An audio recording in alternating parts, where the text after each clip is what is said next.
Well, here we are again, XFM on a Saturday, just gone 1 o'clock, Steve, if I'm very much mistaken.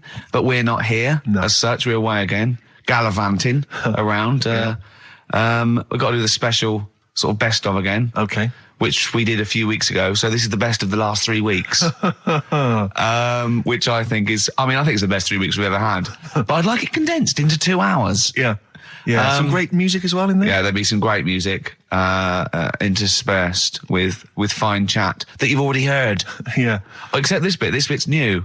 We've actually, out of the kindness of our heart, we've come in last week. Yeah, yeah. And we've done a few clips just because we felt a bit guilty about shooting off. Yeah. Even now, having heard this link, I'm beginning to wonder if it was worth our time. Yeah. Well, should we play a classic link? Let's play, what, from the last 3 weeks? After this is Feeder. All right, so here's the first bit. Travis on XFM 104.9 on Ricky Gervais with me, Steve Merchant and Karl Pilkington. We're doing Educating Ricky. Right, final one. Come on, Karl. Right, what was it? It was, why don't they just get a diary or some paper or something to write on? Yeah. Yeah.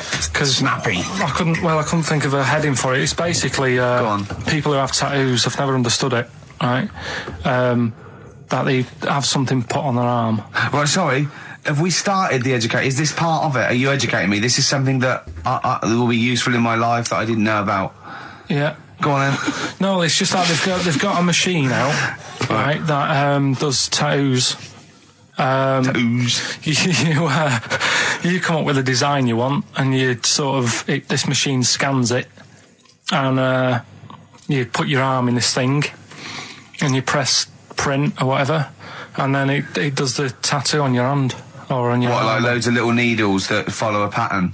Yeah, the computer, basically, yeah. Is it a real tattoo? It's a proper proper one. The fella said... well, as long as it goes out, it pierces the skin with a I just wondered if it's one of those kind of, those kind of... No, it must be lots of little needles or a moving needle that can go Sorry, along but it. how is this cleaned, like, in between each person?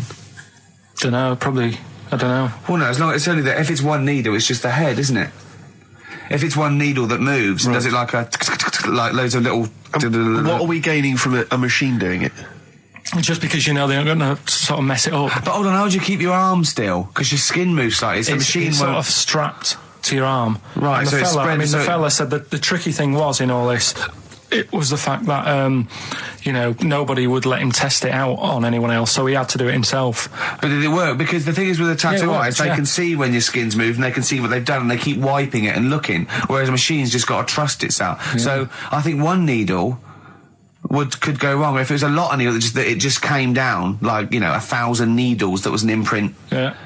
But obviously I'm asking someone who hasn't delved any further than there's a machine that can give you a tattoo. That's all you've got at the moment, isn't it? Well, basically... That's all you've got? That's what I've got, because I'm not a fan of tattoos. I don't... But where did you read this again? This was... Internet? This was on the internet, yeah, it was, yeah. Okay. And I just don't understand why people do it. That's what got me attention. Because me... Sorry, what have I learned from this? That if you wanted to get one... you can get one done by a machine now. People say machines are sort of taking over and that, and there's another one. But it's just the fact. I don't know. So give us the snappy title of this education again. Why don't they just get a diary or some paper or something to write it on? That's what I always think when I see people with loads of tattoos. Like there's that fella who we were talking about the other week in Scotland who was covered 99% in tattoos. It's just like, what have you done that for? Yeah. Do you know what I mean? You can't get rid of it now. You've done it now. Yeah. What sort? No. The Pope. Yeah. What semi? Sorry, Mrs. Robinson, we're gonna have to let you go. Yeah. Go on. You are the weakest link, Karl. Goodbye. Yeah, go on. The Pope. Yeah, the Pope. Yeah, we've got the Pope. Yeah, that's not strictly a question. He wears a... he wears a dustman's hat. He wears blimey trousers. Yeah. Does he live in a council flat? Yeah, he lives in a council flat. He wears a semi-precious stone. What's the stone? The Pope wears a semi-precious stone. What is the stone? You mean, what is it called? Yeah. What is it called? What, is it got like a kind of papal name? I think it's like, is it a 18-carat one? So we got to try and get the carrot of the Pope's big diamond. He calls it Dennis the Stone. Do they want the type of gem it is, like Or is diamond, there some kind of jade, papal name for ruby, it? or do they want it like the Rosetta Stone, or I don't know. I can't. Play a record. Play 2 record. Let's not. Where's your head at? Basement Jacks. Right. Okay. Let's get this. Have we knocked this on the head then? Is this not happening? Oh, here he is. Look. Here he is. Come in. How have you... Oh, God. I don't believe that. Oh, that's pathetic. I do not believe that.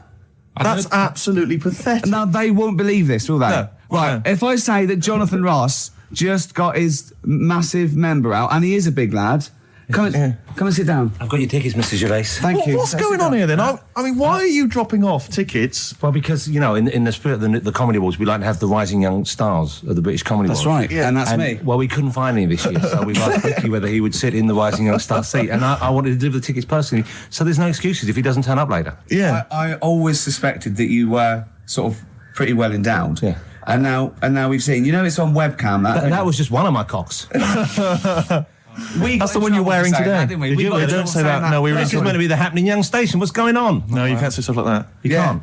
Just careful what you say. Look up to Judy and Clary. Ah, 10 what- years can of I- wilderness, and he comes back in the person line. 10 years And of the that can wilderness. happen to you. That's Jesus you're thinking of, isn't it? Just because you're on everything at the moment. I walked in here and I came in here and I thought this is the young happening place, and what do I see in here? 3 old men sitting. What are you talking about? I'm only 28, 27. You all Yeah, look, you're Tracy. wrecked. You all look wrecked. You're Well, that's because we're always I was partying. looking for some youngsters. Where's the youngsters? I wanted to see some tight leather pants. I wanted to see some Look how- foxy chicks hanging on you every word. What is it? It's a bunch of old blokes and a bloke out there washing up in a sink. But look at him. He even dresses for radio. Look This at is him. ludicrous. It's amazing. Looks like you're I love the fact you were on the phone to Gervais last night, weren't you? Asking his advice Yeah. on clothes. Well, Look at him. He's going for the man down the DSS. I like that look. That's a nice look. Isn't it? Thank Have you you. got a single pair of trousers that aren't elasticated at the waist?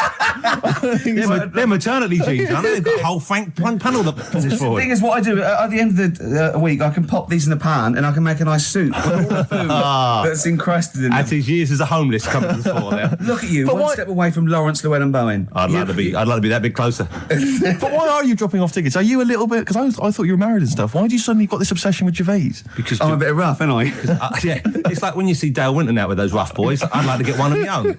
When a top celebrity in a lovely looking suit walks down the corridor with his penis out, Yes. Yeah. I know that I'm still an You attractive know man. you've arrived. I was inaugurated the same way. For me, it was Des O'Connor. It's like it's the passing on of the baton, if I may use that euphemism. and you've been battened. But it's fantastic. Well, it's it is a pleasure. I don't think I'm complacent just because I'm mixed with you. I still wake up and think, I don't believe it. I'm mates with Jono. Can I just point out one thing? Jono. I was listening to the show last week, and I heard you, as always, revealing a little too much about yourself, if you don't mind me saying so. Yeah. Steve tried. Not as much as you. No, but that was just for the benefit of the room. Yeah. And talking about when you used to occasionally urinate in the sink. Yeah. I was possible. When you were around my house last time, and I came in the kitchen, and you looked a bit shifty. No, please reassure me. It was more ownership. That Yeah. I was like, I went to my territory, and then other people that come in, that go, has Gervais been round here? It's like just marking my territory. Because my coffee the next morning had a hazelnut tang to it that I don't remember putting in. Can I just say something? Because I mean, I used to, mention to you, Gervais, when we first started getting involved in the business. Yeah. I used to say, if there was one celebrity I'd like to be friends with, it's Jonathan Ross. Yeah. Lo and behold, Ricky's befriended Jonathan Ross. I'm nowhere to be seen. But Not Ricky invited told me- round. Ricky told me that I could be his friend, providing I never extended the arm of friendship. Right. to you. Yeah, if you ever... I thought as much. He tries to keep everyone else down he works with, from the office, all the other shows. He Yeah. tries to keep them down. He said, I didn't even want I'm you to number come one. in. I wanted Yeah. to meet you on the steps. Yeah. I didn't even want to tell him you were around. But you called. He went, who's that? And he saw your name come up and he went, well, can I meet him? Well, you're all coming tonight, aren't you? This isn't Radio 2, by the way. These links are way too long. This is snappy radio. We have to play out... Yeah. You might The be kids have lost interest. But Put some more- the kids want to hear Coldplay, Catatonia, You know what I like? Faithless. How about some more of that instantly forgettable hip hop you play each week? One of those obscure Gary. hip hop hooray. That's Thanks. the worst feature on British radio. You should be ashamed of yourself. Wait a minute, I've heard your As I was quiz on saying to Radio Bruce 2. Forsyth You're the having a other day, I laugh. said the hip hop's had its day. You should be that one. Put it away. Put it away. I'm Carl. Carl, how you doing? I'm all right. Got a question for you. Quiet man. Got a question. Yeah. The Pope. Yeah. What semi-precious stone does the Pope wear? That is easy. Go on. Topaz. Is that the right answer? I don't know. I might have wrote it down. I'm really sorry, Jonathan. It's not what he publicly admits to, but I have to know because I was hanging out with him at the Groucho one night, and he was saying, "Oh, look at this, look at this, look at that topaz. Go and buy that. Look at that. Vatican City." Look at that. We can make a nice ring out of that, he said. Didn't go anywhere, but thanks for asking. I better go. I've got to go. I've got to go and buy you. some winkle pickers. Thank you very much. Okay. Enjoy Nice to it. meet you, Stephen. Yes. Carl, I wish I could say it'd been a pleasure, but actually it was quite creepy. See you later. Thanks. That is a blinding record. And before that, Rick, what do you make of those adverts? They were great, weren't they? I like them, yeah. I'm going to buy all them products on the way home. And that's endorsed by Ricky Gervais. He's won awards. Yeah. Rick, do you remember this? This was a hilarious moment. No, you'll remember this when you hear it. It was when Karl said something that was basic. Well, I think for a lot of people it sounded like a lot of old bollocks. Badly drawn boy. All possibilities on XFM 104.9. I'm Ricky Gervais, with me, Steve Merchant and Karl Pilkington, and a few new characters. Steve. I can't believe As that. you said, I know you love Moyles and his sort of wacky stuff, and Chris Moore, Edmonds, one of the greats, and Edmonds, and just all the. No, well, I'm going to go along the same sort of vein. I've got a couple of. Can I do a little? Can I show you one? I'm excited. Okay. Well, it always starts with a sort of doorbell. Okay. So it goes, ding dong. I go, oh no, hold on, Steve, hold on, Karl. Who's that at the door? Yeah. Hello. Oh, hello. Oh, look, it's Camp David, the right queer gay. Oh, hello. You look all gay today. Is that because it's nice weather? Oh, no, that's not what it means. Oh, have you got a girlfriend, Camp David, the right queer gay? No, but I've got a boyfriend. Yeah. Oh, bye. Right. Oh, ding dong. Oh, it's another one. Hang on. Another comic. Hello. Oh, look. It's Holy Fuck, the little funny Chinese fella. Wait, that's his name, Karl. That's his name, Karl. Karl. Hello, Holy Fuck. Harold. Yeah. Right? Yeah, that's fine. Mr. Fuck. You can call me Holy if you want. No, I'd prefer to call you Fuck. Yeah. Right? You're right. Nothing wrong with this so far. No. Have you got a girlfriend, Mr. Fuck? Achoo. Oh, you haven't got that SARS, have you? Yeah. No, that's my girlfriend's name. See? Yeah. That's lovely. Oh, just before you go, Mr. Fuck, I've got two things here. I've got a nice Trilby hat that you could wear, or I've got a little lampshade. Right. Which one do you want to put on your head and walk around? I presume the Trilby. No, but it's not. No. Yeah. The lampshade. Lampshade, of course. Bye. See you later. Yeah. I thought they were genius. Can I be honest? I'll be honest. I thought they were brilliant. I thought they were. You didn't steal them off Chris. No. They're original. They're original. Sometimes characters. Chris Moyles has done stuff as good as that. I know. Yeah, I know. But no, these are all mine. So there you go. We'll be hearing more from Camp David, the right queer gay, and Holy Fuck, the funny little Chinaman. What? All right, Karl. Yeah. Is that your sort of humour? It might not be your sort of humour. You just should have run it past me before you did it. Yeah. What one are you worried about in particular? The not Camp David. Well, say his name. No. Say his name. Which one? I don't know which one you mean. The Chinese fella. I forget who that was. What was his name? I can't remember. Well, if you can't remember, it can't be that good, so we'll leave it. We won't do it again. Right? I'll tell you what I've got, Steve. Oh, what? I'll tell you what I'm thinking. Go on. Right. Do you know, like, TV programmes sort of get rested in the winter? Ding dong. Oh, no. Hang on, who's this? Oh, go on. Hello again. Not now, Mr. Fuck. We're talking. Bye. Is that Holy Fuck again? Yeah. Okay, Karl. Look at Karl's face. Right. Okay, that's it now. I'm not answering the door anymore. Right. Okay, go on. Right. Yeah. Ding dong, ding dong, ding dong, ding dong. He's trying to get in. You've got. Don't be impolite, Rick. Come on, Rick. He wants to come in. No, it's too late. It's too late. He's gone away now. Go on. Right. Anyway, what I'm thinking is, Rockbusters coming back for a bit. What? What are you talking about? He likes my idea. He likes my characters. He doesn't like that idea. If I what? Go on, what, Karl? No, I was going to say if I came up with with what? With that Chinese fella. What was his name for again? a sketch? You wouldn't have liked it. So let's do Rockbusters and see how it goes. I know you weren't a fan of it, but. Hang on, yeah, but to be honest, Karl, he dissed Cheap as Chimps, and we know that's a brilliant idea. Hang on, sorry, we all agreed that Rockbusters was a piece of old toss. No, I didn't. I said it needed resting. And that's why we stopped doing it. I said it needed resting for a bit. I don't remember that conversation. What do you mean it needed resting? We abandoned it because it was appalling. You it started off as a nice idea, but you just gone crazy. Let's play a record and come back to this, shall we? What do you want to play? Bit of sugar. Oh, yeah. Brilliant. That'll cheer us all up. I don't know why you were thinking of bringing this back. I'm genuinely worried about this. Well, is that the doorbell? Right then, which leads us nicely into... Knob news. Oh, it's the welcome return of knob news. Right, okay, it's very much like the news at 10, this, isn't it? I do a bong, or in this case a schlong, and he gives me the headlines, the knob news of the day. The big, where have you collected all this knob news? Was there a lot of knob news this week? It was mental this week. The amount of stuff. The way it works, you give us the bong, I'll give you the headline, okay. Steve decides which stories we're going to talk about. And now on XFM, knob news. Schlong. Man grows knob on his arm. Schlong. Man gets doctors to make him a second knob. Schlong. Turkish prisoners made hole in cell wall to produce third inmate. Schlong.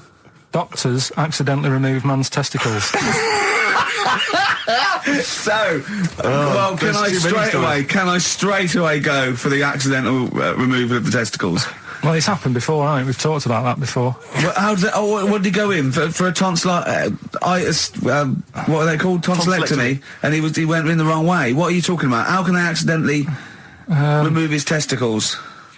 It says he didn't look at his folder, and the doctor said to the fella, "Oh, we've removed your testicles and we wanted to take out your prostate gland."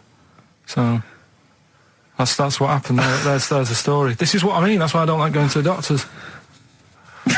Yes. It happens, doesn't it? Because all these sort of it's when they say things like, "Oh, it's just we do loads of these operations." That's when they're not concentrating. Brilliant. Do you know what I mean? When they say it's procedure, that's like having a boring job that you do every day when you're not going to be concentrating. I prefer them to go, "This is a tricky one, this." I know what you mean. I do know what you mean. People, you watch TV programmes about, like, you know, removing someone's second head or whatever, and there's like the best surgeons from all over the world. It's televised. They can't make a mistake. They can't go, "We took his legs off by mistake." Whereas the fella who's having a prostate's like, "Oh, do you want to do it? I'm sick of doing them."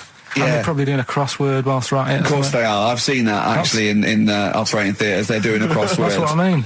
Yeah. I was just examining some of the other knob news, Rick, a little bit more closely. Man gets doctors to make him a second penis. I'm sure we're all interested to know what happened there. Yeah. A German who persuaded doctors to give him a second penis has lost his wife after he showed her the result. Biker Michael Gruber lost his original penis in a motorbike accident, and doctors built him a second one using a mixture of skin, bone and other tissues. Bone?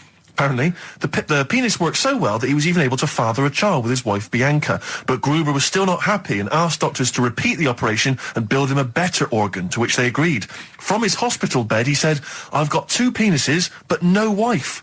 I'm hoping when I get rid of one of the penises, I'll get her back." What do you mean? Sorry, he had 2 put on. What side does he wear? So he's had both. So he's had 3 then. Yeah. This is probably the thing that happened with Hitler, when he had 1 ball, but he had 3 at one point, didn't he? So he just kept one in the other ball, gave his mum one, and kept the other one. Well, do you know what happened to me on the way in? Go on. A homeless person called me a dickhead. How did he know? Do you know him? Is that why? He's like the local big issue fella. Oh, yeah. Yeah. And he knows me, he sees me walking up and down the street. Oh, that's how he knew you. Right. So, so normally I have a bit of a chat with him and that, and I walk past him. And you know, I can be a little bit cheeky with him because I've been cheeky with him in the past with stuff. You pinched his arse. No, just saying stuff like, "God, you're always there. I mean, you got home to go to," and stuff like that. Yeah, no, just breaking the ice. Go on. He knows, and he'd laughed at that last time. So I thought I can be a bit cheeky, right? So he goes, "Do you want a big issue?" I said, "No." He said, "Come on, I've got loads of them, right?" So I sort of said, "Oh, when I was a kid, and I used to do a free paper around the free papers one," I said, "Just put them in the bin and go home." Right? And he went, "Yeah, but how am I going to get any money doing that, you dickhead?" You see, I can see his point. He is homeless and having to sell newspapers to get 50p or a quid or whatever. Yeah, and sometimes I treat him right? And today I didn't have any money. I had a takeaway last night, and I normally give them £1, and I felt bad not being able to do that because I didn't have any money on me last night. Right. I couldn't look him in the eye. Did you explain this to the homeless person, the traumas of the takeaway without the tip? Did you explain that, you've had it hard as well? I go, look, you don't I know had food delivered to my warm flat. Yeah, it was a nightmare. You don't know what that's like. You don't know what the trauma is because you can't have food delivered to your flat because you haven't got one. So please don't look at me like that. You should have said. But most people ignore him. At least I gave him a bit of acknowledgement and sort of... took the mick. Yeah. I didn't think I was just being friendly. Yeah. No, I know. You got to be careful with the homeless because this is true, and when the clocks went back recently, so you got an extra hour in bed. Yeah. And I was at Cash Point with a friend of mine, and there was a homeless person sat by the Cash Point, and we were getting some money out, and she said spare some change, and my friend thought, he's a bit awkward. He just trying to make conversation with her. He went, clocks go back, extra hour in bed. Oh no. I gave her £2. I felt so bad. He didn't do it intentionally. He didn't realise what he'd said. Just making conversation. Bumbling. It's tricky making conversation with the homeless because there's so many areas you've got to avoid. What was on the telly. Yeah. Although I get recognised by homeless people and think, are they? I don't know where. But you've got to remember that's very much your demographic, Rick. Yeah. People who watch TV through the window of Dixon's. In Dixon's. Yeah, there was a big lasers on. Yeah. Well, they can smell the alcohol on you. They think you're one of them. There's a fella who was in a coma for 20 years. Just they kept taking him through the normal day. They take him to Alton Towers and stuff. Doesn't know anything about it. Just kept going through the motions. Don't know if they kept charging him. Kept putting him through all that. He eventually came out of it. 20 years. And went, stop taking me to Alton Towers, it's shit. I just thought, imagine how much post he had. Eh? How much post?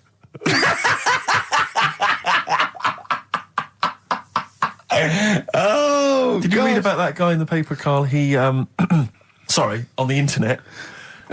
He in about, I think it was about 1984, 85, he had a terrible car accident. But this must be it. He went into a coma. This must be what he's talking about. Well, they didn't take him to Alton Towers. Of course they didn't.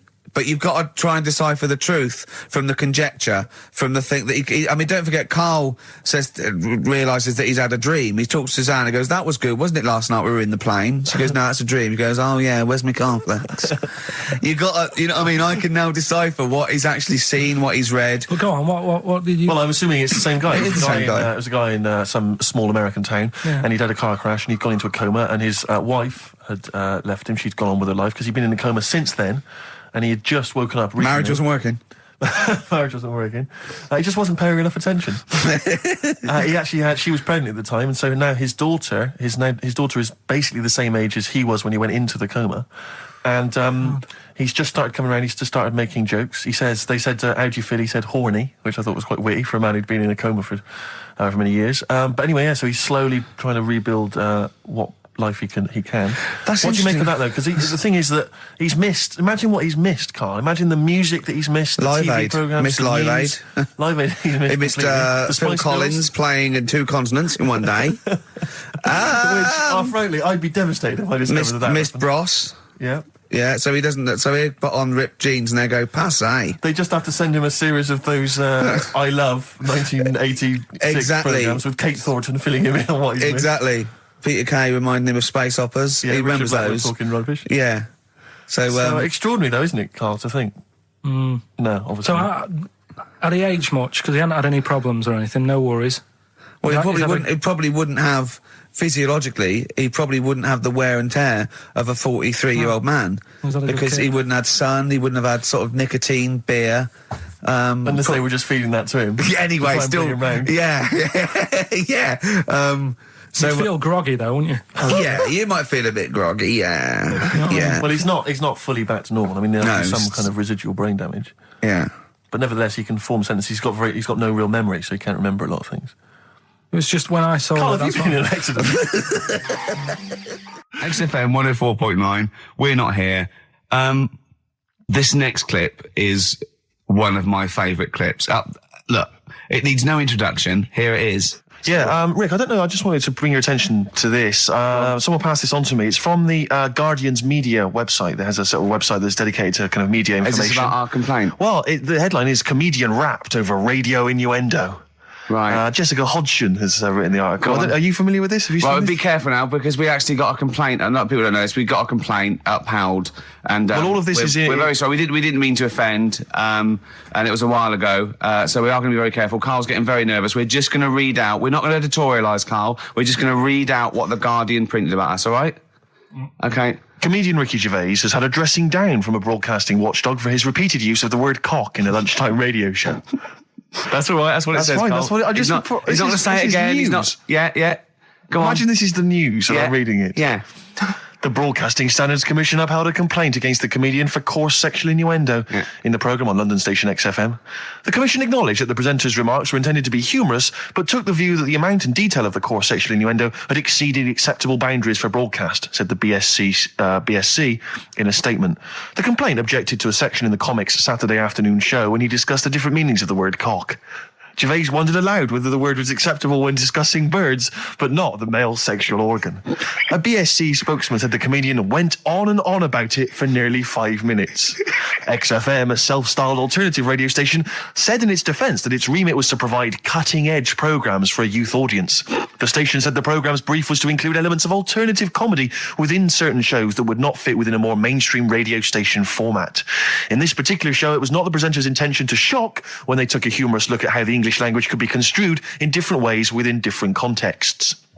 Gervais, whose big break was on Channel 4's 11 o'clock show, has shot to household status through the portrayal of David Brent, the middle manager from hell in BBC Two's cult show The Office. Just in case you didn't know who I was talking about. Yeah, he's a household name, but they just thought you might not have clarify. heard of him, but he is a household name. Now, that's good. That's good reporting, and they're quite right about it. And just to remind people, it was when Steve said the only bird that hasn't got a penis is the swan, and I went on about the male bird being called the cock, but I couldn't use that to mean, and it was childish. Yeah. But what annoys me is, I'm sure I've heard things on like Radio 1 like that. Oh, what's what's her name in the morning? Sarah Cox. Yeah, and as there's a DJ like Karl Cox. Yeah, so you got Karl.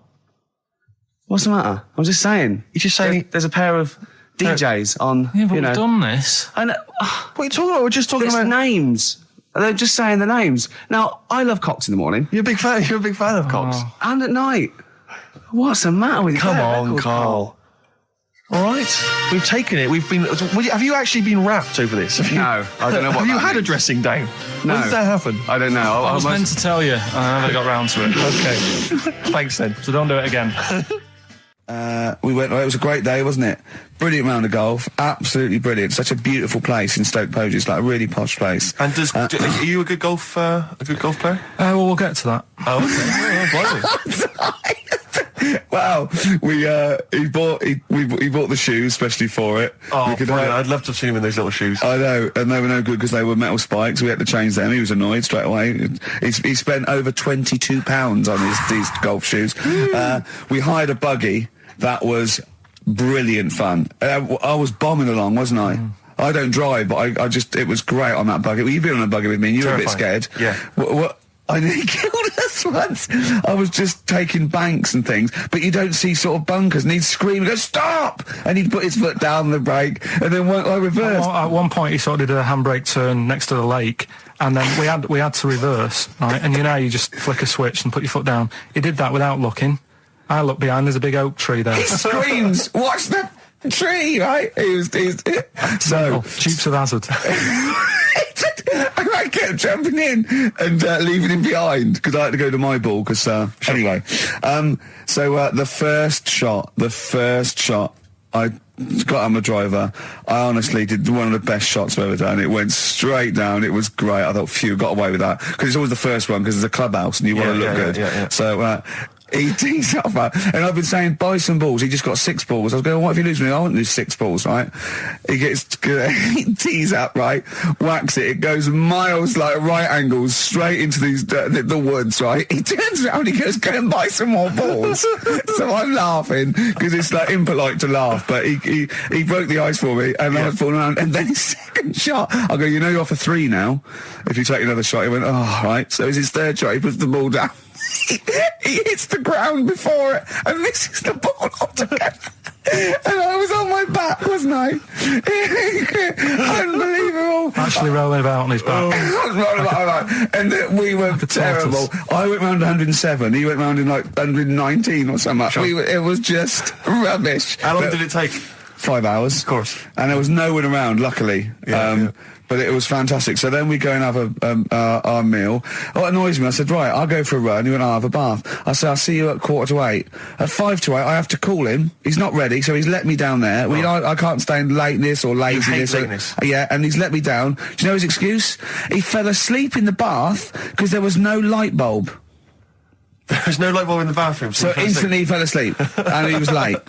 No, do you know what I mean though, Steve? If you're sort of like nice and warm and what have you, I was tired anyway. I've been stressed out for 4.5 hours, right? My life flashed in front of me a few times in that buggy. So it's all sort of wears you down a bit. I thought, right, I've got a headache. You're going for your run. I'm going to have a bath. I walk in, put the light on. For some reason it didn't come on, but I thought, it's all right. I'll just, doesn't matter. You can have a bath in the It's summer, so it's light anyway. Well, there's no windows in the bathroom, so... Yeah. So you were in the darkness? So I'm in the darkness. I nod off because I'm shattered. He calls up, hassling me. So I said, well, it doesn't normally take that long for me because... I haven't got, like, long hair. I've got a dryer and sure. I can sort of one wipe. Yeah, he's already 10 minutes late, though, when I called. Well, 10 minutes. 10 wow, minutes. late. This is late, this. Next. Doesn't matter. Dinner wasn't until 7:15, so we had, like, another 20 minutes anyway. So it doesn't really matter. Yeah, but we said 7:45. So he's calling up, hurry up. So I said, yeah, all right. So I get out and dry and like me tackle and what have you. Calls back again 30 seconds later. No, I don't, I don't like that. Not gonna do that, no. Give it a wipe. 30 seconds later, come on. So I end up going downstairs to the meal area, naked, with a wet shirt on and wet socks. I've got headache as it is. Meant to be a relaxing weekend. But anyway, so we have our meal, which is really nice. And then we're sitting in the bar. I'm having a cigar by the fire. Yeah. Like, we're having a rather nice Pinot Grigio. Yeah. He's there going, I've got headache. Is this 1955 that you live in? I know. Yeah. It's so right. And we are knackered because he's not used to work. I've seen him moaning, falling asleep. He's not used to it at all. And you've been on your feet for over half an hour. Yeah, right. So we didn't even walk around the golf course. We had a buggy. Yeah. It wasn't even exercise. Like Cole, she's a girl and I'm a man. Good, that, innit? On XFM, 104.9, Ricky Gervais, Steve Merchant, Karl Pilkington. As ever, Rick, there's always someone who steps in to defend Karl. Okay, what is the defence? Here's an email from Scott Coomer. He says, Karl is actually right. I've got an A-level in statistics and probability. It doesn't matter how long they have and how many monkeys you have. You cannot guarantee they would type the complete works of Shakespeare. Infinity makes it probably they would get it right, but not definite. Yeah. Well, yeah. Yeah. That's what I was saying. No, you weren't saying, Karl. You don't understand it. Infinity sort of sorts it out. But if they do anything, they'll nearly do everything, won't they? No, I mean, they'll give it a good shot. No, that's not the point. But the I'd point be is surprised if they did one page right. Right, listen. It's not to do with consciousness. It's not to do with them aiming. They are just bashing away at the keyboard. It's like they're used to show that there isn't consciousness. They chose the chimpanzee because it can type, presumably, hit the keyboard. It's because they hadn't come across you at the time. Yeah. It's to take out thought out of it. It's to take out reason and trying, right? It's just random. They're saying that if you typed enough things, if a computer was left typing everything, if you left it for an infinite amount of time, and they chose Shakespeare because there is meaning behind it, and it's difficult to get it exactly right, to show you that Infinity would come up with it's not just Shakespeare, it's every novel. It's everything. Fairly eloquent there from Gervais. A quick riposte, please, from Karl Pilkington. No, I'm just saying, what I don't understand, if it hasn't read it, then how does it know where it's going? Listen, right, listen, right, Can I just explain to people, right? Some people have said, why are you cruel to Karl? He drives me mental with things like that. What do you mean, well? Can I just, let me just take a breather for How do I do your editing? He keeps coming in the week. You know that I work here properly, in the week, don't I? Yeah, I've got a proper job, Yeah. Should be 9 to 5, but I normally get in at about 8 o'clock and work. A lot of people getting 8 o'clock. Working hard, trying to do my job. 3 times this week, I've been rushing around. I walked past my little studio. He's sat in there, all right? Now, because I've got this sort of job, I can get away with it. I said to him, if I was a doctor... would he keep coming to me practice? If you were a doctor, there'd be severe problems with the NHS. Imagine that. The standards would have lowered so much if you can arrive at the hospital, you're a doctor. Pop in, I'll go to lunch, don't we? We have a little lunch break, don't we? I go, come on, let's go now. He goes, I'm busy. I go, come on, let's go now. He's going, oh, you're doing me head in. Well, when I was talking about the monkey conundrum with Karl, he said to me, right, if I had a day off work, and I was, say, watching the TV, and with one hand I was typing a typewriter, would I type Shakespeare? I mean... Yeah, but you see, there's certain things. We were talking a little bit about this stuff the other week, weren't we, when we said, you were going on about Einstein, and I said he's not that good. E equals MC squared. It sounds good, but I've never used it and that. Right? I've never used it! You haven't used 2 and 2 equals 4, Karl! The fella with an apple fell on his head. It could have been anyone sat under that tree. Do you know what I mean? It's just annoying. Lucky. And it just happened to be a genius. Newton gets all the credit for his laws of the universe. Well, other people were working whilst he was having a lunch break under the tree. So in a way, it's like he didn't deserve to have that success story. Again, forget the apple and the tree and whether he was sitting down having a lunch break. It's totally irrelevant. Yeah, but what I'm saying is there's certain things that will just happen.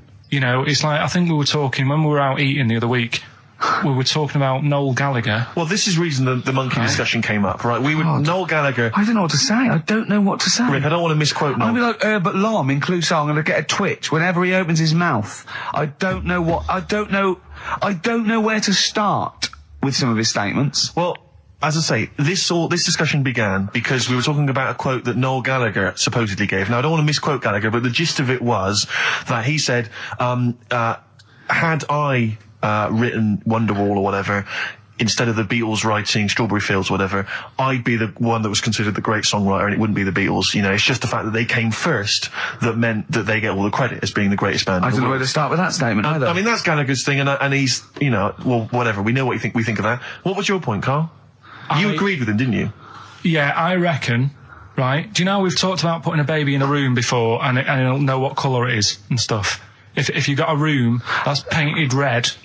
Right, but forget that, because that's going to confuse Hear him out. Listen to me. Say if they did some new TV show, right? Like, what's that film with Jim Carrey in where The Truman Show. The Truman Show, right? So they make up a little room, and some woman has some kids, and you say, right, let's put the kids in this room, and they don't know what's going on outside. They don't know anything about, like, EastEnders and that. It's like their little world, right? They don't know anything that's gone on. How could a child survive without EastEnders? Right, listen. So, you sat in the room, right? And then, when they're all asleep... Right, wait for this bit. Someone Have you heard this bit? Wait for this bit. They're all in a room. Yeah. They're asleep. Yeah. Someone pops in, puts a guitar next to the bed. Right? Nips off out again. They wake up in the morning... And one of them goes, what's this? They don't even know it's a guitar because they've never seen one, right? They're talking English, though. Yeah. We just left guitar out of the vocabulary. Right, so... There's plenty more to come. So, one of them will pick it up, and they'll go, I don't know what it is, and they'll start strumming, they'll go, that sounds good, doesn't it? Give them a few weeks, they could come up with Hey Jude. Whereas, typing Shakespeare... A monkey that can't even spell. I see that. Can't answer it. I might come with you, Rick, if that's all right. We've got to sort out that Christmas special as well. Yeah, no, sure. All right, I'll see you later. I'm shooting off then as well. Darkness growing on me. Love that, love the darkness. This is the Best Of Show on XFM 104.9. I'm Ricky Gervais, with me Stephen Merchant. Yes. I hope you're enjoying the Best Of. Depeche Mode there, and I Feel Loved. Who'd have thought Depeche Mode would have been that huge? I think I've seen little lads from Basildon with little plinky plonky sound. I thought that'd be it. They'd be like Visage or something. That'd be it. And now they're stadium rock fillers. They're huge. They conquered America. He went through some hard times. He came out the other way, and well done. But see, I think what you just said there is a very good example of why they are and why certain other bands aren't. Because if you think about it, for me, you see, whenever I think of a band name, if I see a new band's come along or whatever, I always use a very simple test, which is, can you imagine that you're the announcer at a huge event? Maybe it's like broadcasting around the world, like Live Aid or something. Nelson Mandela Or concert. it's a Nelson Mandela Freedom concert. Yeah. And you can imagine someone He's there. Nelson's there. Yeah, with the Spice Girls. Oh, they're all there. But you can imagine someone saying, ladies and gentlemen, please welcome to the stage, Depeche Mode. Yeah. The Rolling Stones. The Who. Exactly. But you can imagine someone saying, ladies and gentlemen, please welcome to the stage, Visage. Ladies and gentlemen, will you please welcome our headline act? Welcome Idlewild! Exactly. Ladies and gentlemen, please welcome to the stage, Ned's Atomic Dustbin. It doesn't... You know what I mean? You just know The Levelers! some bands aren't going to make it. Ladies and gentlemen, please welcome to the stage, Mega City 4. You know what I mean? It's So it's just a simple test. We'd like you to do that at if home. you're thinking of starting a band, or you've just named your band, you're just beginning, just phone in, tell us, or email in, tell us what your band name is, and we will use that simple test. And we will do the test. Ladies and gentlemen, will you please welcome to the stage the Franken Walters. Jimmy Eat World. Ladies and gentlemen, please welcome to the stage Cooper Temple Claws. I don't think it's going to happen for those lads. Here's a good It's one. a simple test anyway, but 100 reasons, please welcome to the stage. 100 reasons. 100 reasons I think would work quite well. We'll just give the email address, ricky.gervais@xfm.co.uk. But if you want, I'll pay for you to take history again. Carl, we'd love to see you get a C or above. And Well, we're I'll willing pay to... for you, and I'll get you some books. Right, now listen. We can, let's get, I reckon, when are the exams? June? Something like that, yeah. We'll try and register next week, and I reckon you can get an A or B. I'm history. I'm In busy. history. No, don't worry about it, it's just easy. I get you Brody's notes. If Heat magazine, they love you, Carl. They could probably sort something out. They could probably pay for a tutor. They got a lot of money, they sell a lot of magazines. I mean, it is always, almost always, and you found that out, I discovered this, it's always the Tudors and Stuarts. There's no fear for them not coming up. Now, what do you already know about them? You must already know stuff about Henry VIII and Elizabeth. No, because it's too long ago to even get interested in. Do you know what I mean? You can't. Is that why you relate didn't- to it. Okay. The Anderson thing, it was like, God, I bet my mum and dad were in an Anderson shelter. This is interesting. What, when they- Oh, my granddad would have, had something to do with this. But the Tudors, it's like, I don't know even if they had a family back then. Play a record, if we come back Hang to on, this. hang Sorry, on. Steve, Because I need to introduce my the new feature. Yeah, for the I record. don't know if I had a family back then. Carl, listen, let me just ask. ask you now, right? If you can finish this sentence, we've got a chance. Divorced, beheaded, died. Divorced, beheaded. Died. What is it? We just need to do a little bit of work, but otherwise I think you're going to be fine. It's how you remember what happened to Henry VIII's wives. They're little... Divorced, beheaded, died. Divorced, beheaded. It's like spam. Support... What's it? Support, protection, anchorage, movement. That's how You're going to that's nothing to do with the Tudors No, and nothing to Stuarts. do with the skeleton. Yeah, see, no, we're not doing biology. Mnemonics and acronyms. and What happened to Henry VIII's last wife? Did she die, or did she not die? Divorced, beheaded, died. Divorced, beheaded. Do you know that the only king that has got a moustache is... No. The only king that hasn't got a moustache is the King of Hearts on the playing cards. Carl is genuinely... I don't know if he's actually upset or embarrassed, but it doesn't matter. Why does it matter? You were 15 and didn't go to school. If you were my friends, I think you would have just said, oh, we can't find them. Why? But you doesn't matter, Nothing though. to do with that. Well, what do you mean? What do you mean? It's ridiculous. Do it again because you want to learn, because there's great things in the world to learn about. Don't worry. Look, GCSE is vocational. Is vocationally for a 15, 16-year-old to go on to do A-levels or whatever, or to get results. But you don't need that because you've done very well. You don't care about the Tudors and the Stuarts. I mean, I mean, I've had a couple of jobs, not this one, because you don't need qualifications to get a job. obviously. In the radio. Yeah, obviously. You're absolutely right. But Yeah. the ones that I have got in the past, I did, because I didn't collect them, I had to lie. And I didn't go mad. I didn't say I had A's and stuff. But I didn't put history down because I didn't even know I did it.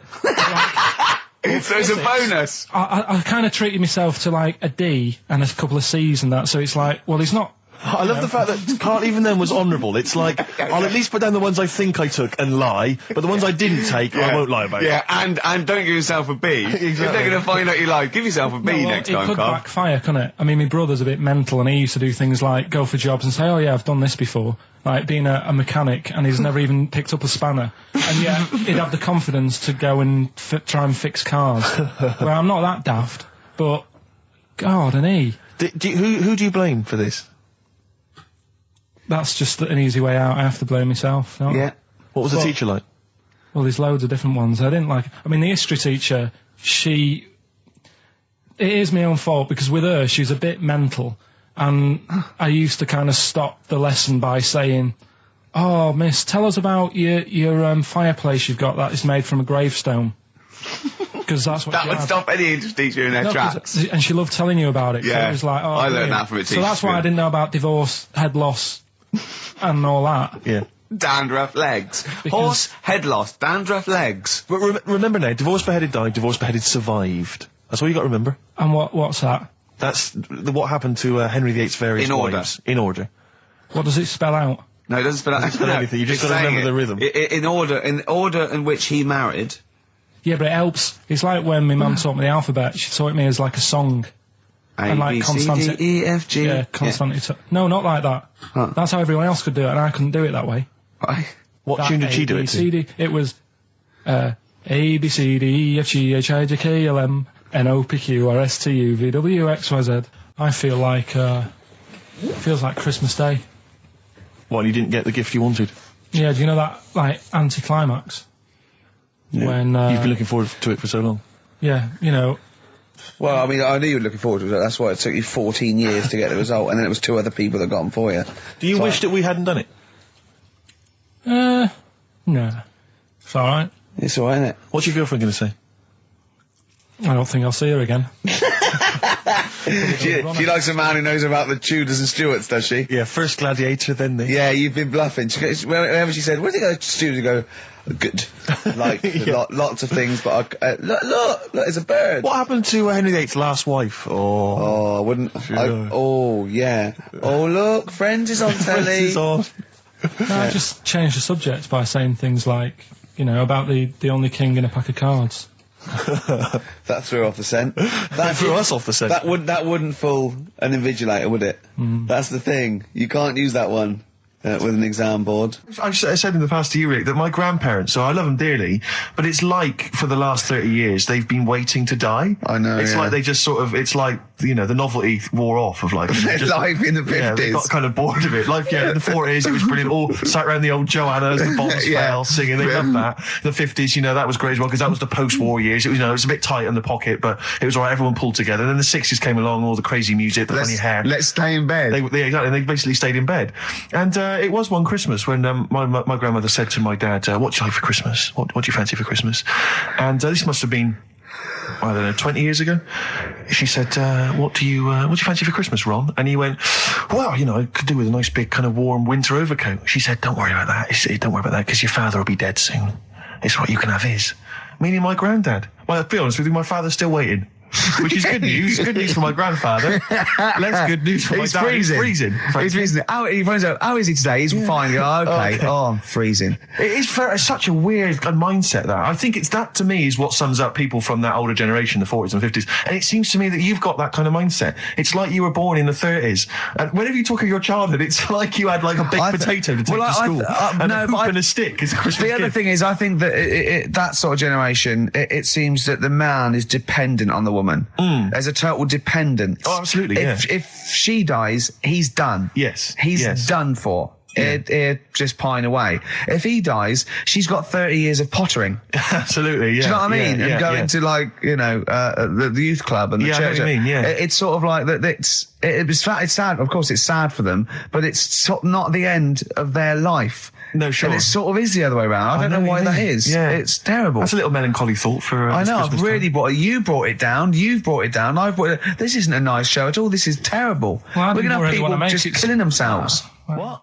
Because my Auntie Nora, she same thing. Pumped her with loads of drugs. She used to have a cabinet next to the bed is like boots. She's got loads of stuff, right? For all sorts of stuff. And, I mean, she's not that old, but she's on loads of stuff, right? She's a bit coked up, is she? She called up my mum once. And, yeah, you told us this. Go on, tell it again. And she said, "Oh, how are you doing?" And that. She's all right. Bit worried though. My mum said, "Why? What's up?" She said, "I've been breaking wind." So she goes, "Well, you know."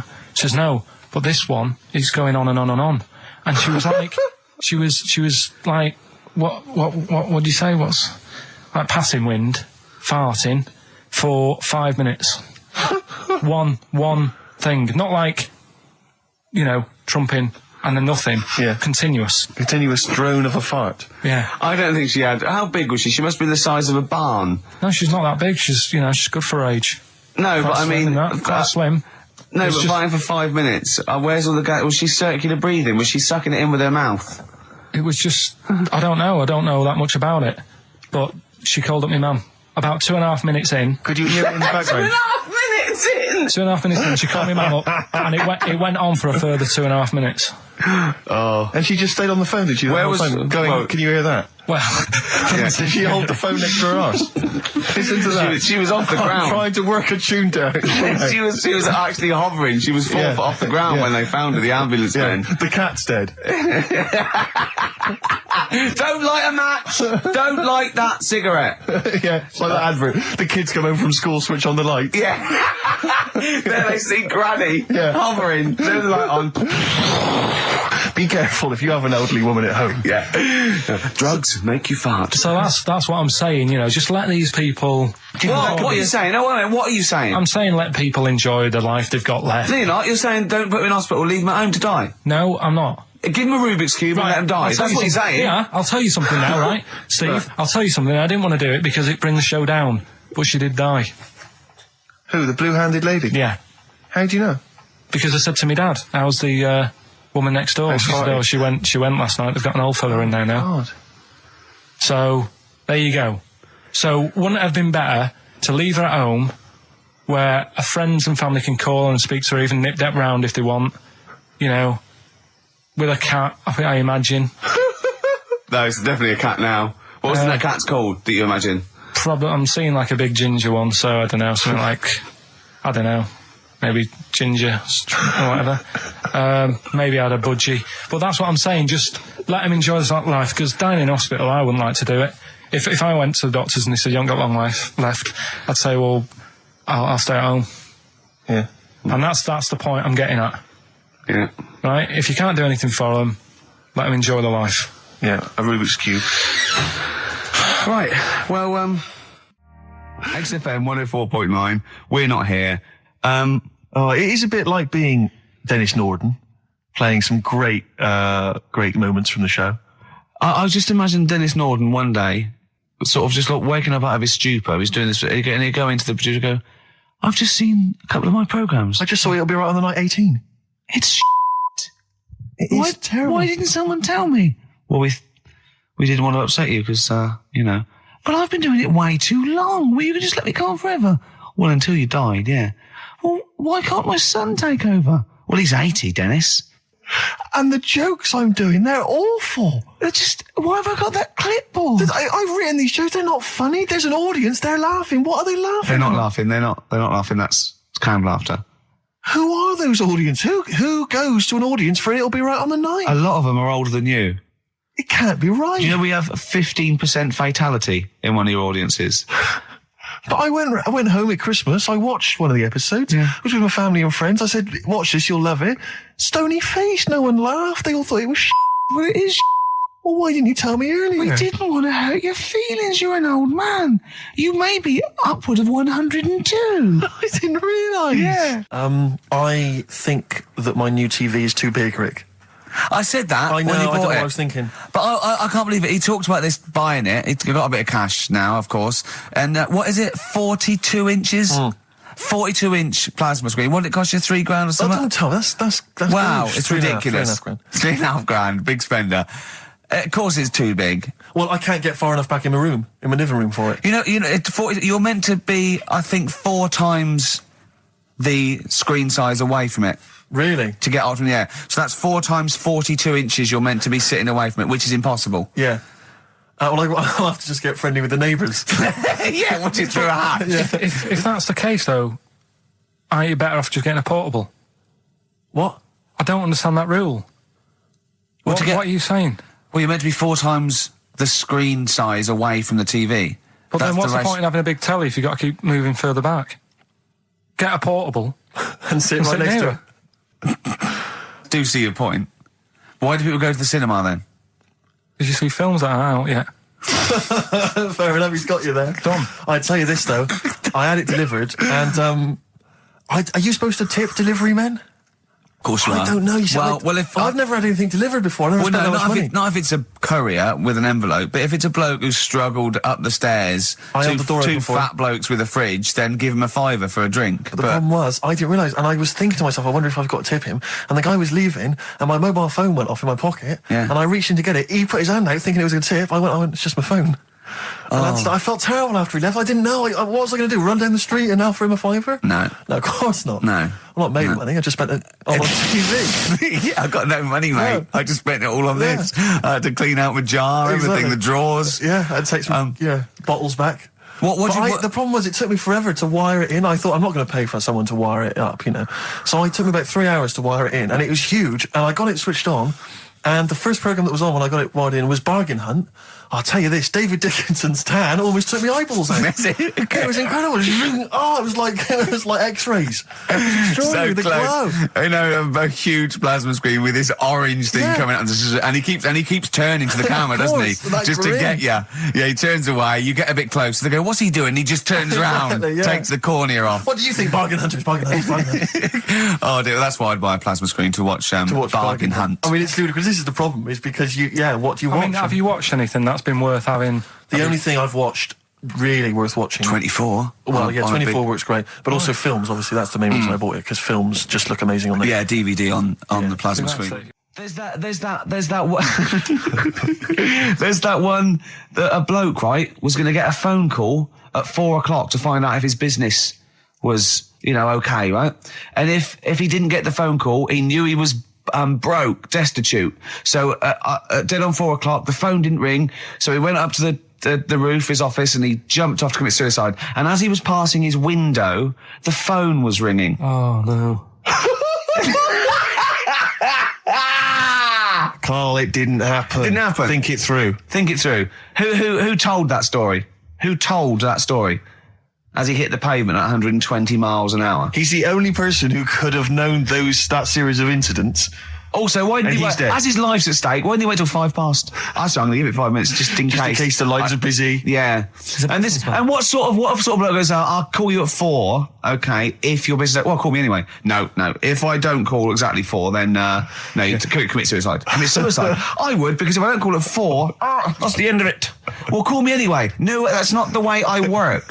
Why can't he just call me and tell me the other way? Well, I'm telling you how I do it. If you're bust, I don't call. Can't he just call to verify in case something goes wrong? What if it's engaged? It won't be engaged. Just commit suicide at 4, please. It didn't happen, Carl.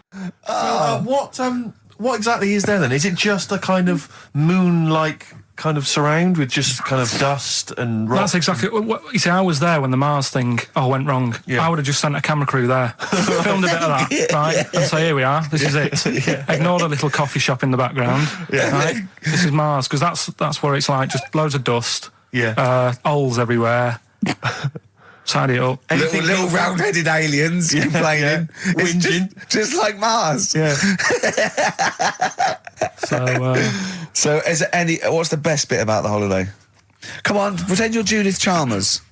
I have been doing. I would have done all. I would have said that. Don't bother. Right. I mean, the hotel was good. Yeah. That was all right. What was that like?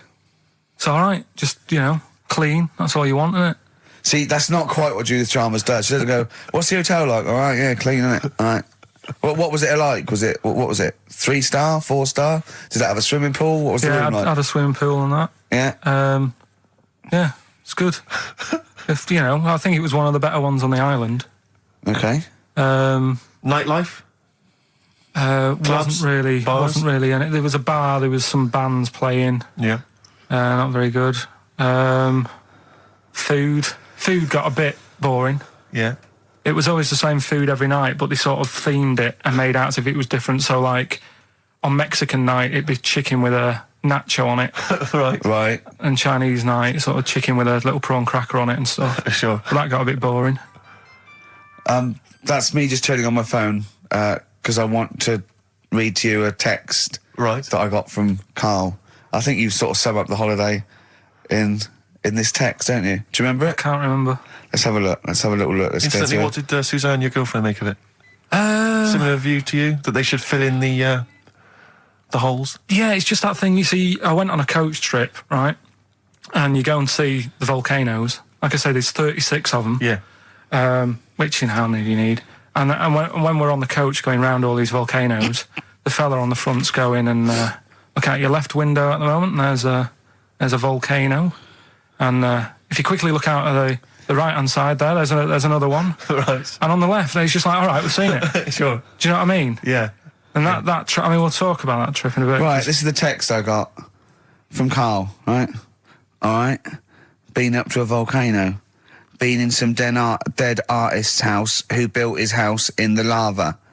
They said they would show me science with volcanoes, but all they did was chuck some water in a hole and it shot up in the air.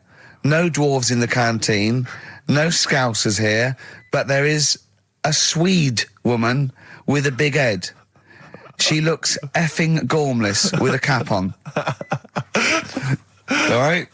So a little reference there to... A Swede woman? What's that mean? Do you mean Swedish? Yeah. Or she looked like a vegetable? No, a Swedish woman.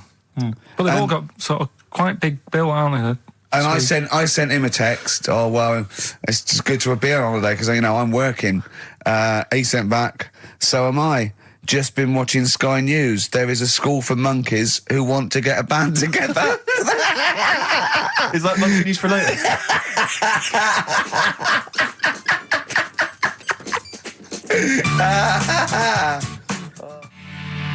Oh My Corazon by Tim Burgess. I can't get enough of that. I love that chorus. On XFM 104.9. Ricky Gervais, Steve Merchant and little Karl Pilkington. But it was a nice holiday.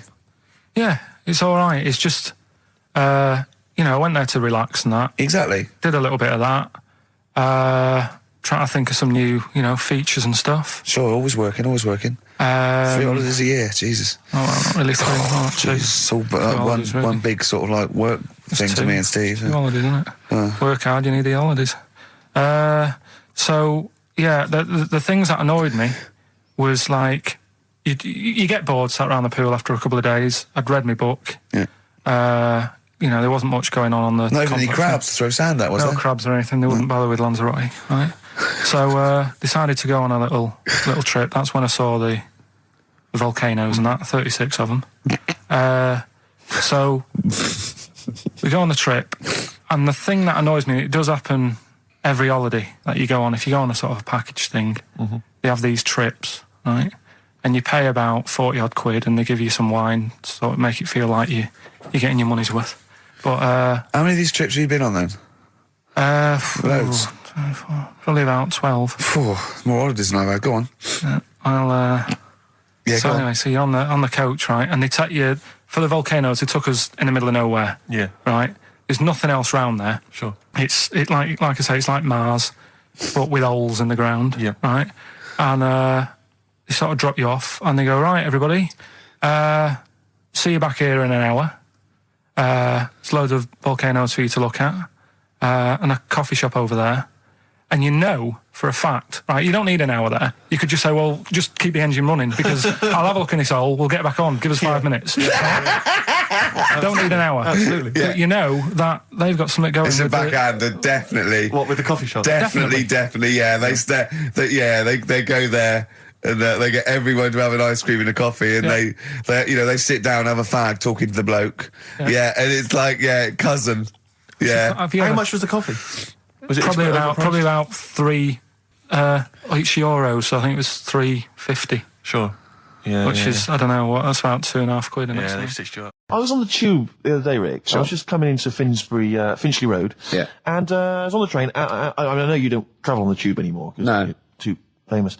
But I never did. No. Fair enough. It's not that I don't really recognise. It's just it's beneath me. Fair enough. And they're on the tube in each carriage on these newer ones. There are kind of these flaps that are normally locked closed, and there was one of them that's swinging open. And inside there were various buttons like on, off, self-destruct, whatever. But seriously, like doors operating. Train quicker. Exactly. And you were thinking, like, you don't want some, kind of oik, sort of fiddling around pressing buttons and stuff. It could be quite dangerous. Yeah. So I got off of Finchley Road and I thought, I'll be a good commuter. I'll mention this to the staff. and they'll probably, they'll thank me for it. And if it's an attractive young staff member, I mean, they never are on the tube. Have you ever seen an attractive member of staff at a tube station? Oh, come on, steady They on. are such freaks. I mean, I know that's the pot kettle black. They're all from Devon, apparently. They're grotesque people, really. All right, steady on. And so anyway, I went up to this guy. I thought The uniforms don't out, though, do they? They don't. It's pretty grim. And so I went up to this guy. I said to him, "Excuse me, I was just on a train there, and there was a flap open. I could see all these buttons and things." He went, "Right." I was like, "Yeah, well, I just think, it might be, wandering hands, a small child or something." Yeah, right. Small child. He went, "What carriage was it?" I said, "Well, I don't really know what carriage it was. I just, maybe at the next stop someone should come and check." He went, "Well, how are they going to check if they don't know what carriage it's in?" And at that point, I just wanted to smack him in the face. I just thought, I'm in a hurry. I've got no reason. There's no gain for me about telling this. It's not going to help me out in any way, not financially, nothing. I'm just trying to help you out. And that's your attitude. And I was absolutely livid. I'm getting so intolerant in my old age. I won't. What about the fact that the world's tallest man is living in a semi in Neasden? It's alright, isn't it? Something that someone told me in the week is that, do you know all these tall people like this guy? Yeah. Which is a bit weird they've only just found him, considering he's the tallest man. I think that's a bit weird. Yeah. Someone told me that, do you know the guy who was in James Bond, the big bloke? Yes. Jaws. He's got the same illness as this bloke. Right. And what it is... It's called tall. It's something about... You're suffering from tall. You've got a small tumour or something just behind this part of your head. Yes. Oh, yeah. Just sort of in the middle of your eyes. Yeah. And the pressure on that makes you grow really tall or something. Yeah. So he needs to get it sorted. That's your advice to him. Yeah. Get it sorted. Okay, very finally, Karl, this is important. This is just projecting into the future. Get it sorted. Just projecting into the future now, K-Man. Steve, have you seen that man in a jar without a brain? Sorry, is that something? Is that a product you can buy? In like Sainsbury's? Is it a dream you had yesterday? And you wondered if you could. Can I? Yes, hello. Could you make my dream into reality, please? Oh, we can't actually, sir. In plastic would be good. Sorry, what do you mean? In the future, you'll be able to download your dreams and then just act them out again, probably in the year 2000 or something. Soothsayer. No, there's some museum somewhere Yeah. that's got this little fella who was born without a brain, and he's in a jar, and it's just that he's got a really round head. Right. And when I saw this picture, I thought, God, it just reminded me of this little fella in a jar. Oh, and what do you mean he's born without a brain? He was born without a brain. So it's a baby. It's not a little fella. Yeah, but it's weird. Do you know the difference? Do you have conversations with people in prams thinking that fella's little and he doesn't talk much? Yeah. You know, babies aren't like little people. Well, maybe... Well, they are little people, but I mean, they're not very small adults. They're not like midgets. They don't do a job of work, is what we're saying. Yeah. You're very, no. What do you mean? I didn't read about it, I just saw the picture. And This is where you're going wrong, Karl. This is always your mistake. You see the picture, you don't read the little caption. But what do you mean? How did you think- guess at what you think the meaning But is. how did you know he didn't have a brain? He said something like the brainless man. Yeah, but people say that about you. It doesn't mean you haven't got a spinal cord. I bet somebody's seen it and knows what I mean. It's a famous picture. Right, call in 08700 800 1234. Once again, you win a prize if you can tell us what Karl is talking about. Just in general. It's an ongoing competition. We're trying to find some CDs to anyone who knows what Karl is talking about. Well, we've had calls confirming that there was indeed a fetus or a stillborn child. A pickled baby. A pickled baby. No wonder it died. Born without a brain. But everyone has, pointed out that it wasn't a little fella. It certainly wasn't a little fella. No. But because it had been in the jar for a long time, I think it had aged a bit.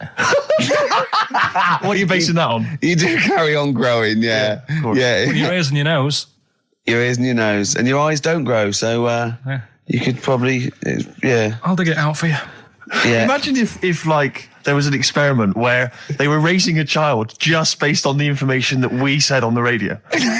What kind of a person It was like would they download, be? yeah. And What kind of information would they and have? it took everything literally. Exactly. And I think, there's no irony or, it was just... They just, everything we said they assumed was fact. Everything that Karl said. And they any assumed was fact. question it had about the world, it could only ask Karl. Exactly. And it would See, be now, his- this worries me because without wishing to be disrespectful in any way, Karl, I think you're the best man on earth. When you have a child, we could be in a situation a bit like that. Is it a concern for you, do you think, that like when your son's growing up or your daughter, and they're asking you questions, You're conscious. I mean, you yourself have admitted that you have a sphere of knowledge which you are an expert on. Ask your mother. You say ask your mother. That's good. That's great, fair enough. That's good. And I'd play with it. I think I'd be a good dad. Yeah, I think you would. But I wouldn't be the one who's shouting at it. No. Who would you get to shout at it? Probably Windsor Davis. He'd be good, wouldn't he? You horrible little man.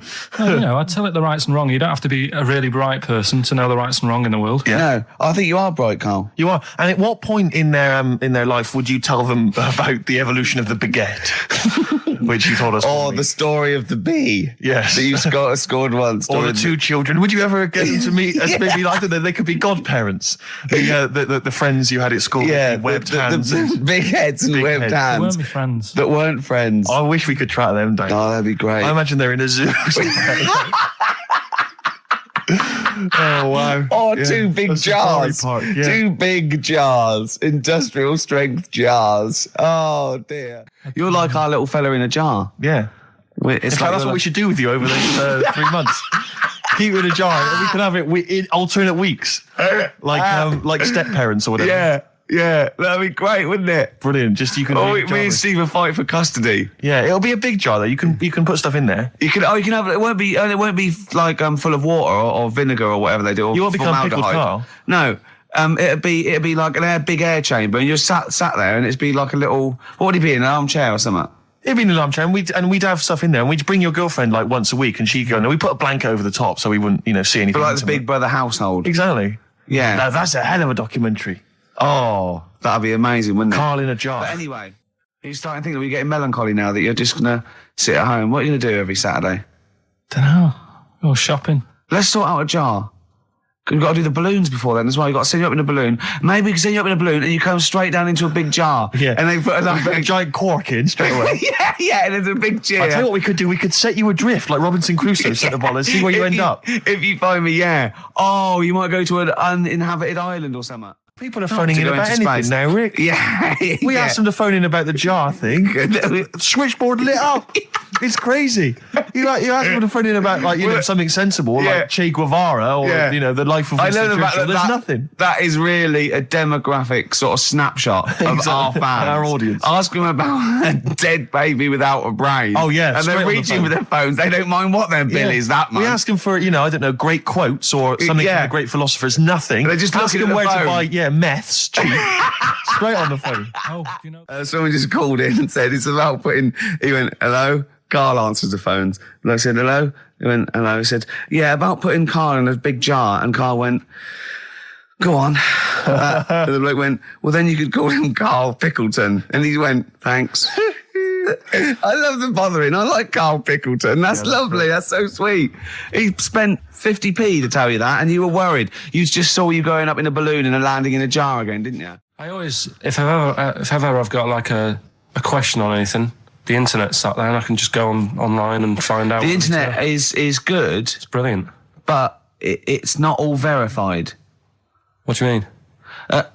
It's not all verified. It's not all necessarily factually accurate. Anyone can put things onto the internet. It's it's freaks and things that put on things one, right? Here's one that I read in the week. Right? Go on. About this woman.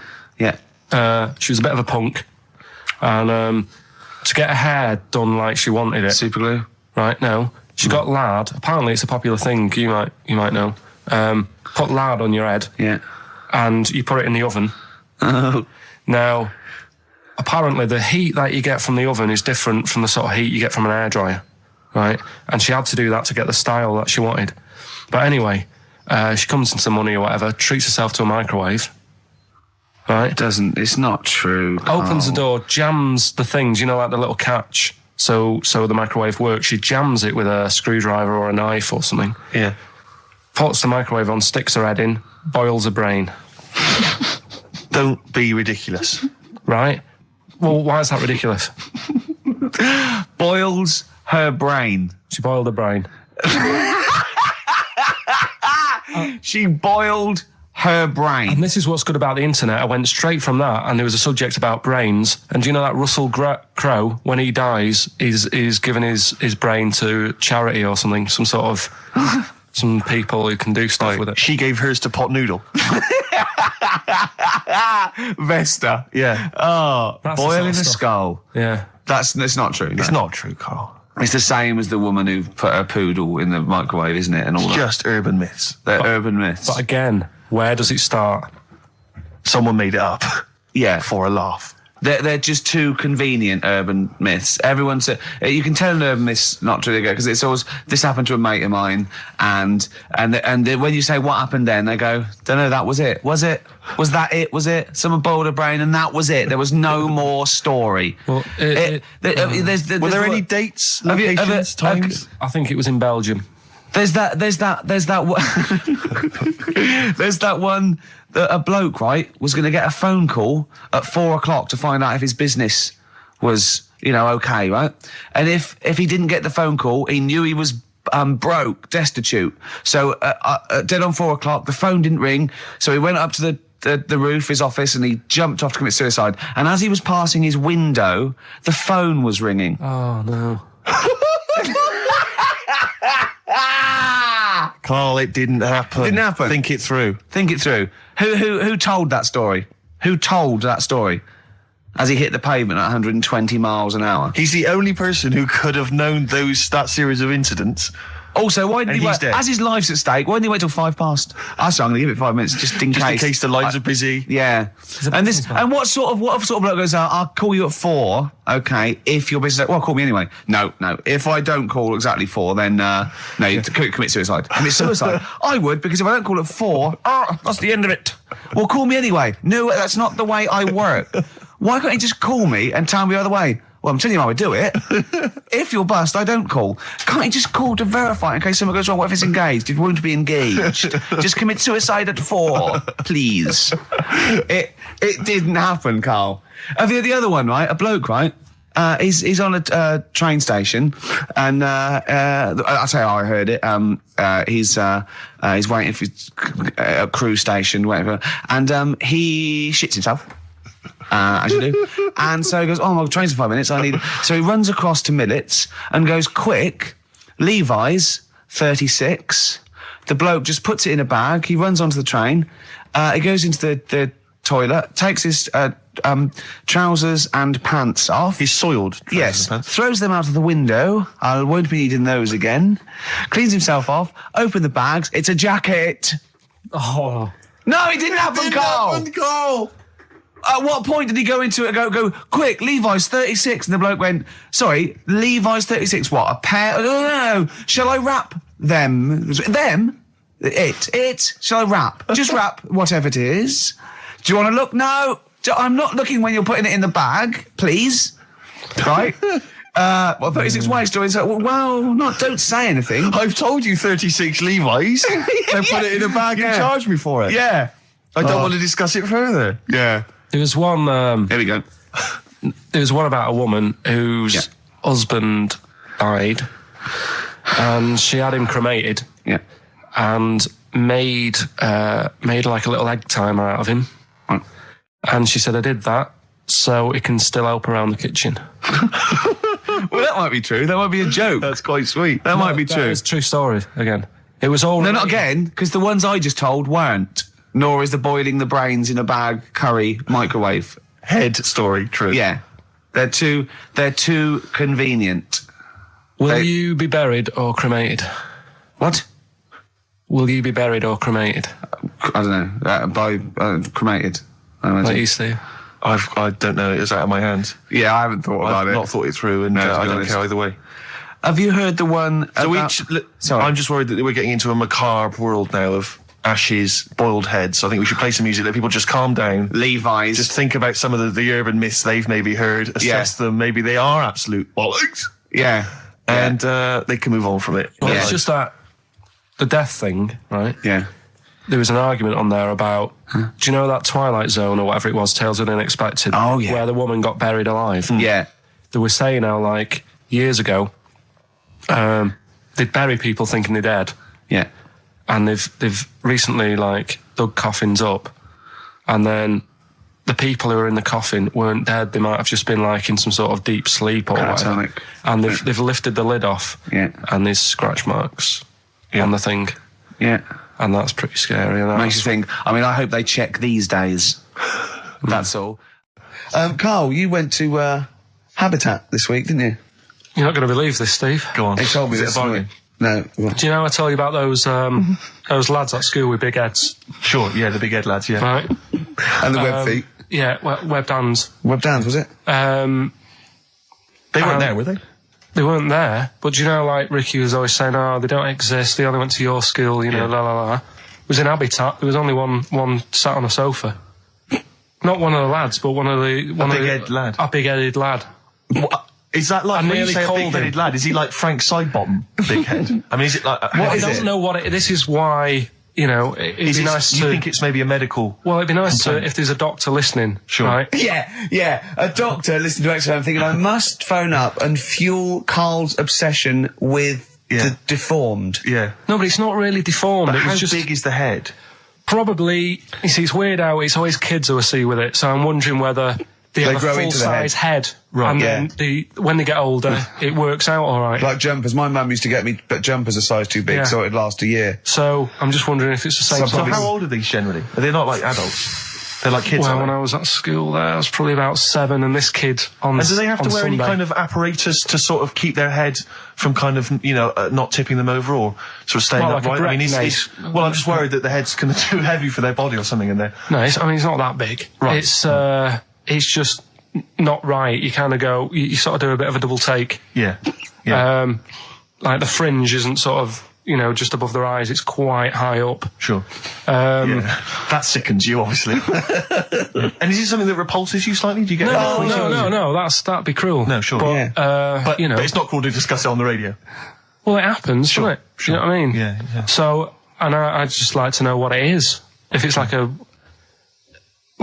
water on the head type A thing. water on the head type thing. Like water on the knee. Yeah. But on the Water head. on the head. But, yeah, if anyone knows what it is, Yeah. People with big heads. yeah, And it's, okay. it'd be good. Good information. So what time are we doing? You sure it wasn't perspective? You sure he wasn't sort of leaning forward and he was really tall? So the top of the head looked quite big, but then it went to a little body, but really his body was a lot further away. No, big head. Yeah. Just a big head. Rest of his body, fine. Face, okay. Everything's normal.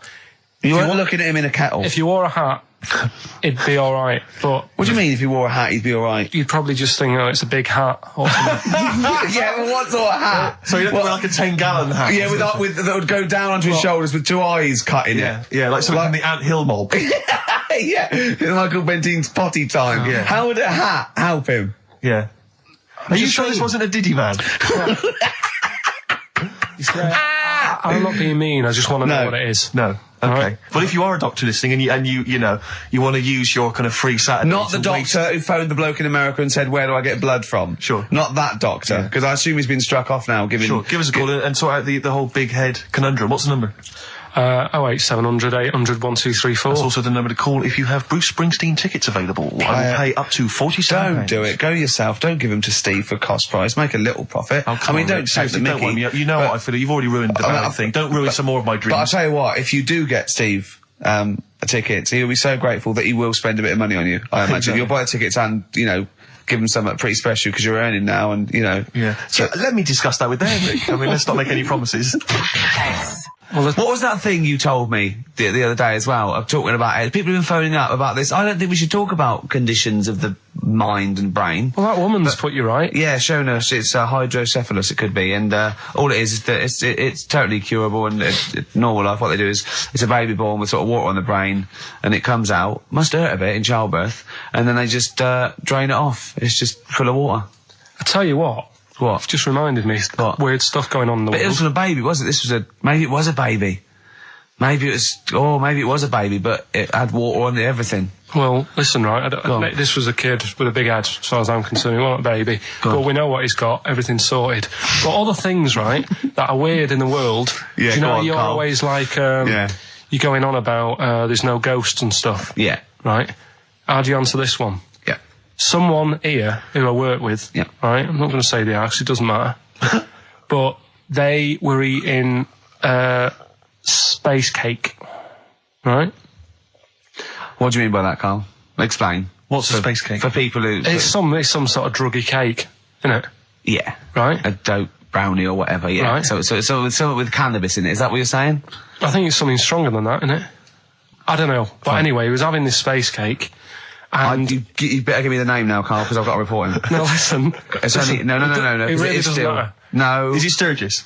Was it Claire Sturgis? Yeah, She let's wouldn't say it bother. is. She's gone on the hardest. She doesn't bother with those. Just It doesn't do anything to her straight now. to the vein, yeah. So listen, right? So he's at a party, right, with his mates, and they're listening to the Star Sailor album, right? Right. And he's sat there, and he's had some of this cake, Right. and he's listening to the album, and his mate sat across the way talking to someone else, right? That's weird. The album's on, and he thinks to himself, this track's going on a bit. Yeah. And his mate across the way, who's talking to someone else, Heard him say it, and he goes, Yeah. yeah, isn't it? Yeah. So he goes, oh. Right. And he goes, See, usually at this point, I say this bloke taken drugs, but you started the story with this bloke no. had done some But drugs. since, Right, Rick? No, if he was here now, right, he would say, yeah, I know it sounds mental. Yeah. But it happened. And Yeah. it wasn't just a one question. It wasn't just like, oh, this track's a bit long, innit? Yeah, it is. He had a It whole was conversation. A whole conversation Sure. with the guy. And Yeah. Sorry, I just want to clarify. You mean he had the whole conversation telepathically? Yeah. Right. He didn't just shout across the room. And they've recently met up and like they've sat there and tried to like work out what happened. And it's never happened Presumably they again. don't have to talk at all anymore. Yeah. Why did they meet up? Couldn't they have just stay like in their own homes? Just stay at home, Do they have to have that cake before they start having a conversation? Hold on, wait a minute, lads. Why are we using our lips? Yeah. This is using way too many foot. Oh, take them. There you go. My only question with that is, being skeptics like Ricky and I, whenever we hear a story like that about the paranormal, the first thing we always look for is maybe some other explanation. Yeah. Maybe one vague idea. Lying. Could be lying. Chinese whisper. As I think you pointed out, there are drugs. It's often Drugs. an issue as well. Madness. Yeah. Fear. Delusion. Sleep. Yeah. You know, there are so many things you go through. I'm going to go with the drugs before your dead grandmother exactly. pops into the equation. I'm for going to me. go with the acid. Right, tell the other story that you totally believe this as a true story, don't you? The fella with the being killed. Right, do you know how the other week we were talking about some fella who had his head cut off? And he said, when my head goes into the basket, I'm going to blink a lot, see how many times I can blink. But if you remember, when Carl first told me that, it was, I think it was Simon or Nick that pointed out. He goes, no, that's not quite right, Carl. Carl told me that he had his head cut off, and when his head was in the basket, it looked up and said, count how many times I blinked. Yeah, but sure. he believed that as well. So he was happy. He was happy with that. Sure. Do you know what I mean? So yeah, a couple of weeks ago there was a guy, he had his head cut off, and before he had it off, he'd said, I'm going to blink to show that there's life after death. And he did 32 blinks, right? Sure. So you two were sort of pointing that down the other week. we were sceptical of that. So I looked again On the internet? at some other website. Yeah. And there's a guy... Sorry, it's the website, just to clarify, the website is the place where you bought that property on the moon, didn't you? Because it was a bargain. Right. So, this guy... Been gazumped. Look, we'll see who's been gazumped when this world ends. I've got somewhere to go, alright? And I know you'll be calling me up, saying, oh, can I come with you? Haven't you got like 2 2 square foot? No, I've got acres. You're going to have to stand deadly still on the moon in your 2 square foot. I've got about 20 There's no place for acres. Suzanne, it'll just be you. 12 off, love. It's all those people with big heads and web feet that've been buying it all these years. Well, listen, right? Go on. Anyway. Play a record, tell us the story after it. We've been chatting for Sorry, far too long Carl. No, there's no record. Play a tune, we'll come back with What this. do you wanna What's play? this, another ghost story? Let's play one of my favourite songs of all time. Because I'm going on holiday and getting into a lovely serene move. Sorrento is probably from that. It's Neil Young, After the Gold Rush. Beautiful. Still to come, that competition as well. Look forward to that. Carl's quiz. Yeah. What an amazing track that Beautiful is. tune, yeah. Neil Young, Dynamite. After the Gold Rush. So go on, Carl. Sorry. Go on, Carl. So take us back a few steps, Carl. What's the story? Right, so I did some research, right? Let's just recap again. There was a guy you read about who had his head chopped off. He was guillotined. Yeah. He had said to the people around him, Count my I'm going blinks. to blink once I've had my head cut off to So show the brain that life, can still... or the brain Yeah. can continue to work after death. Okay, so yeah, we queried that. So you weren't having any of it? Well, no, possibly for a few seconds till the oxygen stops being fed to the cells because the blood has drained away. But, you know, nothing spectacular. So Right, go on. well, along the similar sort of lines, right? This is quite a few years ago. this fella sort of upset the royal family doing something, right? So they said that this isn't good. It wasn't Ben Alton at that Jubilee thing, was it? I can't remember what it was. And they said, right, that was terrible. We're gonna cut your head off. You know, you gotta show people that you can't be doing what you've been doing. What was this, the 1970s? What you said a couple of years ago, you mean maybe sort of... Was it the olden days when the phones weren't very good? Ages ago. Yeah. Ages ago, sure. So yeah, fair enough. Yeah. So... Very philosophical. Yeah, imagine that when you watch News Story. This was literally ages ago. Yeah, exactly. Yeah, Simon Sharma's History of Britain. Yeah. Oh, So- and even before that, which is yonks before, when it was all mental and different. Sorry, Carl, go on. So he's having his head cut off, and he's resigned to it. It's the day before. He's kind of got it into his head now that I'm not going to have my head much longer. Sure. So he said, let's make use of this. Yeah. He said, I wonder how long the body can stay alive without my head on it, right? So they were like, I don't know. So Who were? so The jailers? whoever he was asking. These jailers with one eye. Yeah. Get up, punk. So he said, No, wait a minute, I've got an interesting scientific experiment, jailer. Well, Yeah. fair enough. What is it? So he said, what I want to do, right? He said, surely it's my last right. I'm going to be dead tomorrow. Sure. So let's He do a didn't test. draw it out this long, did he? Yeah, he said, let's test this out. He said, do us a favour. He said, it's my last day. What I want you to do is, you're going to cut my head off. Let's put a white line on the floor Right. and see if, because there's no point asking how far he can sort of walk without an head if there isn't a line, because you don't know what to count. Do you know what I mean? If he loses his head and he's running around all over the place, you can't really count That's that. not impressive enough, yeah. So they said, let's make a white line. Sure. Yeah. Who said And- this? He did or they did? I think they started to join in with him and saying, well, let's make this a... Sure. You guess it. Go on. So, They got Norris McWhirter down. The Guinness people. Oh. Yeah. so they said, let's get this white line. Yeah. And Dedication's all he needs. we'll do this tomorrow. And he said, all right, then I'll see you in the morning. So we go- I'll see you in the morning. Night, night, sleep tight. Bye-bye. I love the fact that Carl knows exactly what was said. Yeah. Oh, that's beautiful. Yeah. He doesn't know the story Yeah. or what order it is in Yeah. or when But it he was. knows exactly what or was who said. what, but he knows the introduction. All right then, see you in the morning. Bye. Oh, kissy, kissy, kissy. Oh, I'm not like that. Oh, you joker. Don't let the bed bugs bite. Yeah. Anyway. So he gets up. Do you want a paper tomorrow? No, I'm all right. Go on. He gets up and they say, right, today's the day and that. And he said, well, I've got used to the idea. So here's a white line for you. Got used to the idea. Go on. So they go, right, you ready then? And he said, I go on. And they cut his head off. And the body walked 32 steps without a head. Wow. 32 steps. Incredible. And that's the lesson, really. Did it get as far as it walked along the white line, did it? Yeah, it stayed along the white line, did 32 steps, and then started to stumble a bit, and it just fell over. yeah. But, it was a test that your body can still keep alive for a little bit Yeah. when you've lost your head. Absolute twaddle. Absolute twaddle. What do you reckon you can do then without an head? How many steps? There'd be muscular spasm, right? Yeah. It would twitch a bit. It would, yeah. You could not distinctly take 32 steps. The body... Well, don't... Yeah. Is the doctor still on the line? Yeah. The fella that bought 6 parrots. Yeah. And, you could Incredible. have 32 steps. Right, so you don't Beheaded believe man that. doing a bit of line dancing. Right, you don't believe that, but something that you do believe that a cockroach can live a week without an head. It can. Slightly different kettle of fish there. Why? Wow, insect to human is what I'm thinking. Yeah, that but difference. There's not that much difference in Well, of some course there insects. is. Do you know that a snake has a heart and lungs and kidneys and stuff? Go on. No, well, I'm just saying. So? You're making out as if they're a totally different being. Species.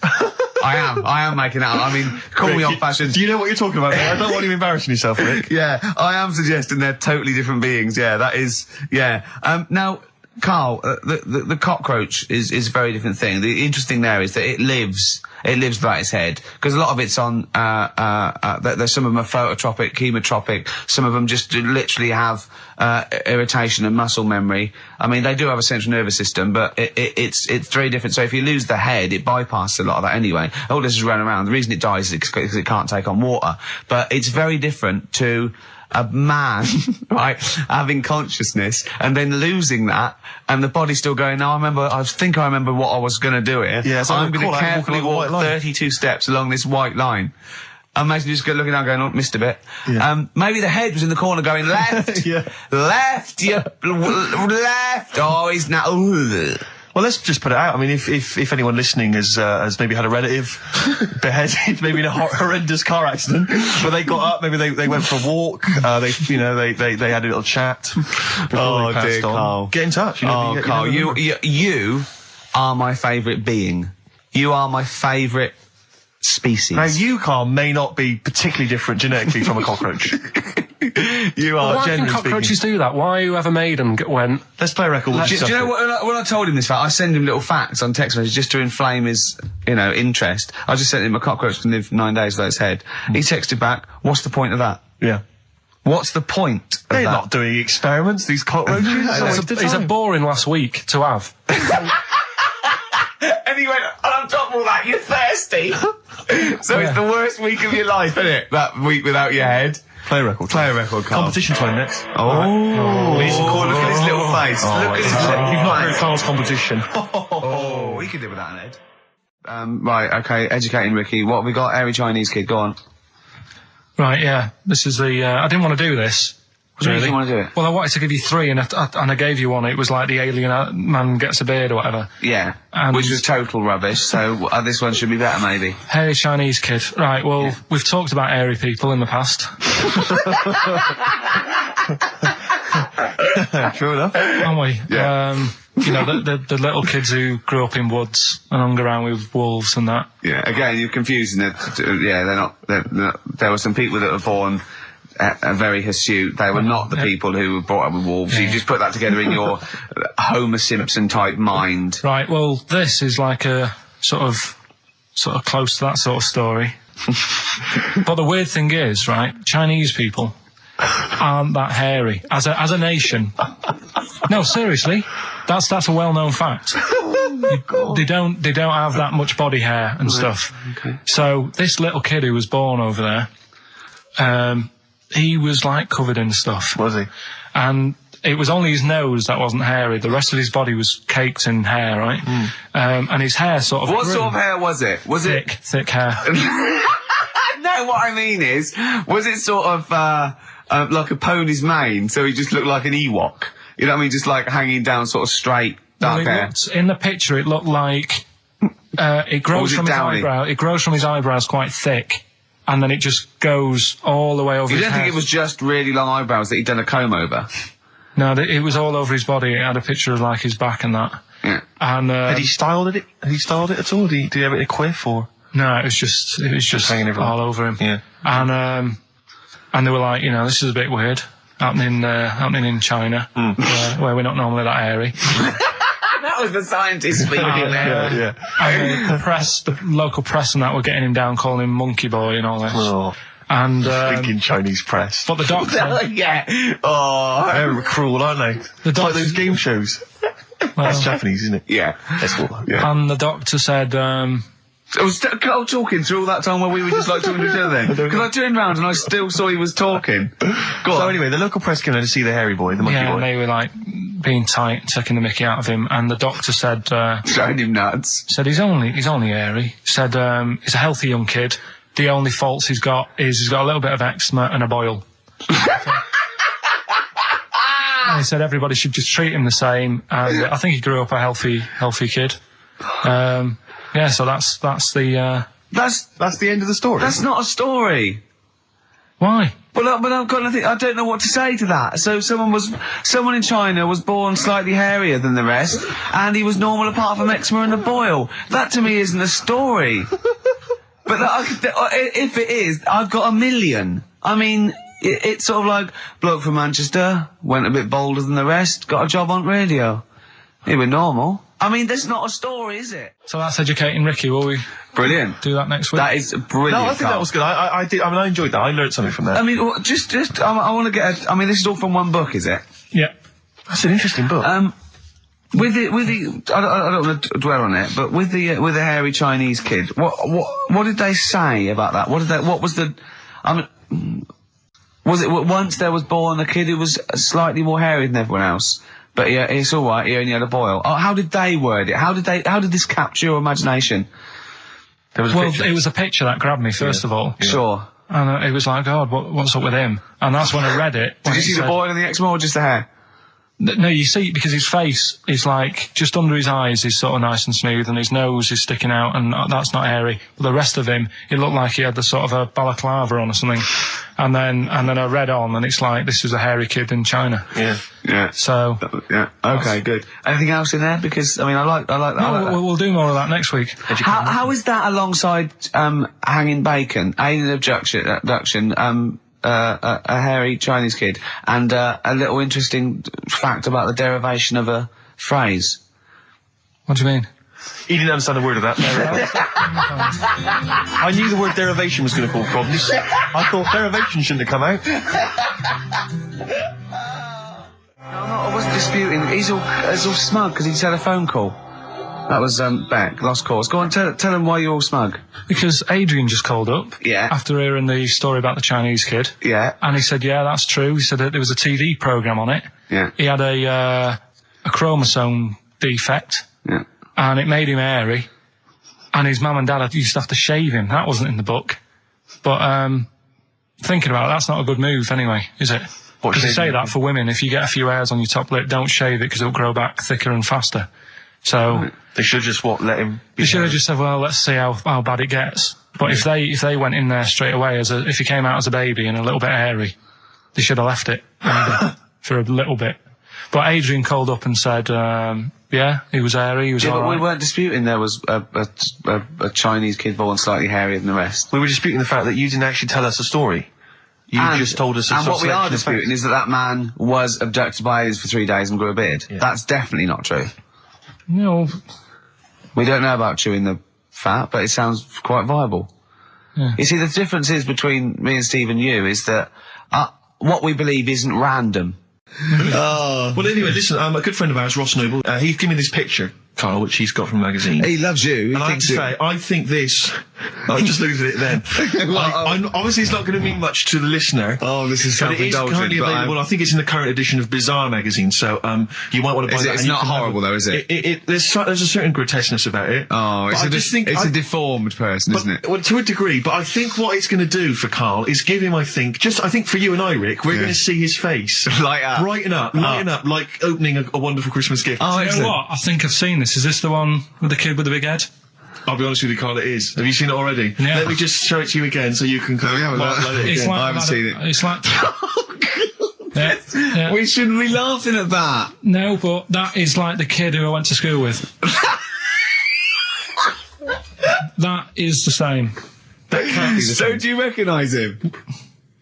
Seriously, that is the same thing he had. I mean, I have to say, it does look like it's been computer generated. It's so odd. Yeah. But look at the child's face. I know. Look at his reaction. Don't take another photo of me.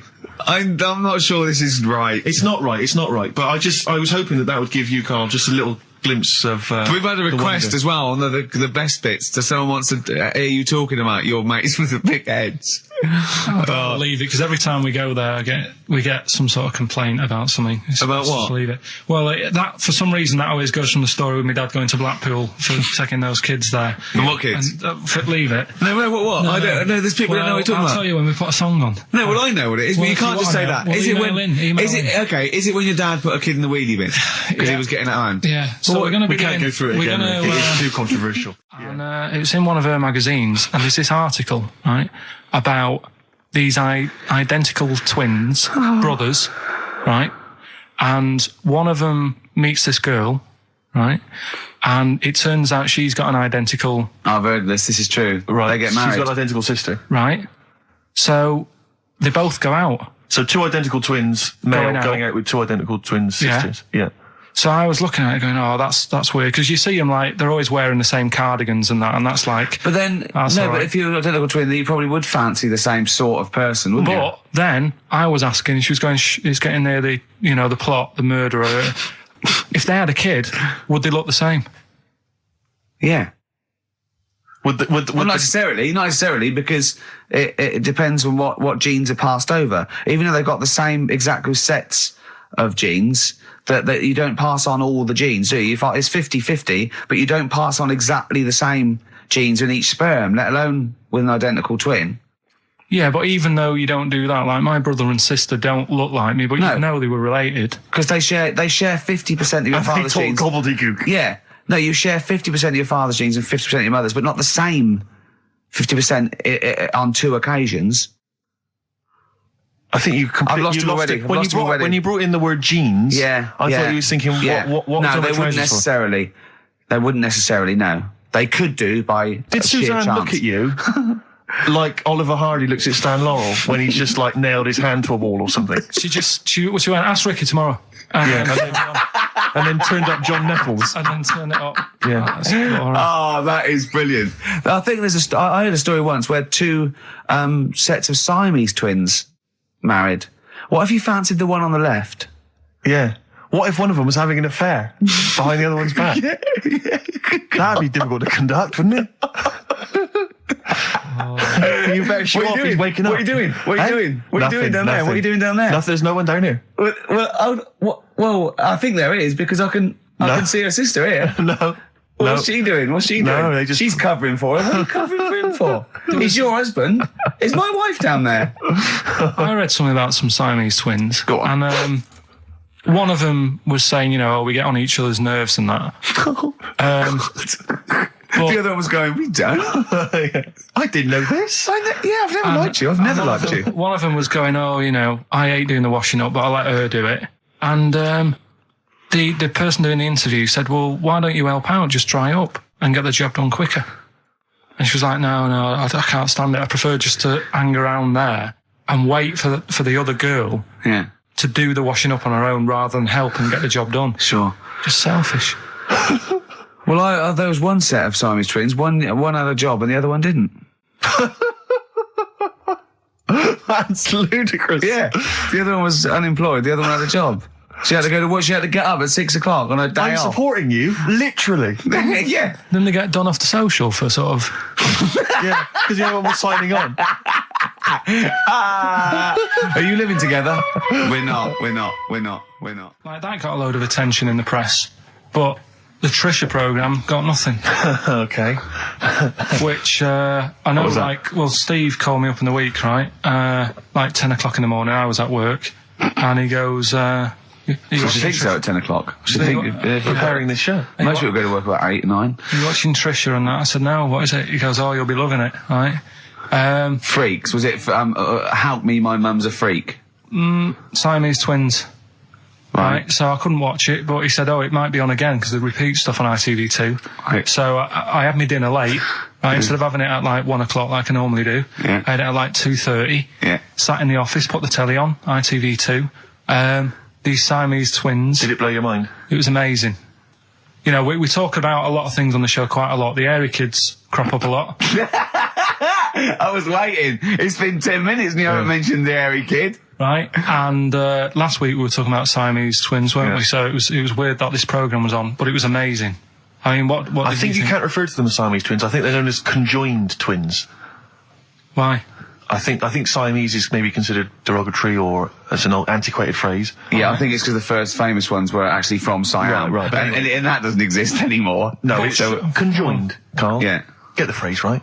But you think that if that's happened to you, that wouldn't be that sort of offensive. The names that you must get called. Right.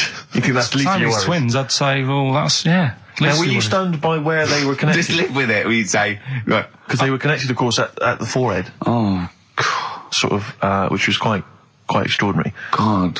What if one had bad breath? That wasn't a question that Trisha asked. Annoyingly, because I know that much of the audience was thinking that. There's a few things that didn't crop up. What questions would you have asked of them? Because what things did you feel weren't mentioned? I'd love to just watch Carl watching amazing things. Exactly. Do you know what I mean? It's like early learning thing. Mouth slightly open. Yeah, mouth open, dribble, looking round to see if anyone else has seen it. You know, I hate that. Like when a cat sees a bird land on the balcony. Exactly. It can't believe it's luck. I'd probably say, how do you buy her a birthday present? A surprise gift, yeah. Because everything's ruined. Sure. Right?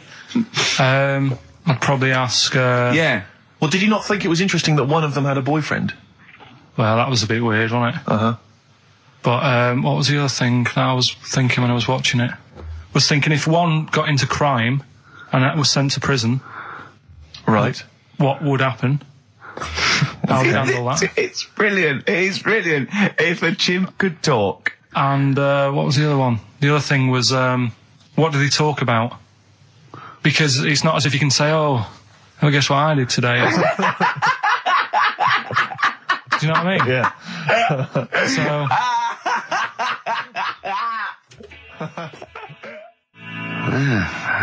brass in pocket, and if they're pretending to be good, they're doing a bloody good job of it. I love them. That's Ricky Gervais on XFM 104.9 with me, Steve Merchant and Karl Pilkington. Karl is still buzzing about these conjoined twins. It's just... One of them, of course, had to be... Because one of them was sort of shorter than the other, and had to be sort of wheeled around on a kind of trolley thing by the other. This isn't Molly and Dolly, is it? No, they're not called... One's called Reba. I forget what the other one's called. Sheena, maybe, or something like that. Do you remember, Karl? No, I wasn't that impressed with the names. It was just...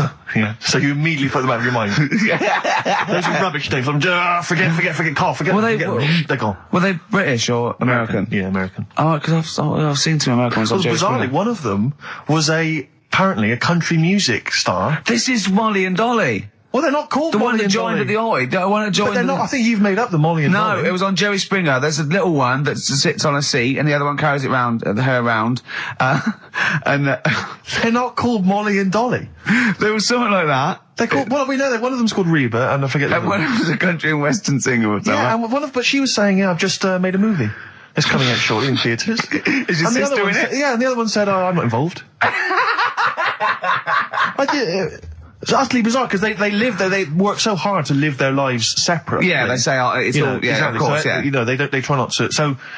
So she's talking about her music career, and the other one's sort of not taking any kind of credit for it, which is nice. It's weird though, because when she was singing as well, the other one just stands there. She doesn't join in. She doesn't sort of dance. Offer backing vocals. Do you know what I mean? Make a group out of it. Yeah. A duo. Yeah, well, but it seems like we're sort of being horrible, but we're not. No, we're not. I mean, We're laughing at Karl's amazement at this phenomenon. Sorry, I just got to say we're not. Taking the mickey. The really weird thing about all this, right? And it's annoying because you were saying about, what should have Trisha have asked and all that. Yeah. But one of them mentioned that one of them was adopted, and the other one wasn't. Don't talk rubbish. No, seriously. I didn't understand it, right? Of course you didn't. And then Trisha sort of said, well, let's have a chat, and they were like, no, don't want to go into that. What do you mean one was adopted? That's what he said. One of them... don't quiz me on it, but that's what was said. Hello there, I'm a multi-millionaire, and I've just seen your orphanage. I'd love to adopt one of your children. You'd like to adopt one? I'd love to adopt a children, because I've got loads from around the world, so I'd love to adopt one. I'd give you $10,000 towards your orphanage. We're speeding through then, yeah. Okay. We've actually got 2 left. I only need one. I'm only interested in one. Yeah, I don't need any more. Don't need any more. They're sisters. I know it would be tragedy to break them up, but I really only need one. Now, break it up. There's the rub, you see. Sure. You just need the one. It's $10,000 now. You can have that. I'll sign it now, but I don't want to discuss it further. I'll bring her around. Brilliant. Okay. Ding dong. Hi, yeah, brilliant. You brought my kid round. Yeah, there she is there. That's a joy. Yeah. Okay. Just standing next to a bush. Yeah, can you bring her out? No, there's nothing behind the bush, so you just want... I just want to be able to walk 360 degrees round her. Do you want her or not? Yes, I can't believe it. What's that little trolley? She's talented. Oh, dear. You're talking nonsense, Karl. Well, whatever. Steve, you're out of the room there. Mm-hmm. Karl took a phone call from someone. Okay. He's found a cellmate. Right. Not a soulmate. I think one day they will be cellmates. Yes. Because he's just like, he loves everything Karl loves, and he was telling Karl stuff, and Karl's face was lighting up. Yeah. He's told him of 2 Russian kids in the circus. They're covered in hair, and their mum tells them off because they're covered in fleas. Karl said, see, that annoys me again, innit? They do something else. And the bloke went, yeah, they should just make money out of being hairy. And Karl went, exactly. And he said, have you heard of the 3-legged juggler? And the bloke went, no, what's that? He went, that annoys me as well. Because he thinks they shouldn't have done juggling, they should have done football. Do you know what I mean, though, Steve? What do you mean a 3-legged juggler? What are you talking about? He's a famous 3-legged juggler. Oh, he's mega famous. He's like the Beckham of wherever he's from. But the other day I was looking in, I don't know, Bizarre magazine or something, right? And there was this fella who, he had no arms. So you saw a picture of him. His job was fixing watches. Did it with his feet. Go on. Well, it's just why pick the most hardest job to do when you haven't got any hands? Crush grapes. Or... Do you know what I mean? That annoys me. Oh, crush grapes. Imagine him being told that, and that he comes into the careers advisory where they go, now, what do you want to do, Hargreaves? Make watches? Right, take a look at your arms. Crush grapes, mate. Sorry, you're a grape crusher. Next. Brilliant. Brilliant. I would love you to be a career advisory in some sort of clinic. It'd be brilliant.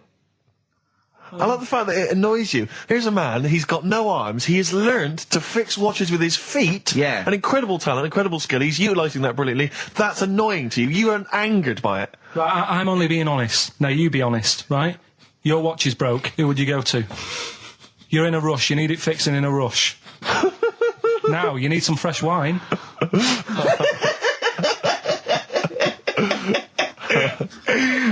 Be honest. Oh, you're amazing. But what's this thing that you've been talking about, this video? Freaks, right. It was a thing that was banned for like 50 years. I think it's been taken off again, but I don't know why, if it's just been deleted, right?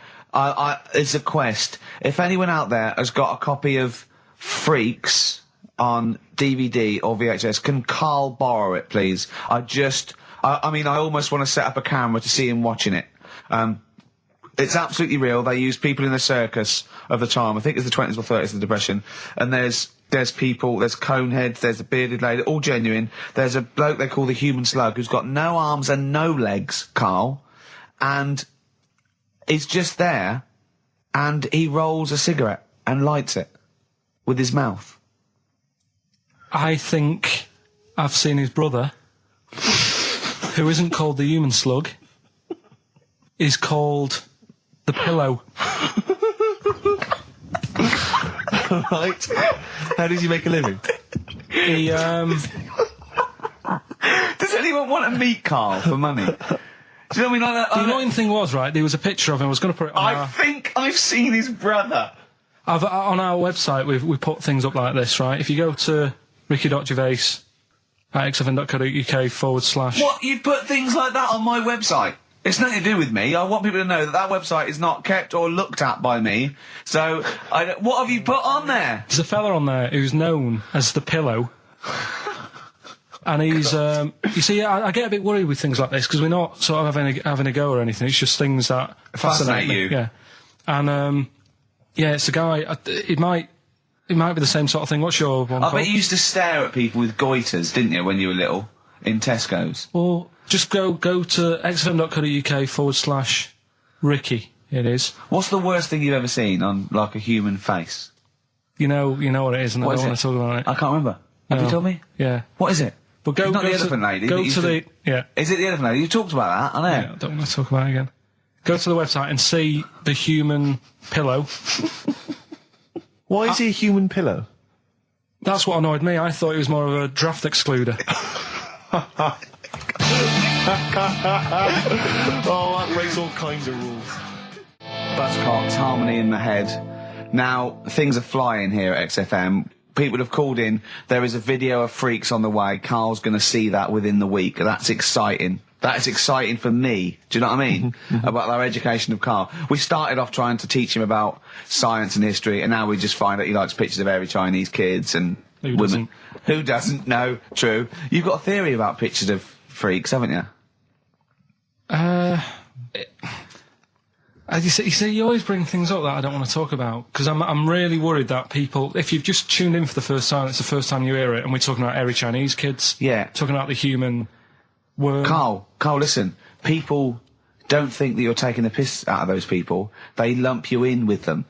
Do you know what I mean? They think that you're a freak of nature. So you can say anything you want. Do you know what I mean? Because it's honest, it's from the heart, it's genuine. So don't worry about that. Yeah, but Suzanne was saying last night that I've got a heart of stone, or whatever it is. Why? Because I wasn't crying at Comic Relief. And all I always used to say to her, get out Elephant Man, let me watch that for 30 minutes, I'll be crying my heart out.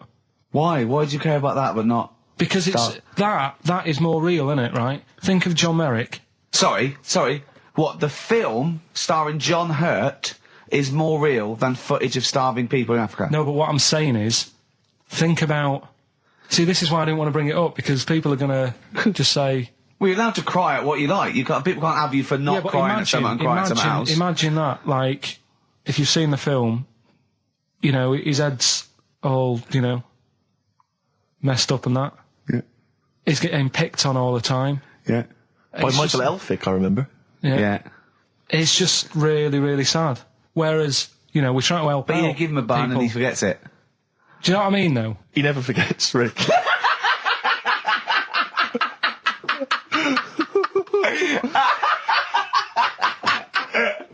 Oh, dear. Anyway. Oh, God. We're giving away stuff again. Yeah. Tell me a theory about freaks who have their picture taken. No, I'd leave it. Can I tell you? We'll do it next week, then. Can I tell you what this is? Go on, quickly, what is it? Right, when he sees a little picture, like in his books he's got, he carries round those things, right? And there's like a fella with a little head with some like, able-bodied people. He goes, he must know the only reason they got to take that picture, right, was so they could show their mates, say, look at me, the little fella with a little head. That's his theory. Yeah. So every picture of a freak, they're being... Steve, let me describe the picture to you. This little fella with a little head. Right. Playing on the piano. I've seen it. All his family stood around and mates and that. When have you ever seen a picture of someone playing the piano and everybody wants to be in on it? Doesn't happen. Maybe it was one of those kind of Christmas cards they sent out to everyone. It wasn't. You could see one of them was like in a rush to go away. He was probably planned to go out, and he was like, "But they were taking a picture." It's I'll be in it then before I go out, and it was all. He's out of order. Yeah. If you say, do you know the one? I do know the one you mean. Yeah. What about the one in the when you went down to Cornwall in that little We'll pub? talk about that next week. What you want to get on, do you? Yeah. Right. Right now, we got people to send in a little thing for you last week, didn't we? The film Freaks. You got a few sent in. You watched it, did you? Yeah. Now, I should just point out that the film Freaks, for those that don't know, was a movie that was released, I think, it was originally made in about 1932, something like that, and then it was delayed. It was banned for many years, because it did, in actual fact, feature, for want of a better phrase, real-life freaks. Yeah. Bearded ladies being one of the more kind of familiar ones. There's a guy without arms and legs. There's all sorts. And it was actually it's quite a tender film, isn't it? And actually portrays them as a kind of dysfunctional family. It's not exploitative in that sense, but what do you make of it, Carl? Well, you were watching it for the freaks, weren't you? Yeah. I mean, I wish it does take a while to get onto it. What do you mean? Well, straight away I was disappointed, right? Because at the start, like, you put it in, it's like, oh, brilliant. Here we go, you know. I said to Suzanne, we'll watch this, we'll have a good night. Yeah. Have a romantic night. Yeah, that's it, her birthday. Yeah. You've got your gloves, now we're going to watch some freaks. So, put it on, and it starts off, and it's like, you know, the following film, you think, oh, it's like following films rated 15, which means, you know, might contain scenes of violence, bad language and sex. Yeah. Mention nothing about pinheads. Right. So I thought they missed a trick there. Yeah. Right? So I thought, well, let's go and watch it. And what exactly is a pinhead? Oh, if you've seen it, you'd know. Okay. Right, so not the best thing in it either. So imagine that. Okay, so you're watching it. So sat there, I think, right, something comes on, and the little fella's on there, the little fella we were talking about, the Pillow Man. Right. Is it the best thing in it? Now, what's the Pillow Man again? He's a fella who years ago, he's got no arms and legs. Right. He's just a torso. Just rolls, yeah. And there's a scene where you see him sort of rolling a cigarette up, just using his mouth, and it's like he lights it and stuff. And that's weird. And then what else is on it? So it can stanch your growth. And then there's a little fella on it who is fed up because he looks 5, but he's actually 34.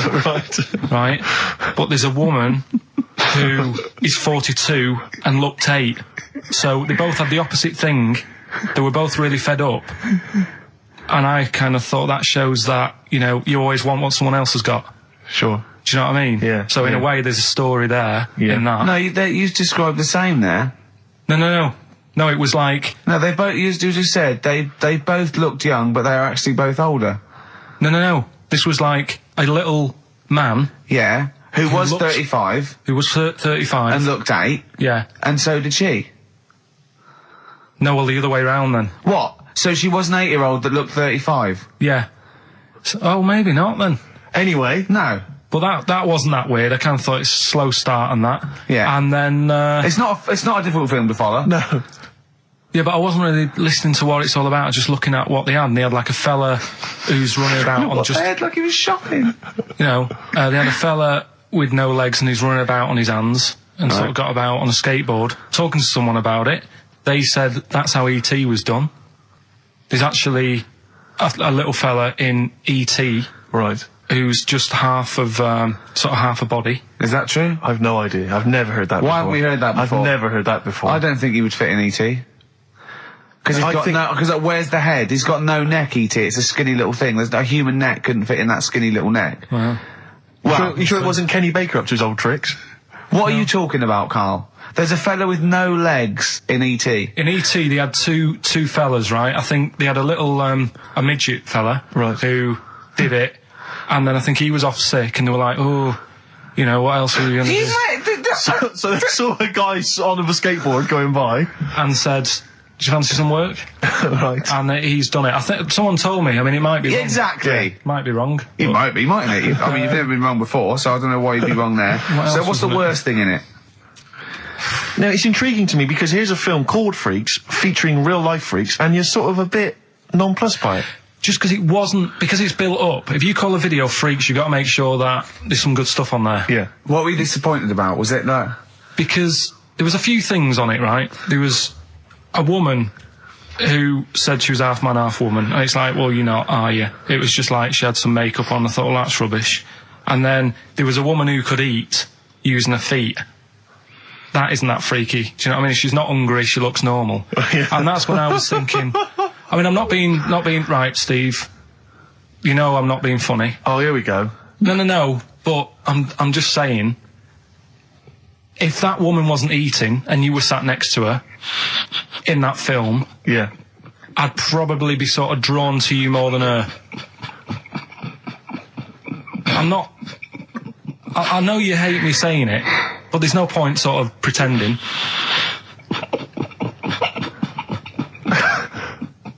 Do you know what I mean? Oi, Muttley, what are you sniggering about? That face. Well, you mean there were things in it that were less... What are you saying? I'm just saying... Play a record. Seriously, I'll slap you. I'm going to slap you live on air. Yeah, but you always get... Right, I'm slapping you live on air, I swear to God. Alright, play a song then. He's playing a song. I'll play the song. Keep the fader up.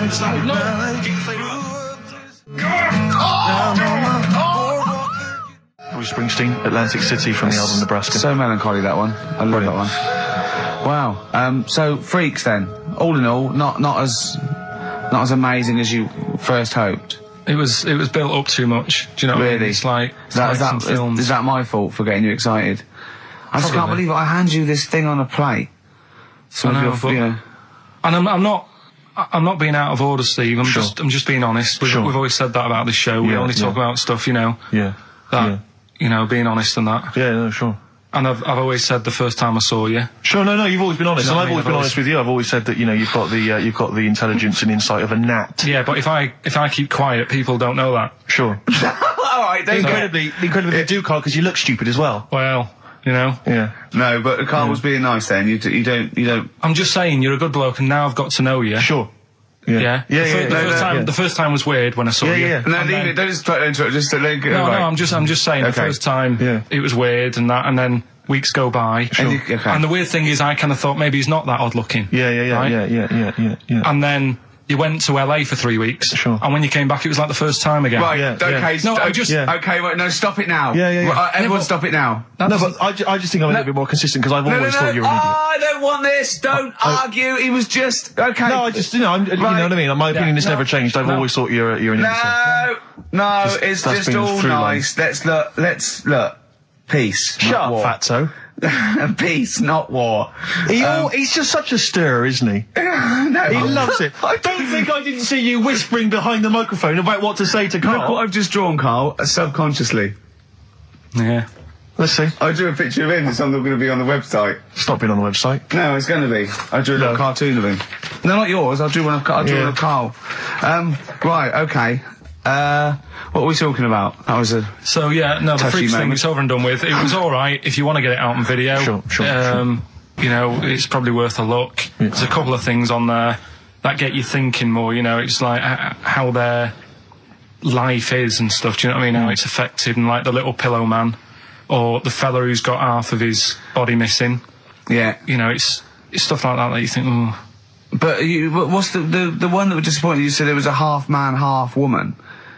Yeah, I don't quite understand that one. Do you mean hermaphrodite or half? I can't remember it. Do you mean it was one sort of like it had bits of both? It was just like half a face done in makeup and long hair, then on the other side it had it shaved. I love the idea that you go to this circus and there's people in there that have been sort of persecuted all their life, and they think, well, maybe I can make some money, and then you boo them because they're not freakish enough. I love the idea they go, boo, you're not freakish enough, boo. Oh, you've got bits of legs, boo. Do you know what I mean? Yeah. But there was, I mean, talking about that, you see, why did they join the circus and that? Because there are things they can do. I was telling you in the week that I was reading something on some news website about some sort of Olympic-style games where they're going to see, like, disabled people against able-bodied. Right. Let's be careful here, shall we? No, I'm just saying, though. Okay. Do you know what I mean? So there is other things. It doesn't mean just because you haven't got legs you can't do other stuff. Yeah. And in this race, there's, like, disabled people who are beating able-bodied people. Yeah. I mean, what? Would you go and see that? I don't know. But, I mean, it depends. What do you mean? They're beating them? At what? He didn't state what the little races were and that. Little races. Does that can't help himself, can he? No, little races. Oh, look, there's the disabled with their little races. Yeah, they're having another little race. Oh, dear. Would you go? Would you go and watch that? Do you remember when Jimmy thought that Paralympics stood for Paraplegic Olympics? The Paralympics? Yeah, it means parallel Olympics. Yeah. He thought it meant Paraplegic Olympics. That would be a good site, wouldn't it? Mainly blow football. Clocks from the Coldplay on XFM 104.9. I'm Ricky Gervais, with me Steve Merchant, and back Karl Pilkington. Hey. He's raring to go. That's nice when you have a bit of time off, isn't it? Yeah, how long have you had off now About then, 3 Carl? weeks. About 3 weeks, yeah. We can't do that because we're sort of self-employed. We'd be letting people down, but it's different when you get paid anyway, whether you turn up or not. But good to have I'm you back. never off ill. No, That's the first time I've been off ill. Like, Well, no, I mean, just you're off 2 weeks and then you're off. No, I just wish I was the kind of person who could let down an audience I know, of regular really, listeners. yeah, but like I say, Well, no, we spoke to you. You weren't that bad. A cold, you don't go home for a cold. We were discussing this last night in the pub, and you don't go home for a cold. Okay, so moving on. What have we got then? We got some great cold, songs. though. I've brought in the Smiths. I've brought in Buzz Cox. I've brought in Neil Young. I know Steve's got some hip hop. Some great hip hop. I've got Hooray! some great Elvis Costello. It's going to be great. Carl, come on, concentrate. You've been away 3 it's weeks. just annoys. No, stop saying that. What? Because you're annoying me now. Why? Oh, Don't what go are you do? Go home ill? Oh, he's annoyed me. Oh, has he? Yeah, I got I'm a little bit annoyed. Can I have some time off but still get paid? Yes, of course you can, Steve, Carl. right? He called me up, winding me up about this, and right, I'm 30, right? I'm 30 now. I can only remember being off 2 times. Oh, his memory's going as well. You had some time off. And both of them were when I was at school. School? What's school? One when it was windy. Why did you have time off? Because it was windy. But to be honest, Carl, that lasted for 7 years.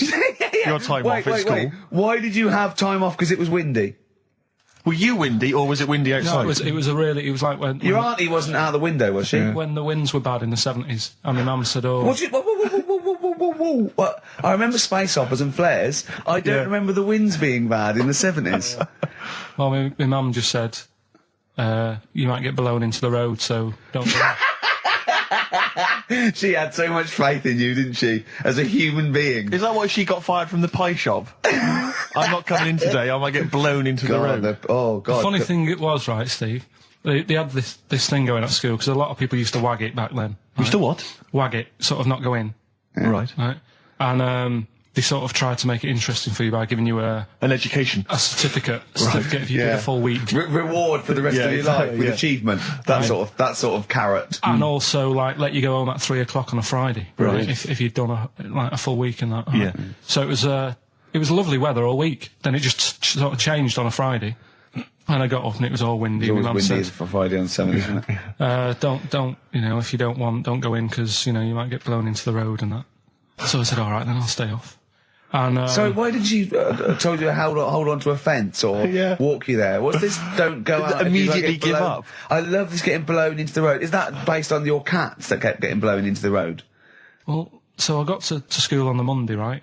And the teacher said, Took you a right, long time. today, to punish you, you're the only one who wrecked the whole week, right? Everyone else came in. You didn't. So everyone else is going home at 3 o'clock today. But you're not.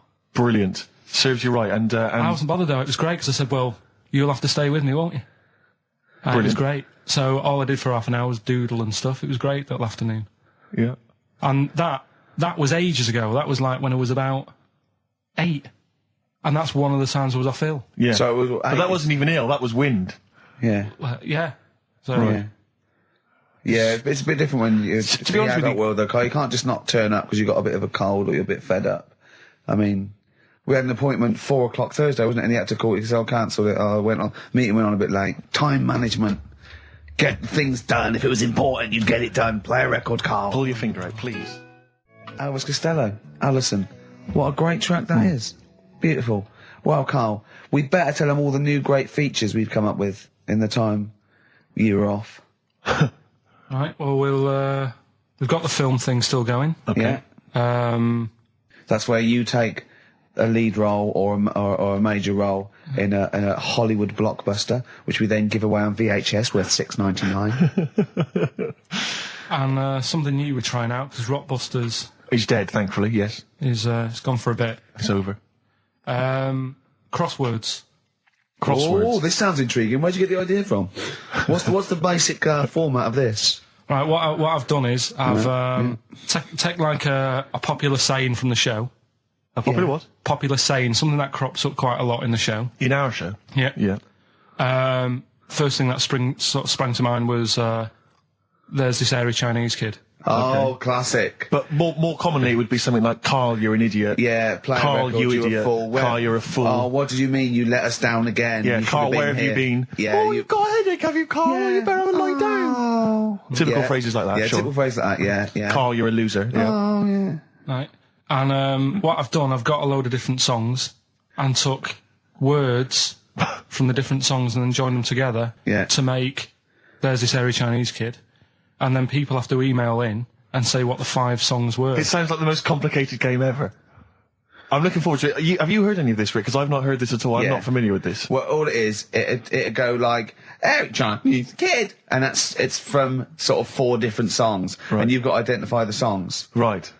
Wow. How many songs in this, Carl? 5. There's this hairy Chinese kid.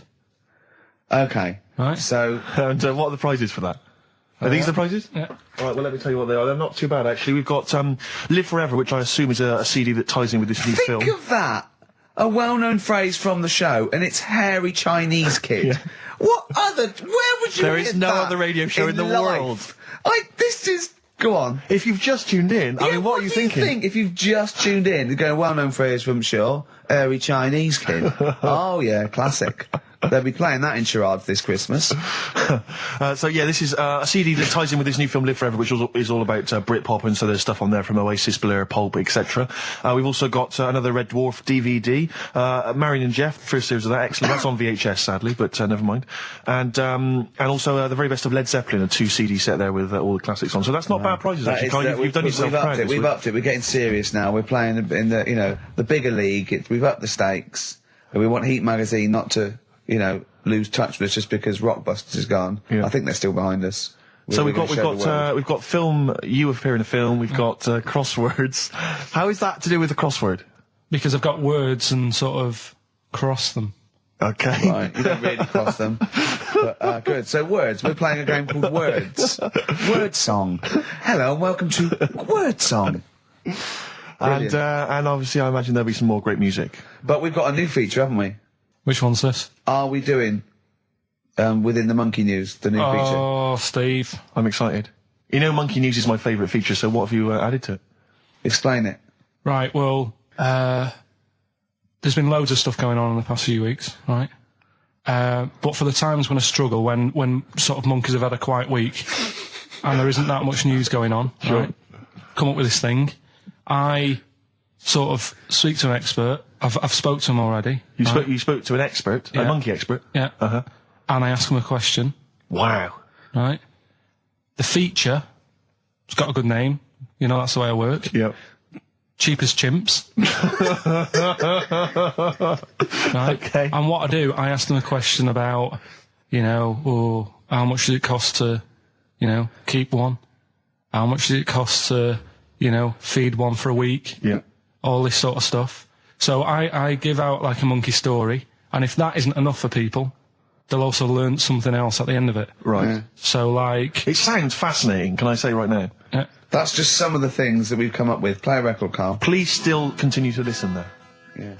Richard Ashcroft, Buy It in Bottles on XFM 104.9, Ricky Gervais, Steve Merchant, Karl Pilkington.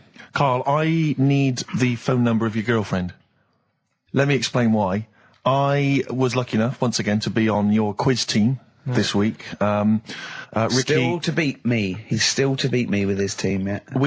Second I came. The gang here and some friends, we sometimes go down to a pub quiz in the local area, and I was invited by Carl to be on his team. Twice now I've been on that team. Ricky's always on another team. And what can I say, Carl? Do you mind me saying this now? Because I've analysed the team, and it's very much your team, and you've put the team together. You've recruited some excellent personnel. Your girlfriend's very, very good on the team, as is one of her work colleagues, and you normally bring in, someone like myself. I like to think I'm providing something with the entertainment section. I seem to remember last time I answered at least 6 or 7 questions that other people hadn't got, so I felt I provided something there. Carl, I rather like John Harvey Jones, who used to be called in to sort of troubleshoot companies. I see why you are not winning ever, and it's a rather pricey contest, isn't it? It costs a tenner to enter per person, and unless you get in the top 3, you're not going to get to see your money back. No. So I think you're going to maybe need to step down from the team, because Carl, I am not sure. You consider yourself a kind of player manager, but frankly, I'm not sure you're providing enough.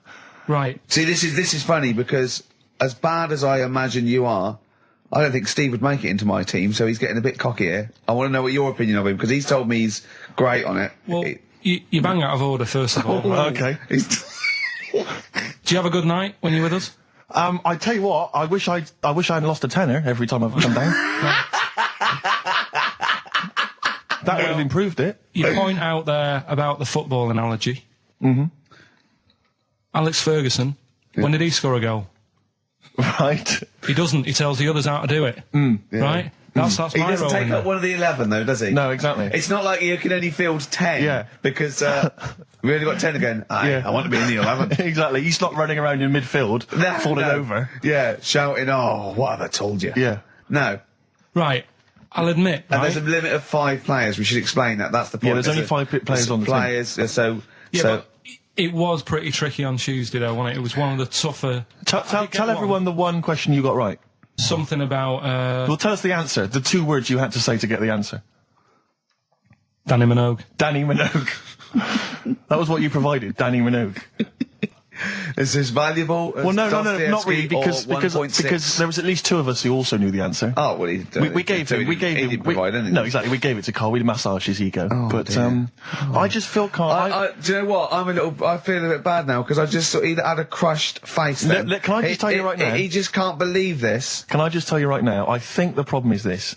I think there's that precious 5th position that is not being filled at the moment, I think, consistently enough by a decent player, right? You've got a solid team. I'm thinking if you want to remain on the team, you are going to have to pull your finger out and find a 5th member that is going to provide, and I'll tell you where the weaknesses are. I can tell you right now, mate. The weaknesses are natural history and science. Something which Ricky Gervais is scoring on week in, week out on his team. There is a few. Now, if he was available for a transfer, we could be fine.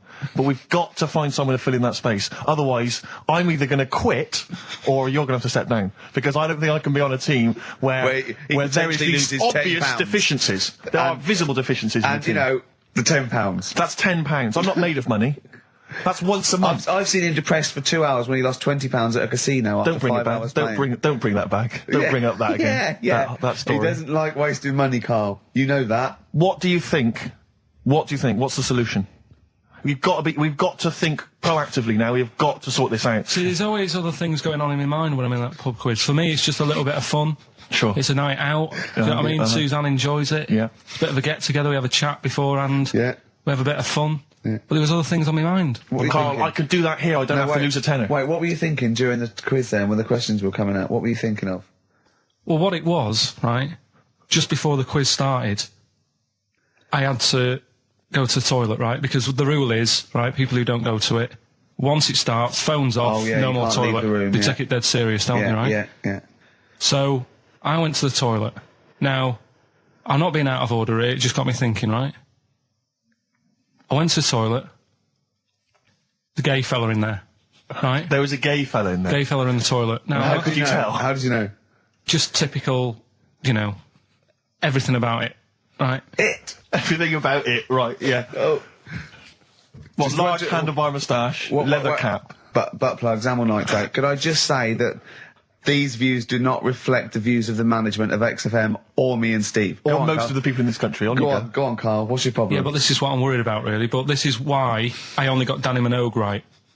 Right? Because this was floating around my mind. Went She's to the a big toilet. gay icon, now, isn't she? go into the toilet. They have like men's cubicle and they have women's cubicle. Yeah. Mm. Now, without sounding out of order, is it wrong for me to think gay men should have their own little cubicle? Call in. They should have their own... Well, not cubicle, you mean an actual toilet, I suppose. When I was at the urinal, Yeah. normally, you know, there's a fella there and then you go, all right. And there's no pressure. But I couldn't go. I was thinking, should I wait? If I go into the toilet, it'll look obvious. Yeah. I had loads of pressure and But this was what were going you on. worried about? I'm so sorry. What were you concerned about? Viewers? I'm so Well, sorry. it's like, right, listen, when I was a kid, right, and it's all right for you to go into women's toilets when you're a kid, it's like, oh, it's a bit cute, right, as long as you're not, like, over 15 or something, right? Right. But when I was a kid, I went into a toilet, and women, when they use their little cubicles, they don't shut the door. Some of them just sit down on the toilet, Yeah. right, and you see everything. And, no, seriously, that's probably one of the first times I saw, like, a woman. Yeah. That, right, and my Auntie Nora when she was staying over. What happened with your Auntie Nora? She was, she's into wearing caftans. Into wearing what? You know, caftans. Oh, yeah. What are caftans? Big, bellowy sort of dresses. Right, right. And, yeah, I used to sit on the floor at home in front of the telly. Sure. She was on the chair behind. Yeah. She did a bit of a, sort of a Sharon Stone scene. Oh, God. Yeah. Did you see it? There was no underwear. No. What age were you? What was it like? What age were It you? was like a ripped tennis ball. What? Right, we're off air. We're off air. Either that or put us in for the Stoners. Iced tea.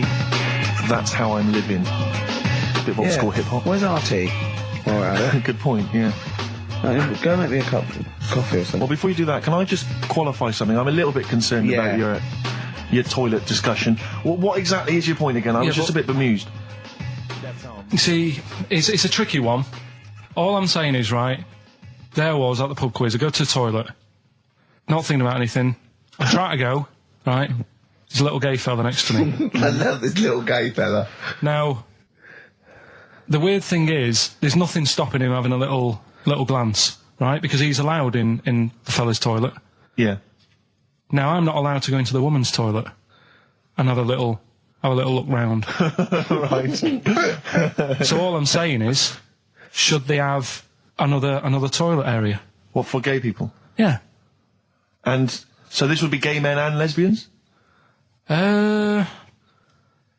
Is that going to complicate things? Well, I mean, I can only assume. I mean, to what point? I'll ask you a question, right? If you're intimidated, that's a shame. But you know, most gay men aren't looking at your knob. You know that. What do you mean? I can only say that 99.9% of gay men who use a urinal standing next to what they assume is a heterosexual man aren't looking at his knob. And what they're doing then? They're emptying their bladder. No, but the thing is, I can't talk politics for Carl. you're saying, like, you know, about would you have one toilet for lesbian women and gay fellas, right? What does that mean? Yeah, would it be mixed? Would it just be? Well, would it have a man on one? That's picture man. One little picture of a woman on the other, and then what? What would the little icon be? A man and a woman. A man and a woman. Just having a chat. Yeah. In pink and Doc But Martens. you couldn't mix them, because then what would happen is you'd get people who are going, oh, I'll play up to this a bit. What, pretend to be gay? And yeah, you know, sort of grow a moustache and shave their head. And pretend to be a lesbian. Right. Yeah. So, I see. So, people pretending to be gay so they could go in and have a look at the lesbians. Yeah. Right. So that would mean that we need 4 cubicles now, would we? Yeah, no, this is fine. 4 cubicles. So every pub How now... many toilets do we need at Every the pub's moment? now got 4 toilets. Oh, Carl, bisexuals. Yeah. Now, interesting. Bisexuals. How many toilets do we need now? Call the council. Do you use any? Huh? No. No, because they're interested in everything, aren't they? Because a little bisexual fella will be looking at your knob. Right, with them, Yeah. what you do, you just have a door, you open it, and there's one urinal there, so you can't get a queue.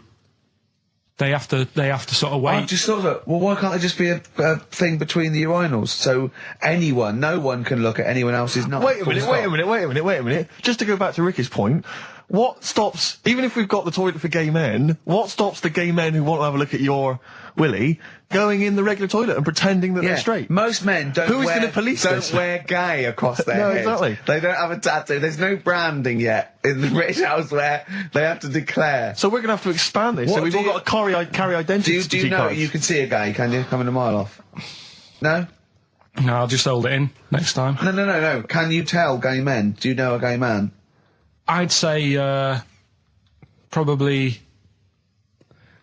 if you did if you lined some people up Yeah. and said point them out, I reckon I'd get. But hold on, we're not talking about people dressed in leather with the arse cut out and an handlebar moustache. Yeah. We're talking about, the everyday, No, non-seen... of course, Oh, no. well, yeah, but I mean, suppose I put you in a room and there was 10 naked men, right? Yeah. And there's 5 gay men and 5 hetero. Could you walk along that line looking at those gay... Am I naked No, you don't have to be naked. Why would you have to be to naked? catch them out? Play a record! How would you catch them out? Get excited. Don't go into it. Don't go into it. Don't go into it. Play a record. I'm miserable now. Would you share a toilet with Morrissey? From Manchester, you'd have a lot to talk about, wouldn't you? Yeah. We've had an email, Rick, from Jim, and he's just simply said, what about a separate cubicle for bold Mancunians? Wow. Makes a lot of sense. Yeah. You just have your own toilet. The Thrills, One Horse Town on XFM 104.9, Ricky Gervais, Steve Merchant and Karl Pilkington. Now, Karl Pilkington is getting ready. It's the start of a new strand in the show, a new quiz, a new competition to replace Rockbusters. Now, that's quite a tall order, but what have you done? Right, like I said, right, if you've only just tuned in, what it is, I've took, and I'll be taking, a well-known saying every week from the show, something that crops up a lot. First one that sprang to mind was... There's a little gay fella standing next to me in the urinal? That's next week. Okay. This week, there's this airy Chinese kid, right? Yeah. That crops up quite a lot, Sweeping the nation. right? So what I've done, I've got 5 songs, Yeah. and I've edited them together to make that saying. You've got words from songs where any part of that sentence occurs to recreate it. Yeah. Now, what do they need to do? Do they need to say what the song is? Just the 5 songs? I mean, I was going to say song and artist, but if you want, just a song. So there's 5 things there, and if someone doesn't get all 5, it's still worth emailing in because we might give it to the one who's got the most, and then... Yeah. Can I suggest we go for artist rather than song? Only because sometimes it's quite tricky to get a song title. Sometimes it's very odd or it's not quite what you think it is. So maybe artist is an easier one. Are you happy with that, Carl? It's your that all right? composition. I mean, Steve always does this whenever I come up with an idea. Oh, yeah. I'm just trying to make sure it's just the best it can yeah, be, Carl. Yeah. Yeah, no, he came up with a few game shows and Steve was going, no, it's no good. And Carl said to me, he said, it's the one of The Office ever got on telly. Yeah, but... Well, we shall see how Cheapest Chimps plays out, but frankly, the fact that The fact that you said to me, Steve, I've come up with the best game show ever. It's called Cheapest Chimps. What's the idea? I don't know. I just like the name. It's something to do with chimps. I thought, well, I'm not sure that's the best game show ever. And what was the other one you came up with that you told me about? I think a few people will be disagreeing with him, Carl. I think people will say that Cheapest Chimps could be the best game show ever. You know, when I was at school, people like you, I really didn't like. You're a stirrer, Gervais. He flits, doesn't he, from one side to the next, Carl. The one thing, we may argue, mate, but at least we're consistent. Ricky Gervais flipping from one side to the other. One day he's on Carl's side. When was the last time Steve wrestled you to the ground and got you in a leg clamp? No, you're right. Never. What, is that supposed to be a good thing? Well, did you see us? Yeah, I saw you struggling in Carl's office earlier. He was punching my legs to release me. We were on the floor. And I was squeezing him with my mighty legs, wasn't I, Carl? Right. It was like, I imagine that's what a crab feels like when an octopus has got it. We were playing that, weren't we? So anyway... So, I'll play you this clip now. It's 10 seconds long. We'll play it a couple of times because you'll need to take it in. So here it is then. What are we saying? We're saying artists? Let's go with artists. Artists. So email in ricky.gervais@xfm.co.uk. Name the 5 artists it has taken to make up the saying, Give there's that this email airy address Chinese again. kid. Give that email address again. ricky.gervais@xfm.co.uk. There's this airy Chinese kid. Here we go.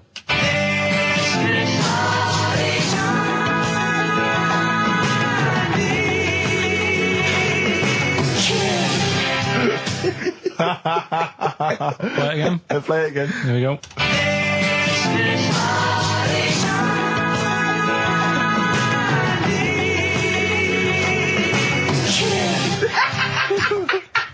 I think you better play it once more. Oh, I've got them. Have you got them all? Yeah. That's nice work. Here we go.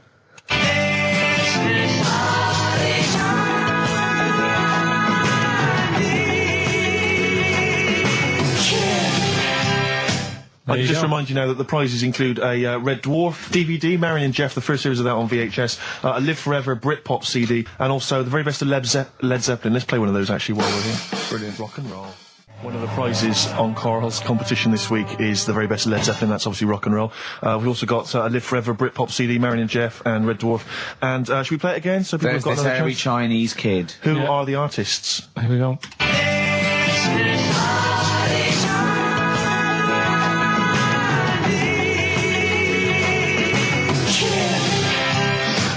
It's tricky. It's not very easy. Once more. One more.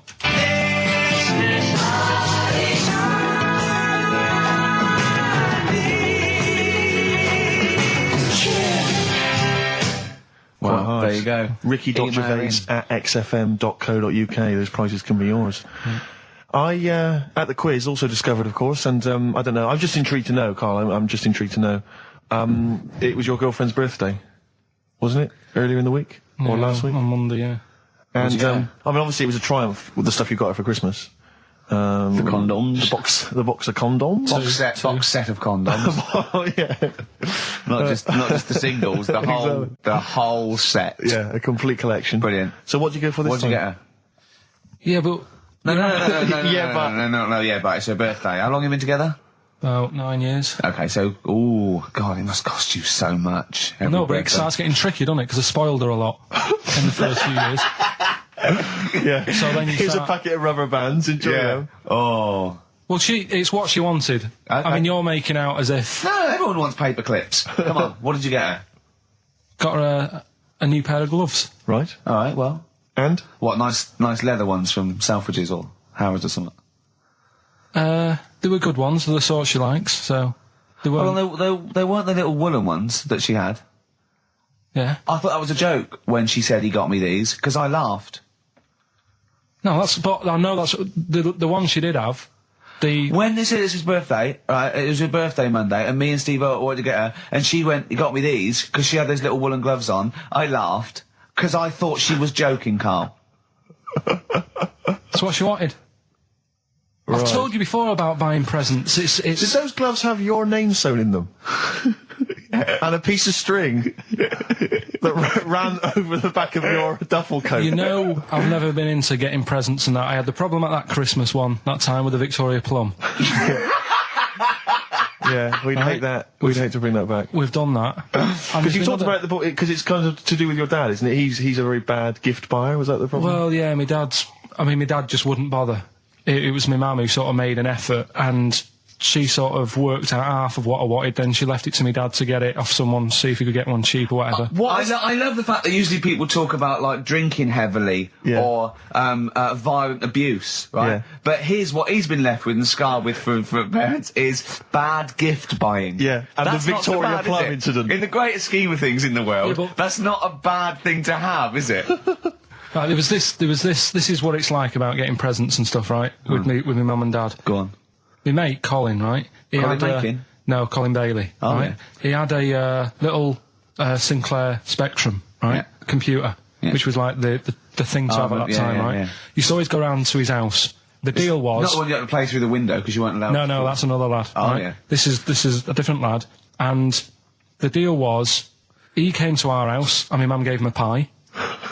And then I'd go round to his and I'd stay there for a few hours playing, Hungry Horace and stuff like that on it. Sure. Right? Now, my mum and dad knew that I really wanted one of these computers, right? So I waited about a year.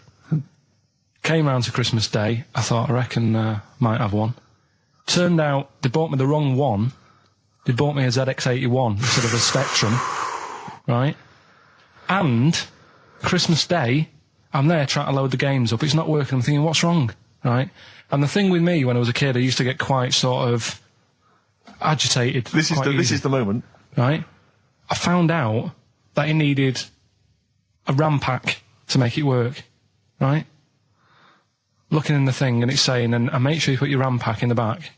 And I was like, oh, where's the RAM pack? And my dad's going, I don't know, I've got you the main bit. That's it. So, I was that wound up, I just was sick. Right? Just sick. I didn't feel sick or anything, I just was like, oh God. Went to the sink, just sick. Because I was that on edge about it. I said, come on, we've got to get one. And my dad's like, Tandy's shut, we're not gonna get anything today. Ruined again, Christmas Day. That was after the year when my train set got blown up by our kid. The following year, no RAM pack. And now you ask me why don't I get good presents? He's scarred. He just I'm gonna die. Honestly, I'm gonna die. He's just screaming sick. Yeah. There's no RAM pack. Did you get to the bottom of it? Why wasn't there a RAM pack? You have to buy them separate. Oh, okay. What do you mean I can't play Frogger? Oh no. So, wasn't there another incident when you threw up? Spontaneously threw up? Oh. Through sheer anxiety? I do get it. It's not so much now because I've relaxed a bit, but as a kid I used to be quite on edge all the time with certain things. Do you think that's what happened to your cat that kept being sick? That it didn't get the food it wanted and it just threw up? Do you remember that? Yeah. God, so they shaved it.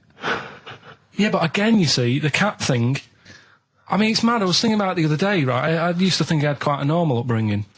You didn't. Right? And someone was talking about the cat. Your mother once told you not to go to school because it was windy, Carl. It was not a normal upbringing. The cat was being sick, so she shaved it, so it was easier to clean. Right, well, my mum and dad went on holiday, right? And I stayed at the Rosses down the road. Oh, yeah. Only a kid, must have been about 5 or something, right? And I was always running around in the house. I had a lot of energy as a kid. What the Rosses did, they had this cat that was dead violent, the most violent sort of angry cat I have ever witnessed. A tiger? It was honestly, Steve, if it was bigger, it would have been, because it was just always having a go at you. Yeah. If you went to pat it on the head, it went to bite you and stuff. And what they used to do with it, to stop me running around, I'd sort of be running around, and then I'd get a bit tired, and they'd say, have a lie down on the settee. So I'd lie down on the settee and I'd nod off. And what they used to do, I'd wake up and I'd put the cat on my belly. Right? So I'd be scared to move because it's like it's going to get me. But it would keep you there. It kept me there, and it used to sort of slaver on me, and they'd sort of, go out or whatever, and I'd be lying there. That's not normal, is it? Carl, sorry, were you created by the Brothers Grimm for one of their fairy tales? What kind of a life is that?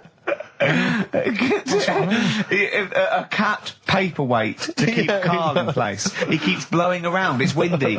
We'll have to weigh him down. Be careful. Your mum probably told him that it's a windy day. You got to get something heavy on him. Otherwise, he just gets blown into the road. God bless him. Carl, let's just hear your thing once more. Give people a final chance. All right, here we go.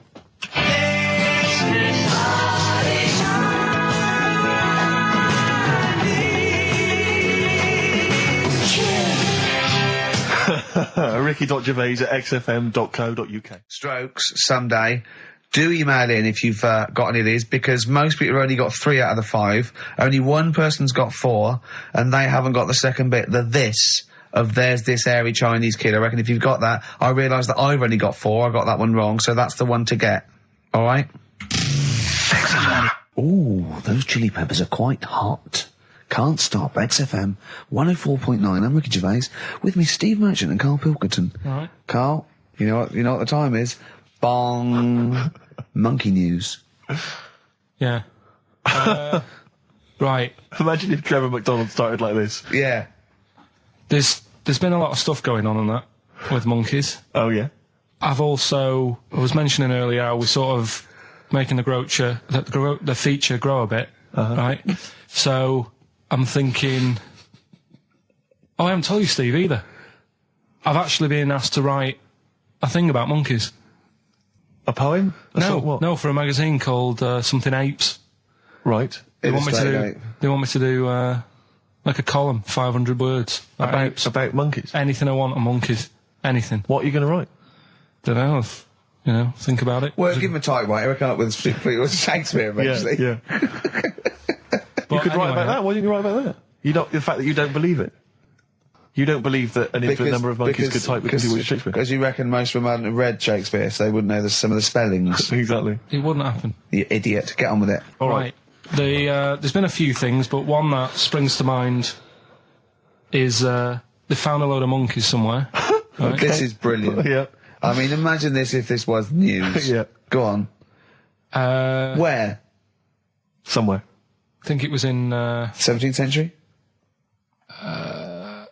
it doesn't matter that bit. Right? Okay. Found a load of monkeys that are having a good chat. Go on. They're having a good chat. All right. What do They you found mean? monkeys that can talk. Yeah. They've worked out they've got about 534 different words that they're using to like have a chat about stuff. More than you. Yeah, what do they chat about then? Just, things that monkeys are worrying about. Just, where do you get that from? Who does your hair? You going out with her again, are you? Yeah. Oh, yeah. Have you seen that? Sorry, you can't just leave that. No, I'm just intrigued. I'm just intrigued to know what else. Is there any...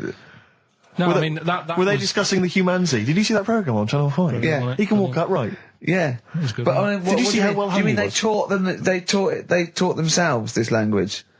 Yeah. Where is this? In the wild? Is this? Is it? Not sign language. It's but in some jungle somewhere.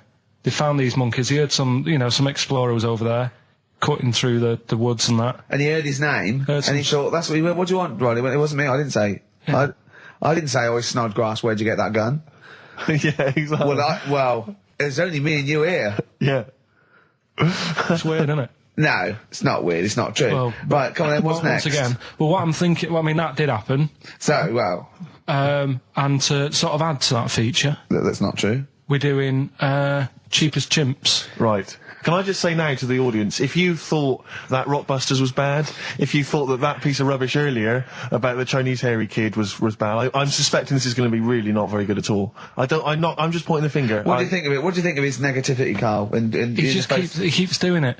I just don't think you should start with the name of the quiz first. This is my only concern. You come up with Cheapest Chimps, and now you're trying to construct a game around that. See, And I'm well- not sure it's a proper... Well, okay, what is the game? Let's hear it. Right. It's about a chimp, right? Surprising. Spoke to an expert about him. Who was the expert? Someone at London Zoo. Okay. How many bananas do you think the little chimp that they've got at London Zoo eats a day? Right. How many bananas does a little chimp at Can London they Zoo call eat? in for No, this? I'd leave it. I'm just testing it out on Steve because we've already got an email thing going on here. So how many bananas do they eat a day? One chimp per day, how many bananas? Yeah. How many bananas does a chimp eat a day? And does this mean that... Because sometimes I've seen them on the telly, they peel one, they'll just eat a bit of it, then they'll throw it away. We're talking a whole banana? How many bananas does it eat a day? How many bananas do you eat a day? Getting angry. Come on.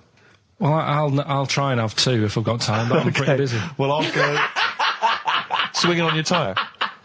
How many do you reckon? I think a little monkey, tiny little monkey, per day, over the course of a day, I reckon he probably eats 15 bananas. Right, Ricky, what are you going for? Little chimp at London Zoo. But hold on, but presumably they don't only feed it bananas. So Okay. so the question is, It's how many bananas does it eat? Come on, yeah, but Rick. how many does it get given? It would eat 15 if it was given 15, but it might be given one slice of banana, 15 oranges, 200 potatoes, and some lettuce. How many bananas does it eat? Come on. It's 5. have a guess. 5? Yeah. Right. It's only one. Yeah, because it only gets given one. Cheap as chimps.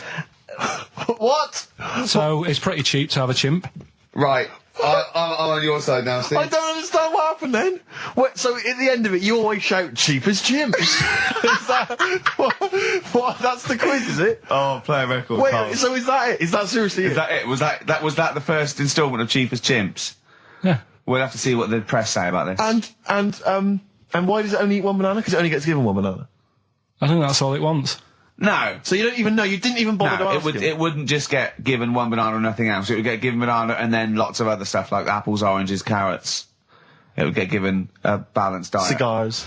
Yeah. So it's just how many do they give it at London Zoo? I look forward to playing this again. Who is he and what is he to you? We have not had any successful answers on your quiz, Carl. We've had people That's who've got what you get a when you maximum put of 4. a duck in a microwave. Yeah, yeah. Bill Withers. Nice. All right. Cheers. So I'm not talking about cheapest chimps. That's safe. That's going to run and run. Yeah, that is going to run and run. That's really got legs. I'm going to check the press Monday. I can only assume it's a triumph. Exactly, another Pilkington triumph. Yeah. I'm going to give the prize, if you don't mind, Carl, to Karen and Jeff Gillian, because they're the only one that they were the only couple that got the second answer, which was very, very But tricky. they got 4 today. But they only got 4 right. 4 is the top answer, so should we give the So answers play it, now? Carl, and then tell us who each one is. Right.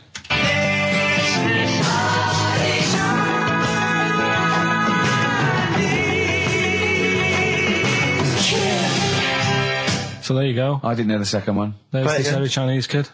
So the first one, the Lars. There she goes. Right. That's George Harrison. No. That's Philip Bailey. And that's Deacon Blue. Right. So it was the Lars, Yeah. What's the second one? Strokes, That was very tricky. That is hard. George Harrison for yeah. Airy. That's all I could get. It was Ari. Ari Krishna, yeah. But it, Chinese, Phil Bailey. Chinese War is. Yeah. And Deacon Blue, Real Gone Kid. Real Gone Kid, yeah. There's this airy Chinese kid. Very, very hard. I love the fact that the normal bit of that, like, the normal bit is like the well-known phrase, there's this hairy Chinese kid. Yeah, exactly. Like, nothing happened there. That's normal. There's this hairy Chinese kid. As a phrase that often... In fact, you're right. We must have said that phrase 20 times today. When was the last time that was said 20 times? Never. I don't think it's ever been said anywhere. There's this hairy Chinese kid. I mean... Even in China. I don't think it's... Well, it's very rare. Definitely not said in China. The prizes they've won. The prizes they won: Red Dwarf DVD, Live Forever, the best of Britpop, Marion and Jeff on VHS, and the best of Led Zeppelin. Well done to Karen and Jeff Gillian. I've also seen no proof of this hairy Chinese kid. None whatsoever. Alpine Stars, Burning Up on XFM 104.9, Ricky Gervais, Steve Merchant, Karl Pilkington. Steve, you're out of the room there. Mm-hmm.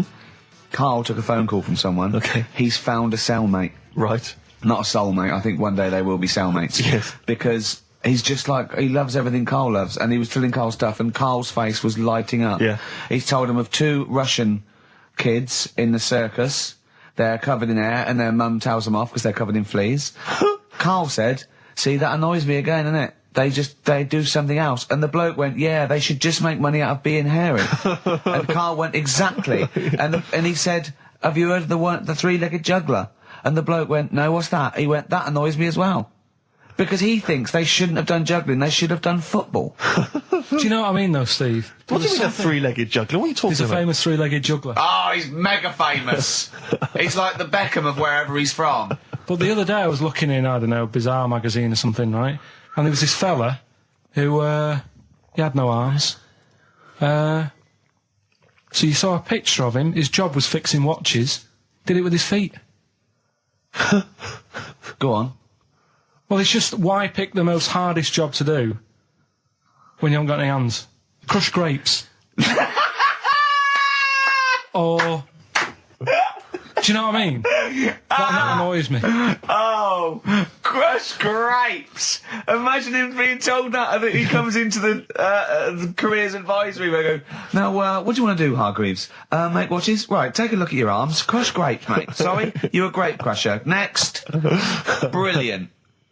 Brilliant. I would love you to be a career advisory in some sort of clinic. It'd be brilliant. I love the fact that it annoys you. Here's a man, he's got no arms, he has learned to fix watches with his feet. Yeah. An incredible talent, incredible skill, he's utilising that brilliantly. That's annoying to you. You are angered by it. Right, I'm only being honest. Now, you be honest, right? Your watch is broke. Who would you go to? You're in a rush. You need it fixing in a rush. Now, you need some fresh wine.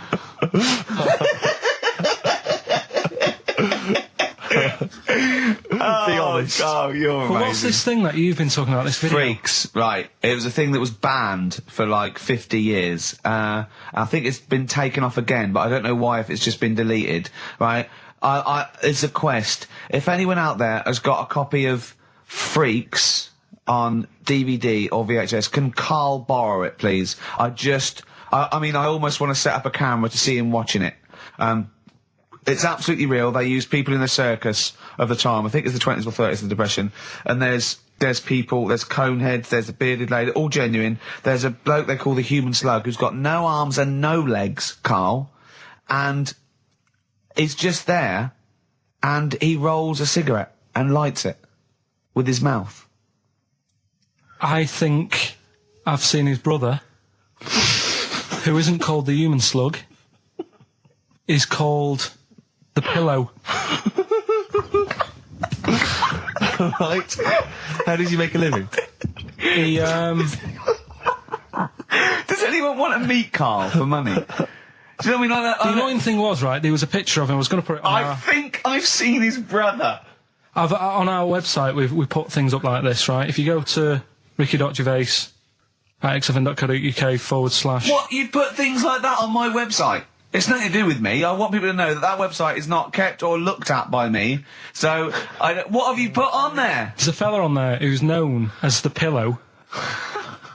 And he's, you see, I get a bit worried with things like this, because we're not sort of having a go or anything. It's just things that Fascinate you. Yeah. And, yeah, it's a guy, it might be the same sort of thing. What's your one? I bet you used to stare at people with goiters, didn't you, when you were little? In Tesco's? Well, just go to xfm.co.uk / Ricky, it is. What's the worst thing you've ever seen on, like, a human face? You know what it is, and I don't want to talk about it. I can't remember. Have you told me? Yeah. What is it? But go, It's not go the to, elephant lady. Go that used to the, yeah. Is it the elephant lady? You talked about that, I know. Yeah, I don't want to talk about it again. Go to the website and see the human pillow. Why is he a human pillow? That's what annoyed me. I thought he was more of a draft excluder. Oh, that breaks all kinds of rules. Buzzcocks, harmony in the head. Now, things are flying here at XFM. People have called in. There is a video of Freaks on the way. Karl's going to see that within the week. That's exciting. That is exciting for me. Do you know what I mean? About our education of Karl. We started off trying to teach him about science and history, and now we just find out he likes pictures of hairy Chinese kids and Who women. doesn't? Who doesn't? No, true. You've got a theory about pictures of freaks, haven't you? You see, you always bring things up that I don't want to talk about, because I'm really worried that people, if you've just tuned in for the first time, it's the first time you hear it, and we're talking about hairy Chinese kids. Yeah. Talking about the human worm. Karl, listen. People don't think that you're taking the piss out of those people. They lump you in with them. Do you know what I mean? They think that you're a freak of nature. So you can say anything you want. Do you know what I mean? Because it's honest, it's from the heart, it's genuine. So don't worry about that. Yeah, but Suzanne was saying last night that I've got a heart of stone, or whatever it is. Why? Because I wasn't crying at Comic Relief. And all I always used to say to her, get out, Elephant Man. Let me watch that for 30 minutes. I'll be crying my heart out. Why? Why do you care about that but not... Because it's that is more real, isn't it, right? Think of John Merrick. Sorry. What, the film starring John Hurt is more real than footage of starving people in Africa. No, but what I'm saying is, think about... See, this is why I didn't want to bring it up, because people are going to just say... Well, you're allowed to cry at what you like. People can't have you for not crying at someone and crying at someone else. Imagine that, like, if you've seen the film, you know, his head's all, you know, messed up and that. Yeah. He's getting picked on all the time. Yeah. By Michael Elphick, I remember. Yeah. It's just really, really sad. Whereas, you know, we're trying to help out. But you give him a bun and he forgets it. Do you know what I mean, though? He never forgets, Rick.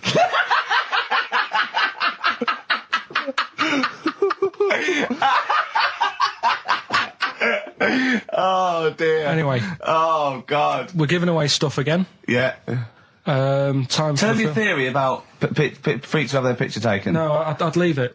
No, can I tell we'll you? do it next week, then. Can I tell you what this is? Go on, quickly, what is it? Right, when he sees a little picture, like in his books he's got, he carries round those things, right? And there's like a fella with a little head with some like able-bodied people. He goes, the only reason they got to take that picture, right, was so they could show their mates, say, look at me, the little fella with a little head.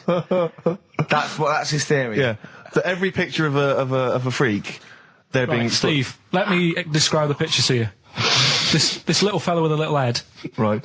Playing on the piano. I've seen it. All his family stood around and mates and that.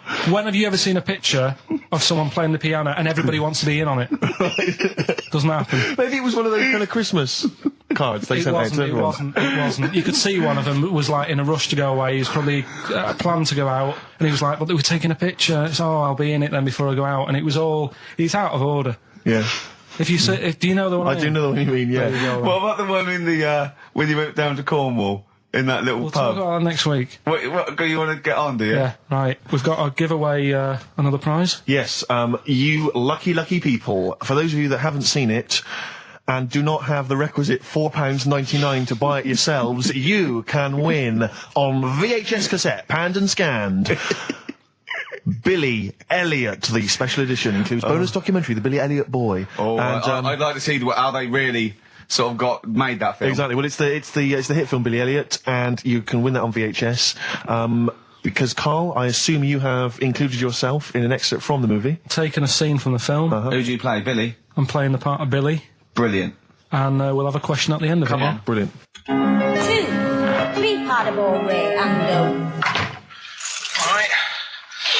Just been down the valley. So you don't know where you... What are you looking like that for? What's wrong with Bally? What's wrong with Bally? Yeah, well, what's wrong with it? It keeps you fit and that. What do you think, Auntie Nora? You think about me doing Bally? I used to go to Bally. There you go. She used to go to Bally. Used to say I could have been a professional dancer if I'd had the training. Bet you were pretty good, weren't you? Wasn't the time you had wind for 5 minutes, was it? But you well glided across... Will you shut up? What's wrong with Bally, anyway? For girls. Not for lads, Billy.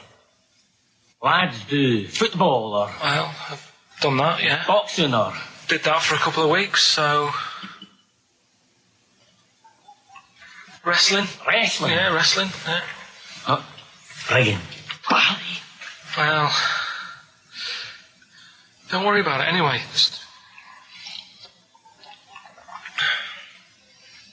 Is it alright if my mate Wayne stays over tonight? He just wants to sleep over. He's just coming over to... Wayne, sleep? Yeah, he just stays over. I'm not gay or anything, he's just... I don't fancy him, I'm not... Yes, you do. I don't... Yes, you bloody well do. What, just because I want my mate Wayne to sleep over and I've started doing ballet, that turns me into a gay man, does it?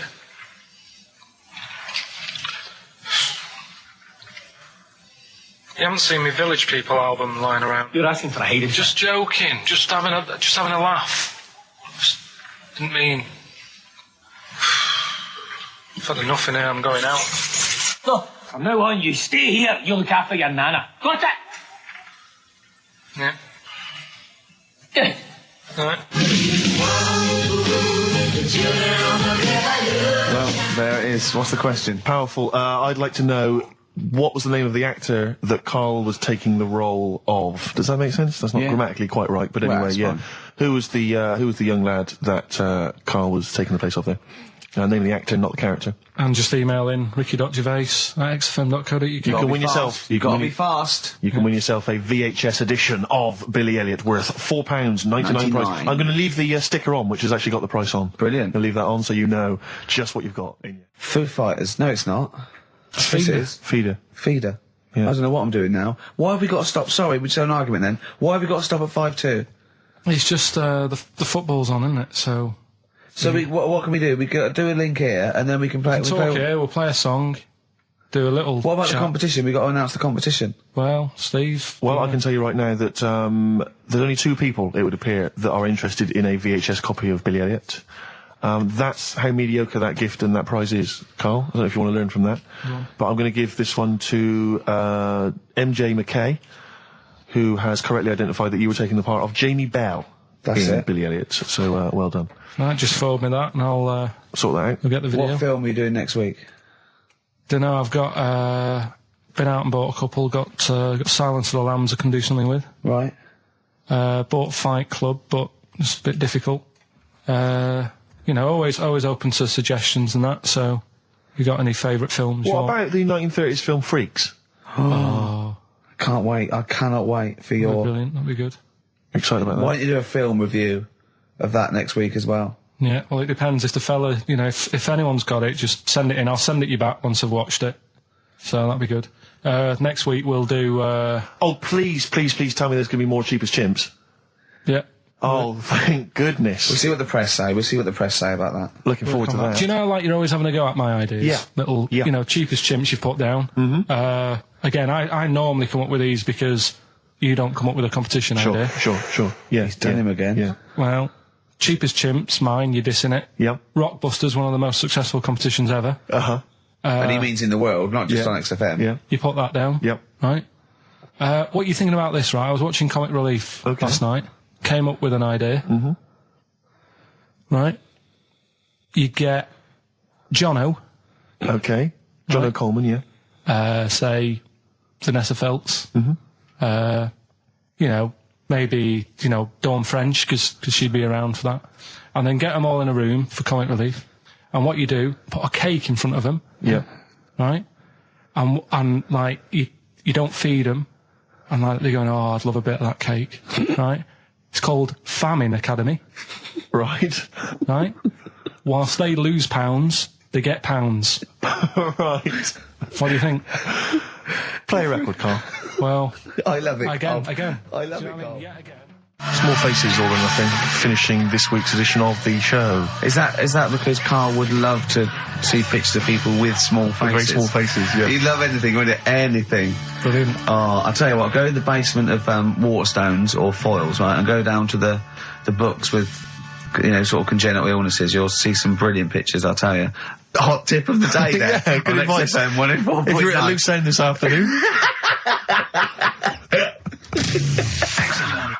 That's great. Anyway, coming on. up today, we have got Educating Ricky. Right, Yeah. okay. Is this the last one? You've promised it might be. I believe there's a book out that might help me with this feature, so we'll see how it goes. You've got 3 titles that I tease you with, different stories. You take your pick and I teach you something that would happen. That's a little bit of venom. Go on. First one is, don't rub it too hard, you'll get a rasher. I bet that's bacon related, knowing you. You've got enough is anus.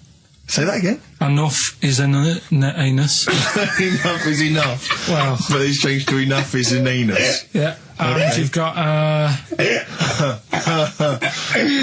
you've also got will it be a bloke? Oh no, will it like a bloke or a woman? What? Will it like a bloke or a woman? Will it? Yeah. Will it like a bloke or a woman? Wow. Yeah, so they're your 3 stories. Okay. Today. Sounds exciting. Okay, well I'll have will it we're like... going to play a record now, Rick, surely. Yeah, okay. And come back with... Sorry about the crowds and the big baby. All right. It's a valuable lesson, really. I'll think of a title for him. So, 3 stories. Don't rub it too hard, you'll get a rasher. Enough is anus. And we'll have that one then. That one? Yeah. Right, well, Do you believe in palm reading and stuff? No. Yes. Sorry, yes. Yep. Yeah, of Yeah. course. Sorry, I forgot. Yes, of course we do. Right, well, there's a fella who, he used to do palm reading. Oh, yeah. But a lot of people, he found that when he went up to him in the street and said, do you want your palm reading? He was like, a lot of them were like, I'm a bit ashamed of my nails and stuff because they're a labourer or they're a cleaner or something like that. I know a lot of labourers are slightly embarrassed by their nails. Yeah. No, but... Yeah. So he If you found look that, at my bloody hands, Reg, well, that's that hod carrying. did I ever tell you that? Did I ever tell you that I got picked at school to make tea and serve biscuits to old people because I've got good nails? No, go on. Is there any more to the story? Well, that's about it. I mean, we used to do I think the head teacher must have been getting something, maybe getting his mum in there for free or something in this old people's home. So he offered the kids at the school, he said, right, all sit at your desk and put your hands on the table. And everyone did. And he walked past mine and he said, not bad. And he said, you've got the afternoon off. You can go and serve biscuits and tea to the old people. What did you say? I said, all right then. Was Good. that? Yeah. Good afternoon. But anyway, so these... Yeah, what did you do? He just sort of walked around and went, you all right, do you want bourbons or digest? I bet you get on with old people, wouldn't you? was all I'd right. love to see... Maybe Especially the senile ones. Yeah, no, but I'd love to see you on VH1, just in a link. They just go, they've just played Robert Palmer, right? And it comes to you in a little park, and you just sit next to an old lady, go, all right? And you go, yeah, not too bad. You go, what do you think of London? Crap, innit? And she goes, yeah, it's awful, innit? And you just have a talk, and you go, right, well, she doesn't like it, in excess. That's what I'd like to see. I still think my idea is better. But so what are you going for then? Oh, you've picked one, haven't you? Yeah. So this fella. So there's palmists going around the streets. Yeah, he's going round and there's a lot- Randomly trying to give they're palm losing, readings. They're losing money, hand Right. over fist. Yeah. All right. So they said he's what he's done. He's reading people's bottoms now. Sorry, whoa. You just, I didn't quite follow that. He was a palm reader. That wasn't making money. So now he's going up to people in the street and saying, can I see your arse? Basically, yeah. So from being a palmist to an arsonist. Well, they just that's what he does. He said these same sort of lines and that you get on your hand, you get them on your bottom, and he can read them. Right. Yeah, he's not a pervert or anything, or making up as he goes along. No, that's it. That was that. So, if a man came up to you in the street and said, can I have a look at your arse? Can I read your arse? You'd drop your trousers, would you? No. If he went up to him and he said, "Oh, I'd rather you didn't because I'm a labourer. I've got bad fingernails." No, that's why I've seen. That's what a lot of labourers, they're showing their cleavage. You think, but actually they're having their arse read. Absolutely. That's that's what it is. And then right. So is that the end of the story? Yeah. But then because That's it. Educating Ricky is there's a bloke who reads arses. No, but You're then- a mentalist. but what are you then- talking about? But then, do you know, like now and again, I come up with a little jokey line. Thought Yeah. I'd make an effort today for VH1 or MTV. Yeah. Little line there. Don't worry, it won't last. It might just be a splash in the pan. Okay. Phil Collins next. Let's play some film. Let's play some film. Educating Ricky, will we carry on? Yeah. Right, you've got left. Don't rub it too hard, you'll get a rasher. And will it like fellas or will it like women? Well, you said wool before. Yeah, will it? Go on then, I'll have wool it. Right, now this is similar to the one you were talking about before, right? They found out that scientists Oh yeah. have found out 17th century. that like now 1 in 10 rams are gay. 1 in 10 rams are gay. Yeah. Yeah. So that was like wool it. That's how I could get that in. They got a load of gay and straight rams. Right. They worked out which were which first. They said, right, that bunch there is a gay bunch, They looked better. They just had more pride in their appearance. and the other ones, the straight ones. And then they gave them to this scientist and said, right, go on, do what you got to do. And they took the brains out of all of them. Just to check. And they did tests on the brain, and it worked out that they've got something smaller in the brain. The gay ones have got something in the brain that makes it smaller. And they said, right, well, that's probably how it's going to work on males. on like males and females and like humans. So you took from this that gays have smaller brains than straight people? No, there's something in the brain. Right, go on. So if someone's saying, you know, oh, I'm a gay, or they're not sure or whatever, they will now be able to find out. So you can go to the doctor and to find out if you're straight or gay. Is there any gay in my brain? Let's have a look. Do. You've got a little bit of a gay in you, yes. A little bit of gay in there.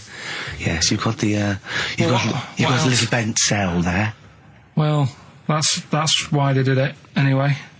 I don't understand how they could differentiate which was straight and which were gay to begin with, before they then gave it to the scientist. Wasn't that what the scientists figured out? How could they tell? There's one theory that it's genetically determined. There is one. There is a theory that's genetically determined, but I don't think it's as easy as pulling a sheep's brain apart and finding a little pink sort of like blob in there and going, right, we've taken the guy out and now he's going to go and shag some ewes. I don't think it's that straightforward.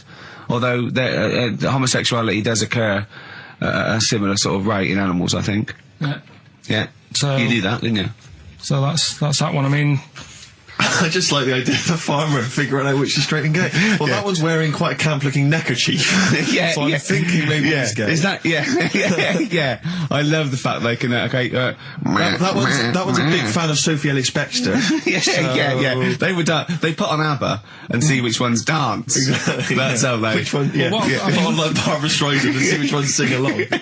It is rubbish. What did I find out? Did you just say that is rubbish? No, I found out other stuff in the week that didn't make the top 3. Wow. We haven't even had to. This must be mediocre stuff. This must be really bad. Yeah. Or it might be dubious. Go on. There's a woman in Ireland who has been with a fella for 11 years. Yeah.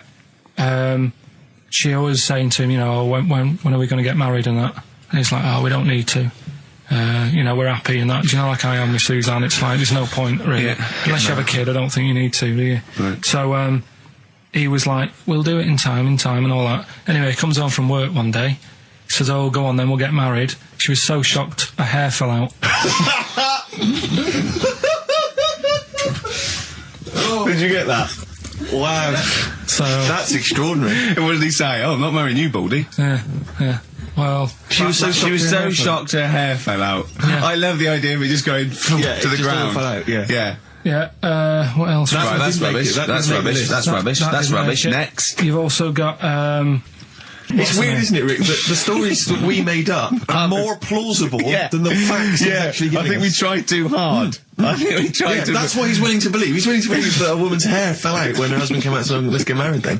Oh, you old romantic. Yeah, then, here's a good one. Go on then. Right, in Dubai, this woman went to Dubai for a holiday. And she was over there, and apparently in the markets... Bit by a spider? They sell lizards. Oh, go on. Right, just like for people to buy. So she buys one, not knowing that you're not really meant to take him out of the country. Sure. Puts it in a bag. Yeah. As you do. What have you?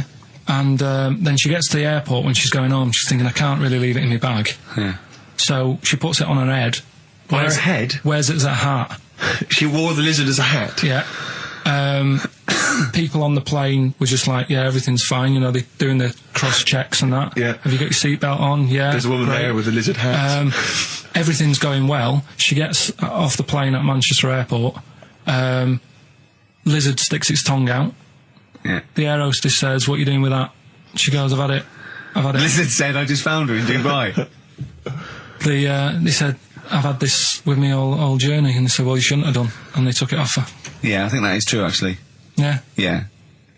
So what about that? Yeah, good, yeah. That educated me. Right, what, any more? Well, what's that taught you? That's taught you, you know, be careful when smuggling lizards back as some kind of hat. Yeah, just say, lizard, keep your tongue in, you twat. Not at the customs officer. Yeah. And, what else? Anyone didn't quite make it? Anything to declare? I've got a lizard on my head. We've got an old saying one, if you want that. Go on then. Are these ones that didn't make the list? These are ones that didn't make it. Oh, right, okay. Because I always get more in than I need to, just in case. Just think if someone's just tuned in now. And I tell you what, actually. Go on. It's a bit funny, because I was looking on the web in the week at different sayings, and, do you know the saying... A round head does not an MTV presenter make. Yeah, no, what's that saying? Spark in the pan or something. Eh? Flash in the pan? Flash in the pan. Yeah. Do you know what I'm saying? Yeah. That's a bit like what could happen to me, innit? Do you know what I mean? There I am trying to do my normal job, right? And then you bring me in here on a Saturday. Next thing, everyone's after me. Yeah. And then it doesn't work out, and I'm dropped. Yeah. And that saying "flash in a pan," do you know how it came about? No.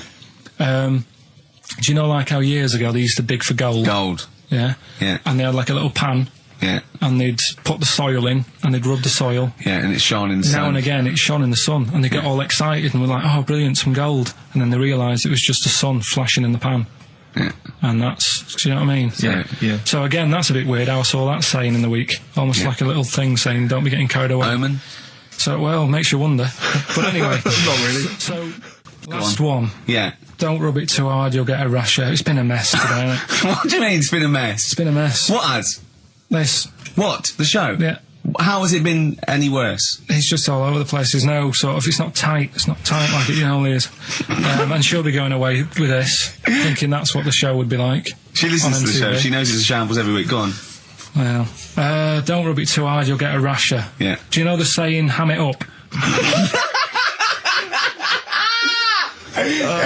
Yeah, go on, yeah. Right, well, do you know what it means? Well, it means to overact. Right. Well, years ago, with actors in musicals and stuff, the actors used to look pretty ill on the stage because they didn't have proper makeup and that. Right. Right. So what they used to do to make themselves look Rub their face in pigs? well, they got bacon, rubbed it on the face, and it made the face a bit sticky because of all the the pig fat and bit of lard and stuff like that. And then they'd go and get some bricks. Bricks. Yeah, house bricks. Rub them together, make some sort of red dust from the brick, and then put the dust on the face. And the fat and the lard and that would make the dust stick to the face. And they'd look well under the lights. And that's where they're They'd saying... smell great as well. Yeah, well... Lovely. Everyone likes the smell of bacon. No, but... So that's the old... ham it up. That's where like that that. comes from. If it's true, I've no reason to think that it's not. So that's your third Educating Ricky today. So, what have you learnt? Nothing. Absolutely sod all. You've got your hamming it up. Yeah. Rams are gay. They know which ones are gay now. Now! And At last, thank God. the fella who can hand read an arse. If you missed the rest of the show, what are you going to make of that? If you've just tuned in. You are a maniac, Carl. So- And you've had your screen test. I reckon we'll be seeing you on MTV or VH1 in the near future. Because I like learning, which gets us on to Educating Ricky. Oh, excellent.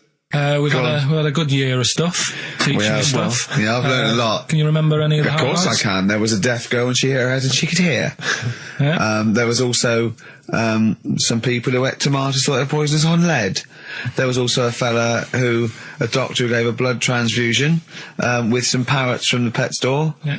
Because the doctor in America, and it was the olden days when the lines were bad, said give him his parents' blood, and the doctor this side thought said give him some parrot's blood. So that was true, and that educated me. That was fact. What have you got for us? Well, we've only got two because I've taught you about jellyfish today that we need them. So we've only got two things to go at, and I give them a little headline so you remember them to make them snappy. The two headlines you've got: oh, what a catastrophe.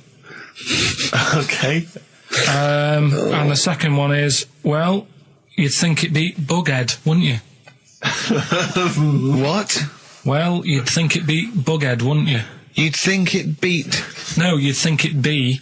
Yeah. You'd think it be Buggered, wouldn't you? Bughead. Bughead. This can't be. If this is anything with a bug living without a head, I'm not interested because we've done it. All you've done is Well, fun. let's just do what a catastrophe. So it is that. Do I do that give one us the first? Bughead one. Which one? Which one are we doing? No, do the Bughead one. Right, well, the Bughead one. Well, we've talked a lot about animals and that, haven't we, without heads. Surprisingly, we have. I think a disproportionate amount on it. If you're a new listener, and this is the first time you've listened, you'd be surprised. Yeah, we've done all that. We've covered worms, the way if you cut their head off, it grows back if you don't cut too high above its neck. We've covered The chicken. the fella who blinked. Yeah. I can't go into it again. Right. Let's not go into it again. We've had the chicken with no head that lived for 8 months. Yeah. And we've had And we've had the cockroaches. cockroaches living for a week without an egg. Right, okay. Well, it's a bit more on the cockroach front, really. Right. They've found, right, that if you get a cockroach and you cut its head off, right, and then you find a cockroach that's still got its head, but it hasn't got any legs, Right.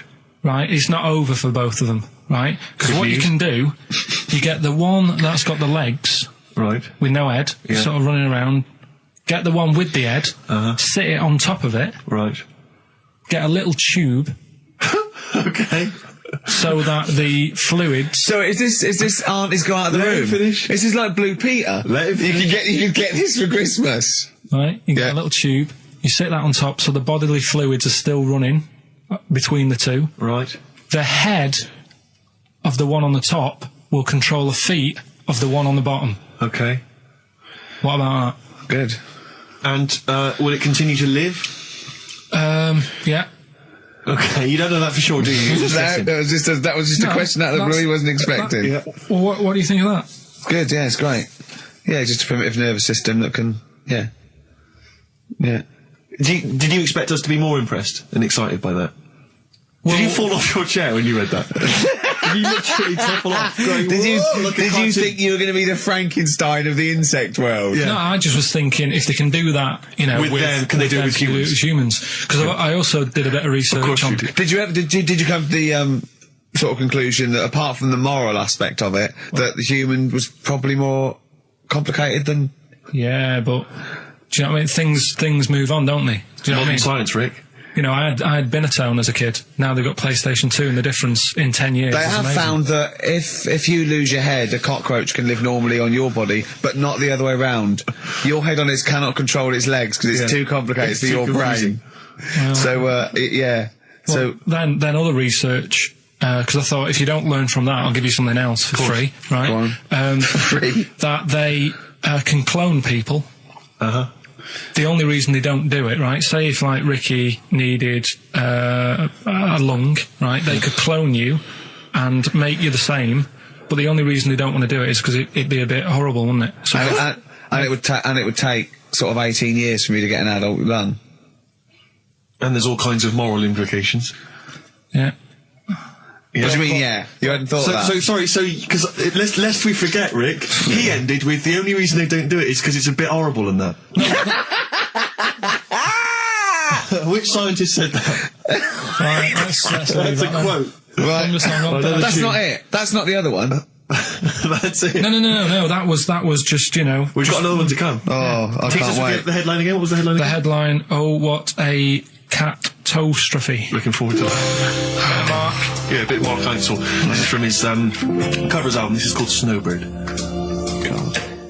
So listen, right? Okay. So, Best Educating Ricky of the year. Oh, Christ. What a catastrophe. Yeah, let's do that then. Right. Victoria Plum. There's this woman, right?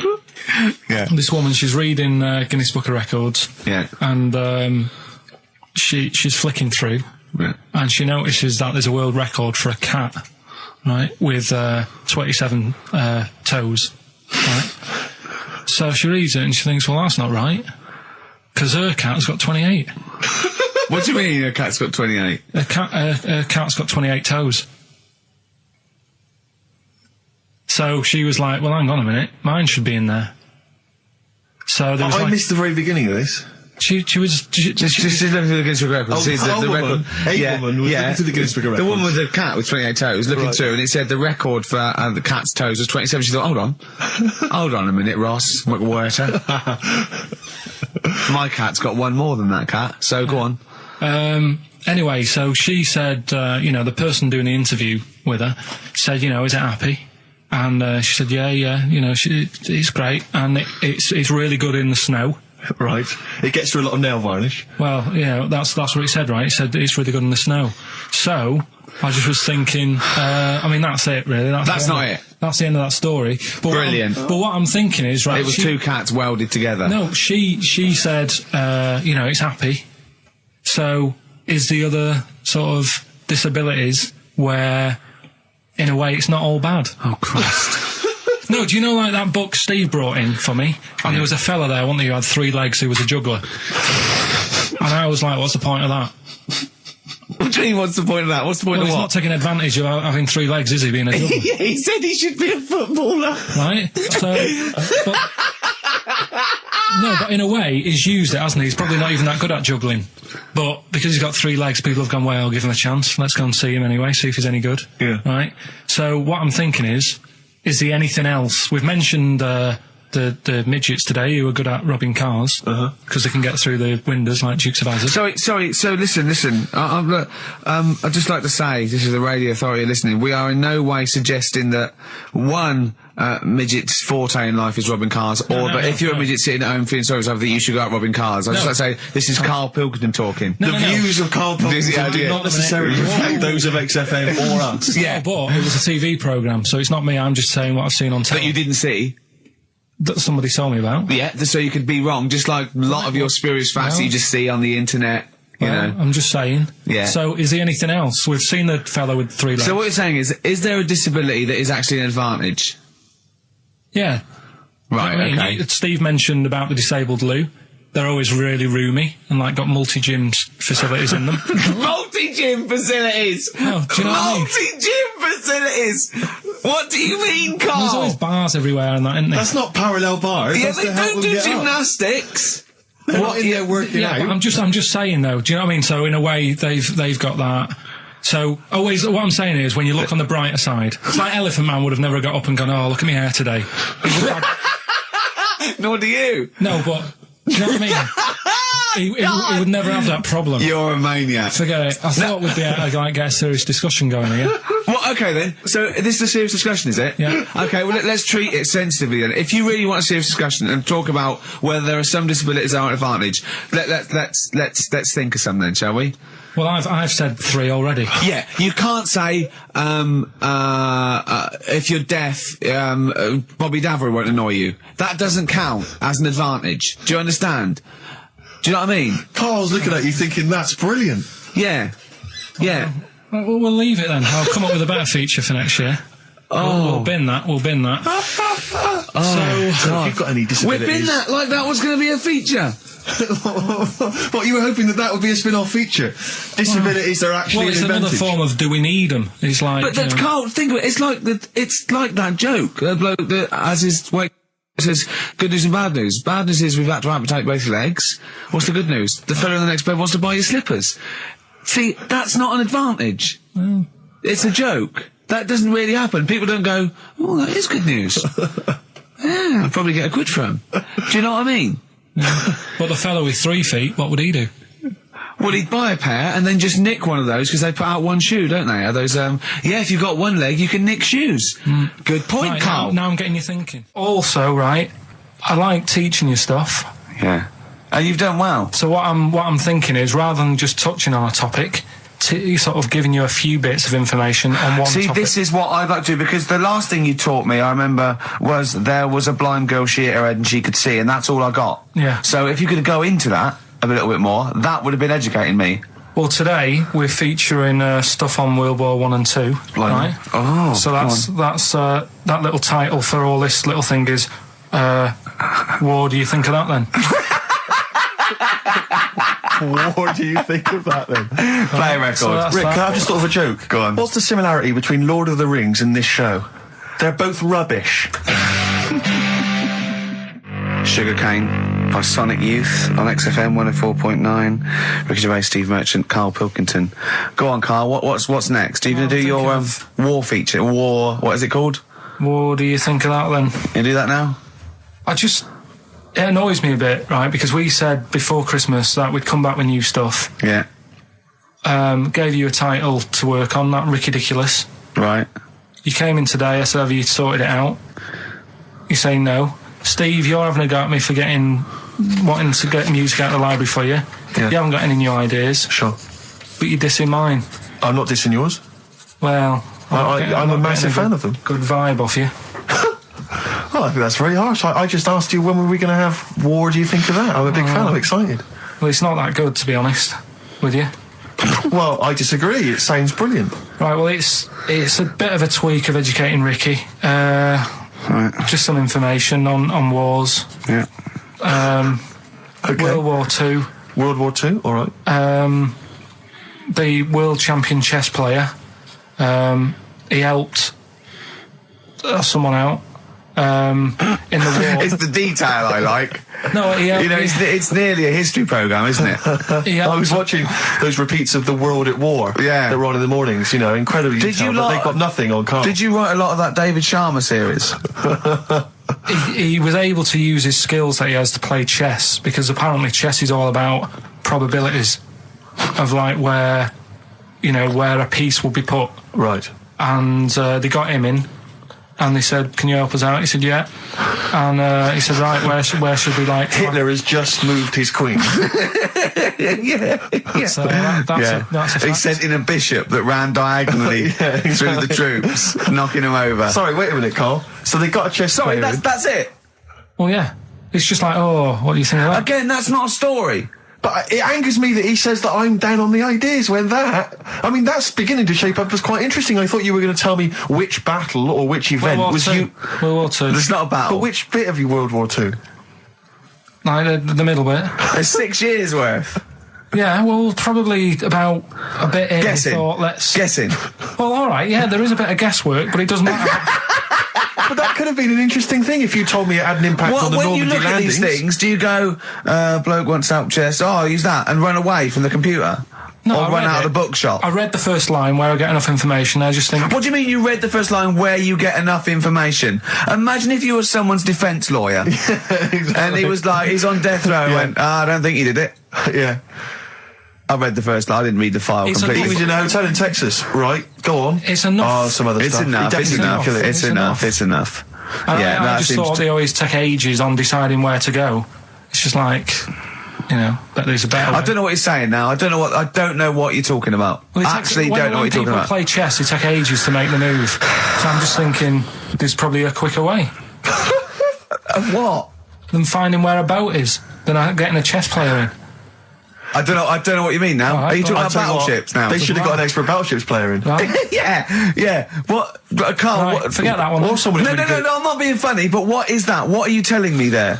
Someone who's really good at risk. You should have brought them in. Yeah, Cluedo. Right, Yeah. Another fact. on, That's enough then, is it? Well, they use expert Cluedo players, but the police use expert they Cluedo do players. use, yeah. If ever there's a murder in a country house, Do you think they use that old Chinese fella on the front of Mastermind? mastermind, yeah. Yeah, for logic problems. The Enigma code was broken by top Mastermind players. Exactly, yeah. Right, second And a guy fact. who's had a couple of rounds of Yahtzee and done very well.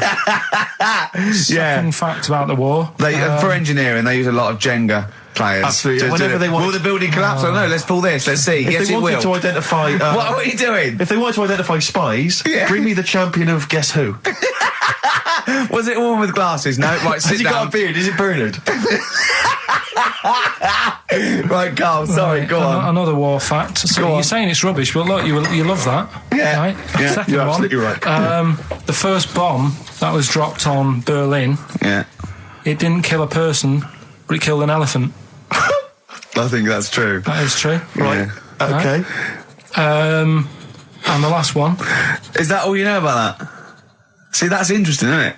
But What that's was the- enough. But no, it's not, not though. enough. Because I mean, listen, most people want to go, oh, what was the elephant doing there? Did Well, it it's land in a either- zoo? Was it a pet? Oh. Was it a lost elephant? Did they aim at the elephant? How did it kill it? Did Was it it hit it on the Hitler's head? favourite elephant? yeah. Was it Hitler's favourite elephant? Did it then have one ball? Yeah. I mean, these are the things, why didn't he catch it with his trunk? Did it have an effect on German morale? Yeah. Yeah. Oh, that Yes. elephant is kaput! Oh, Jumbo! I don't want to fight anymore. Carl's getting a little bit stressed, aren't you? No, I just, got to keep focused, got to keep the show good and that. Yeah. And in the Yeah. new year, the idea was come up with some good snappy stuff. Yeah. And today, I just think it's been a mess with you, to be honest. I mean, this is the sort of thing I'd prefer to do after the show as the producer. Yeah. But Do you know what? I think it's a discipline problem. Is I'm it not sure Ricky's got any. because I just put sellotape on your head? well, that's a bit to do with it. But just let's just focus. Well, I on, didn't put it when there was any hair on your eyebrows. I put it across your forehead. right. What do you think of that then? Yeah.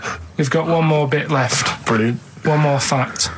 The French, right, when they were at war,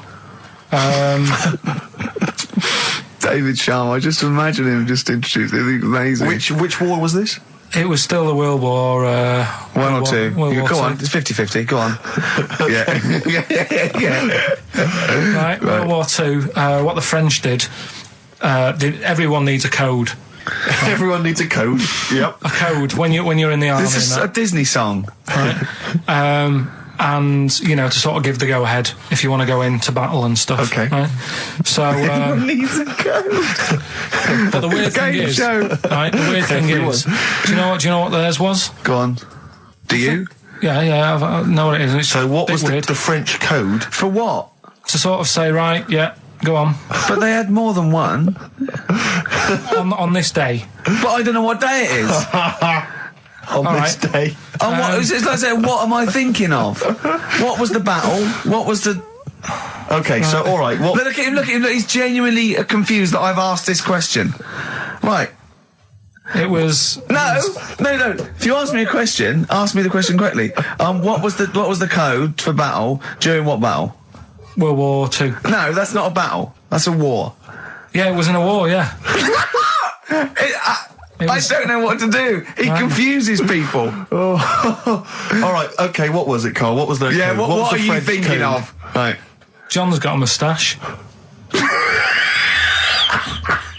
What are you talking My about? lungs are going to burst. That was a code that the French used. You know, like, I mean, I just think it's a bit daft, right? Because you could come up with that by mistake. yeah. Two French blokes talking in the trenches, and they see a major walk past, and they go, "Oh, look, John's got a moustache," and they all go and go, "No, I was just talking. What are you talking about?" Well, the way I don't think that's a good code. I'm not. I you don't know, believe it is the code. No, it is seriously. And what? And It's would just it, that would it when have we been, talked would it have about been it. said in French? Yeah. Okay. Yeah. But the weird, Guess in. Yeah. No, but What? you see, I can't even be bothered What are you saying, Carl? because it's not a very good code. Do you know, like we've talked in the past about, you know, things you don't see, and I said an old man eating a Twix. Yeah. If they use that's safe. Because no one is ever going to see a man having an old man having a Twix. What do you mean? Well, use that as a code. Don't use a saying, John's got a moustache, that could crop up. It's like the war's kicked off. How did that happen? Well, I said John had a moustache. Oh. Two French folks would never be saying John's got a moustache. Why would they? Because back then they were fashionable. He nearly makes sense, doesn't he? I assume it would have been Jean. Yeah. No, probably John. And how would this code have been?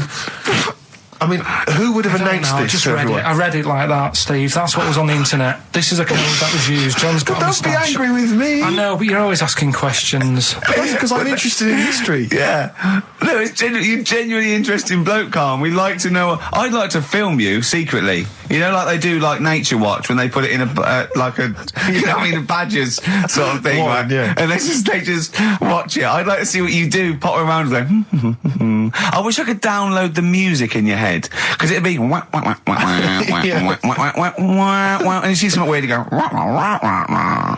And then you read that and you go, wah, and you write it down, and that's what comes out. John's got a moustache. I'd like to see next Christmas. Imagine the French, right, for their battle cry, for their battle code to know it's going ahead, they're going over the top, is you never see an old bloke eating a Twix. Imagine that. Yeah, but all these things are things that I think in my head. Right? Keep them in there.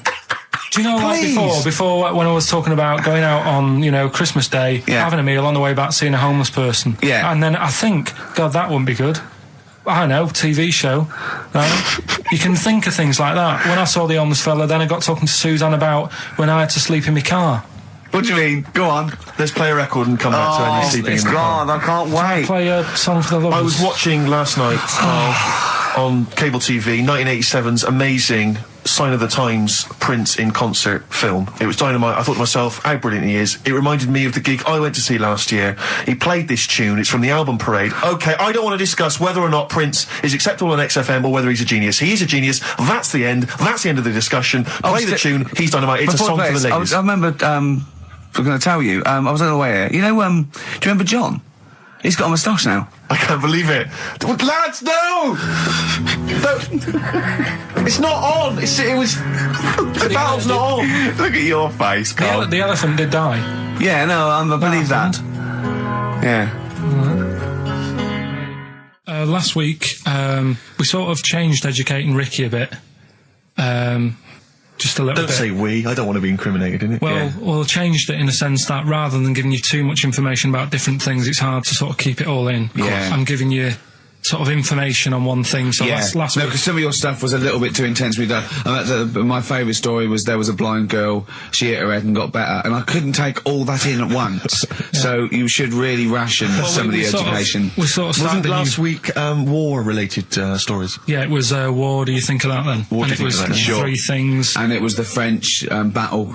Going over the top was John's got a moustache, which you think was ambiguous because someone might have said that anyway. Well, look, you've remembered it, so it's working. So we're doing that, and last week loads of French people have just gone to war who were listening to this. Yeah. You said you wanted to learn some science this week. Did I? Yeah. so the title this week for that is I said I would sort you some science out. Acid. Cause that's How long did that take you to come? Listen, well, you know, people love Carl. There's comedians come to me and go, Carl's the funniest man. They absolutely love him, right? But I think we're only seeing half of it, right? If we can get him on television, his face then, when he's told me that title, was like a child at Christmas. Yeah. He was so proud of it. He was excited what I was it was brilliant. It's a bit like when a child's drawn a picture in art class, you know you've got to stick it on the fridge, but you basically think it's crap. Yeah. It's very much like that. All right, Carl? Is that good? Yes. So we'll be doing that. Well, I'll teach you some stuff now. Right? I've always been fascinated by the donkey fact, because it is an extraordinary fact that more people are killed apparently by donkeys than they are by airplane crashes. Well, I suppose in countries where they're used and used a lot, that they go a bit mad and squash it. But my concern is that when you go on a plane, there's so many checks. I mean, it takes 40 minutes to go through all the checks: the air pressure, the cabin pressure, the fuel, checking the flights, the takeoff, all the rest of it.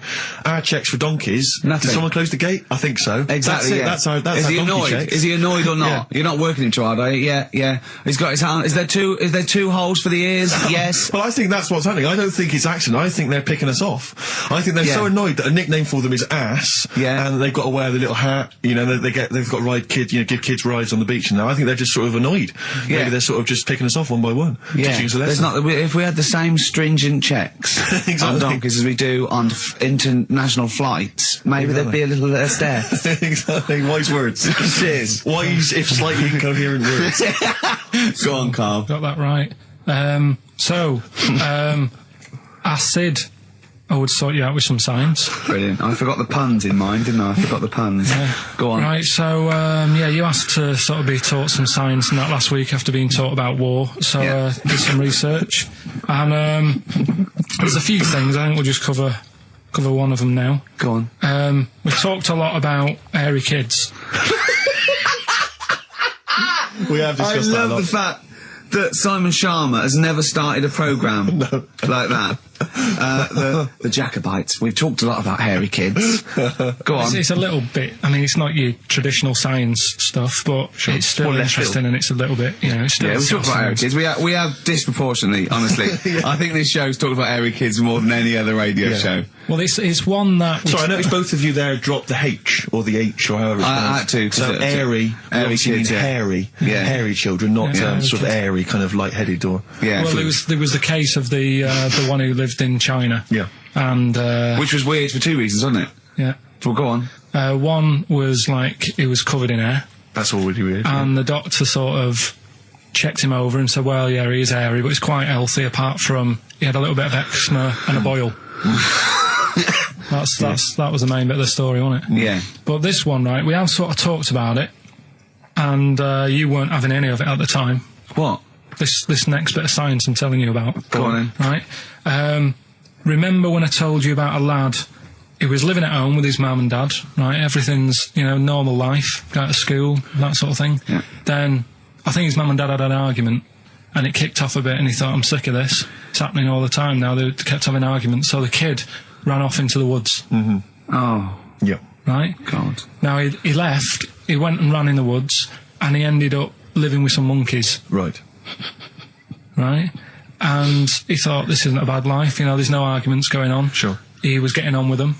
And the weird loves thing bananas. is, this is where the science bit comes in. Oh, Sure. He grew a load of hair on his body. That's not true. It's not true. It is true. It's an acquired characteristic. I bet someone will back me up on this. But no, you can't. You can't grow hair like that. You might get a little bit more down here. They might, the erectile tissue might, you know, they won't fall out as much. That would, you know, but you don't actually grow a big mane if you're cold and you're a human. Well, he did. He did. This lad did. I know he sounds a bit strange in that, but he was living with the monkeys, and because it was cold, his body reacted to it. Listen. He was no hairier than he would have been if he was walking around naked on a cold day, with or without living with monkeys. The fact that he was living with monkeys makes no difference. No, I know, but I'm trying to get, you know, picture it in your head what it's like. Although Mickey Dolenz was always pretty hairy. Right? So he was living with them, and he went into town or something one day Oh, yeah. to get some food, and the people there were like, hang on a minute, that isn't a monkey. Well, he went in naked. No, he was there covered in hair. Yeah, but naked, but covered in hair. So it was decent. It was. Yeah. But that was the weird thing. They thought it was a monkey in the shop. And then So presumably he had a big long beard as well, because he couldn't shave, could he? No, he was just covered. He looked like a monkey. And they were happy to serve the monkey, were they? There's a monkey, he's How did buying he a walk? newspaper and How some did he milk. walk? How did he walk, Carl? Did he walk upright or whistling along? The picture that I saw on the internet, he was on all fours, but I Course don't he know if was. that's when he was Course he running was. away after they'd sort of, you know, realised he was a kid. But this was a So he was picture. a kid as well. He wasn't even like an adult with the beard. No, he was a kid. Brilliant. And The the beard people kicked in a little bit. So early. listen, so the Go on. people caught him. You're an idiot. The people caught him, Yeah. shaved him, right? Got it all off, didn't grow back again. Right. It You're an grew. idiot. Well, like I say, people will have heard this story or read about it. You're an idiot. And they'll email in. They don't let me down. And they'll agree that you're an idiot. No, they'll have seen the story. You're an idiot. So that's a little bit of science. You're an idiot. Libertines, Time for Heroes, and XFM 104.9. Right, okay, so have you got anything that is science as opposed to nonsense? Well, Kid went off with some monkeys, grew hair, came back, shaved him, it didn't grow back. I mean, just think. Right, something else. there's a few things I found. Yeah. There's a fella Oh, God. who had hiccups for 69 years. That was a bit annoying. Yeah. Yeah. There's the dog with the wig that we've discussed. Imagine if you just tuned in. Yeah. There's the dog with the wig that we've already discussed. Did we discuss that? Not really. Did I not tell you what he said? I did, didn't I? Yeah. Oh, yeah. What else have we got? Well, there's something here that you sort of know. Is this going out live? This is happening, right? Right, go on. But remember when you talked about sponges? Yeah. If you get a red sponge and a blue sponge, You liquidise them, pour them back into a tank. After a few hours, that they know which was which, and they reform as a red sponge and a blue sponge. yeah. Yeah. I thought that was weird when you told me. Yeah. Looked it up, did a bit of research. Yeah. Thought that's sort of sciencey. Yeah. You can do the same thing with a mouse's brain. Okay. Explain a bit more. No, you can't. If you get a dead mouse, Yeah. put its brain into a blender, blend it up, leave it standing for a bit. Making that up, aren't you? You're confusing this. You've watched Nigella Lawson make some sort of pudding. No. What do you mean? It won't work with the brain.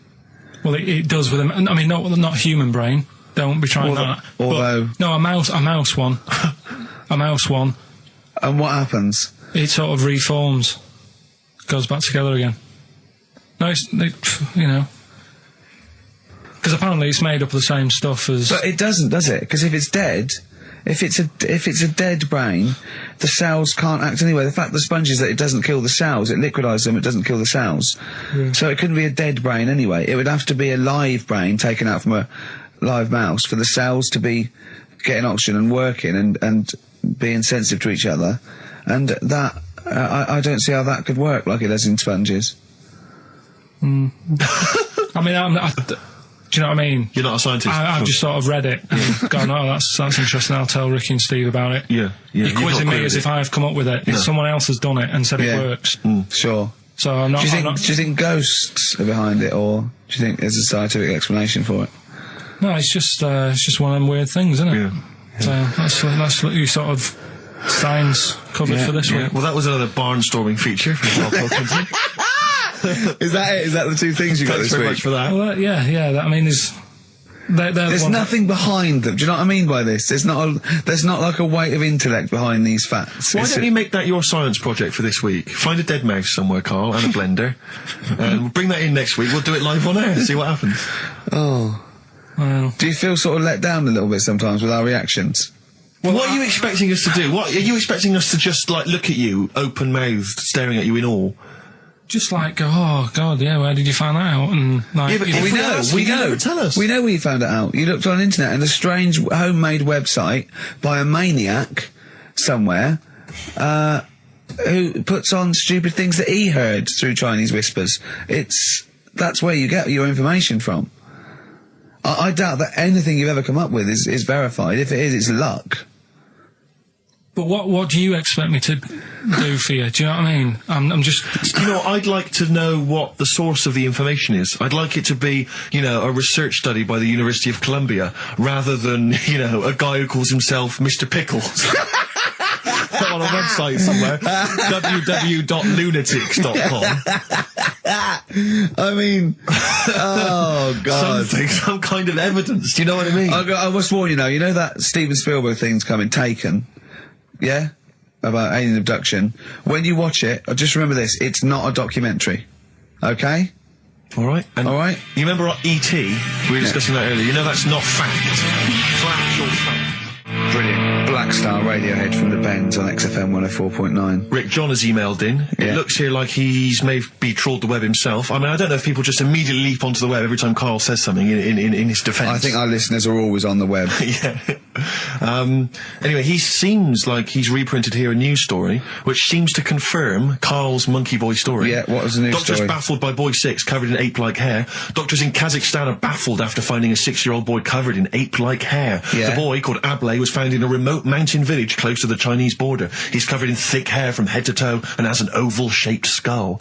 Doctors suspect nuclear radiation or a genetic disorder may be responsible. Fine. But there's an interesting bit here. But sorry, it's not that you could have genetic defects. I've seen lots of people born with long noses, 5 feet, etc. I'm saying that he wasn't normal. he wasn't normal, and then went to live with monkeys and grew the hair. Well, that's my true. point. But it says his mother and father are distant relatives. Such marriages are common in the Kazakhstan mountain hamlets.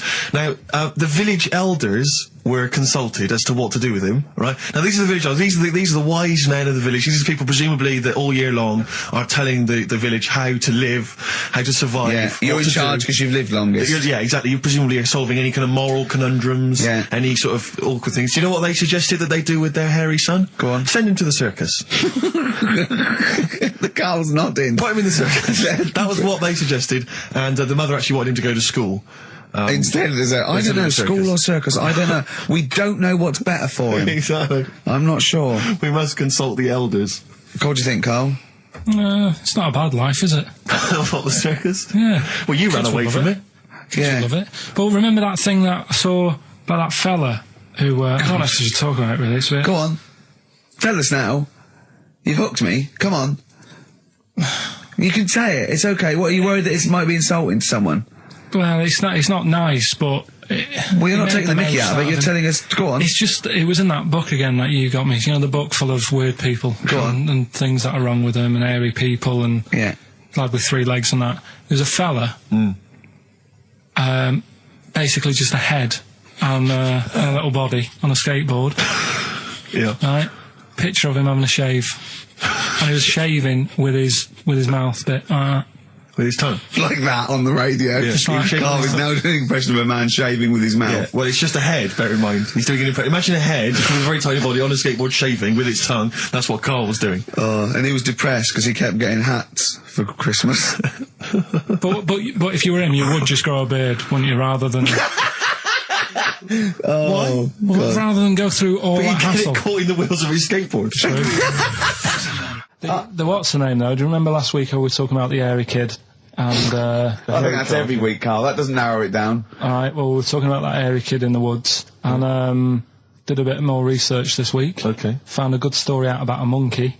Right. Which I'll tell Ricky a little bit about it. Tell me, come on, tell it now. No, just tease I me reckon with we it. should keep this. It sounds exciting stuff. That's got 'em, right? So we'll be doing that. we've got the audience. we've got Rockbusters again this week. Yeah. We've got Do We Need 'Em? Yeah. What are you trying to get rid of this week? Cockroaches. Right, good one. I can't think of a reason to keep them. Looking into that, let's sort the matter out. That's coming up. Excellent. We've got, I'm teaching you some more stuff. Oh, yeah? Yeah. He phoned me up today. Yesterday it was. He knows he's been researching, like, just educating Ricky. He said, what do you want to know about? I don't know. He said, you interested in space? And I went, yeah. Phones me 3 hours later. He went, no, nothing about space. I went, what? He said, I couldn't find anything interesting. I said, you couldn't find anything interesting about space. Yeah. It's big. It's pretty interesting, Carl. He went, It's big, but there's nothing there. That's it's like the Millennium Dome. So what I'm looking at, right? But no, wait. He said, is there anything else you want to know about? I went, alright, I went, anthropology. He went, what's that? I went, study a man. I sent a man. He went, like what? I went, like, our roots from caveman through and all that. He went, I said, Australopithecus, Neanderthal. He went, well, you know all that then? I went, no. He went, right. He went, do you want to know how a lung works or something? How a lung works? And I said, well, tell me how a fridge works. He went, I said, it's just the gas, isn't it? I went, brilliant. I went, tell me how a microwave works. He went, I know. I said, fella walking past in a laboratory with a bar of chocolate in his pocket, went past some sort of ray thing, it melted it, and he went, hold on. That's it. That's explained to me how a microwave works. Right. So today we're doing sort of medical-ish type things under the banner of colon then, educate me. Oh, God. Do it again. Colon then, educate me. Brilliant. Brilliant. So that's like go on then. So colon. Brilliant. So that's a little heading. You're going to be learning 3 things sort of medical-ish before 3 o'clock. Yeah. Is that it? Yeah, do you want to... Pretty much, yeah. A bit of suede? Come on then. How many O'Reillys are there, do you think? No, little task for you. Right, educate me, Carl. Right, well, Go like on, I mate. say, right. Educate me. Well, what we're looking at this week, we've done war, we've done We've nailed that. We've nailed war. We summed up war with a little French bloke whose battle cry was "John's got a moustache." Right. So, and last week we did science. What would you do on science then? Airy kid. Brilliant. Right. Yeah. So this week we're looking at medical problems. I'm sure we do Airy Kid every week. Medical problems then. I've got a couple of things under the banner of colon then educate me. Yeah. We've got this is interesting. Right. Do you know if you have an operation on your brain, right, what they do is I mean, this is why I'd never go to the doctors. I don't like doctors because this sort of stuff freaks me out, right? They can operate on your brain, and what they do is they put you to sleep first, cut your brain case open. Your skull, yeah. Your brain case. Yeah, yeah. And then wake you up and operate on you. So you sat there with your head open, messing with your brain, and you don't feel anything. Well, there's no nerve endings, is there, in the brain? But still, it's not right, is it? What, you think they do it for fun? No, they but go on, Reg, wake him up so he looks freaked out. well, is it necessary that you're awake, do you think, or... Well, they need the brain active, don't they? Yeah, but it is when you're asleep, you're having mad dreams. I had a mad dream the other day. Go on. No, I might tell you about it later, but there's no sense to it. But, so your brain's still... Where is this conversation? Yeah, I mean, it'll turn out, I'll go, no, Carl, I was there, that wasn't a dream. Yeah. No, but... So, I mean, if I had an operation...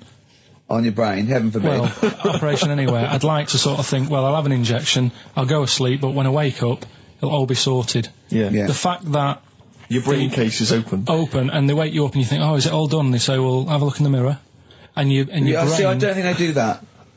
I don't think they try and frighten you when you're doing an operation. Yeah, I don't think that you go about your business and they sort of follow you around, dabbling. Yeah. No, but it's almost like they are having a bit of a laugh with you. Right, well, I'd just like to say now that they don't. Anyone who's going in for an operation on their head, do not ever listen to anything Carl says. Why have you got to be awake? Because you'll be bored anyway. You'll be sat there. Well, they give you a telephone directory, look, and they say, look how many Macs are in there. That's the Scottish telephone directory. And, you know, time flies when you're counting that sort of thing. No, but do you know, like, when you... What are you telling me? What are you I'm just asking saying me? how weird it is. It's weird, isn't it? It's like, do you know when you go for a haircut, right? It's a bit embarrassing. Well, I don't anymore, but when you go for a haircut, it used to be... When you go for a haircut? It used to be a bit embarrassing when, like, they'd wet your hair and they'd make you have that sort of Hitler cut because your hair's wet, and I used to hate it, and I think, do you have to do that? Do you know what I mean? You know it's what I mean? Similar. It's very similar to open skull surgery. What I'm saying is, it's almost like barbers like to do that to make you look daft and feel daft for a bit, and there's women coming in and out, and you're sat there with a daft haircut. Yeah. And this is what that reminds me of. Do you think they do it in a shop window, this brain operation? I'm just saying, it's a bit weird. Why are we doing it in John Lewis's? Just so more people I love the idea that that's what doctors are doing. Let's make this guy look a bit stupid. Yeah. Open his brain Look case. at the twatty look with his brain out of his head. Take a Polaroid. Reg, take a Polaroid. Look at him. Look at his face. Right, clock his face when I give him the mirror. Get this on camera. Put this fake nose and glasses Sorry, did you teach me something then? Was that educational? I taught you that your brain case can be open when you're awake. And you just sat there sort of letting them get on with it. Brilliant, I've learned that. I'll never forget that. Right, go on, anything else? You'll love... Let's play a song, because the next one is amazing. What, even more amazing than that? Yeah. Play a song? Yeah, bit of Bowie? No email still, by the way. No, I don't think it's working. It's not working today. Lady Stardust. We'll have to do a phone-in for Rockbusters. Off the Ziggy Stardust album. All right. Karl Pilkington is in the middle of educating me. Then, educate me.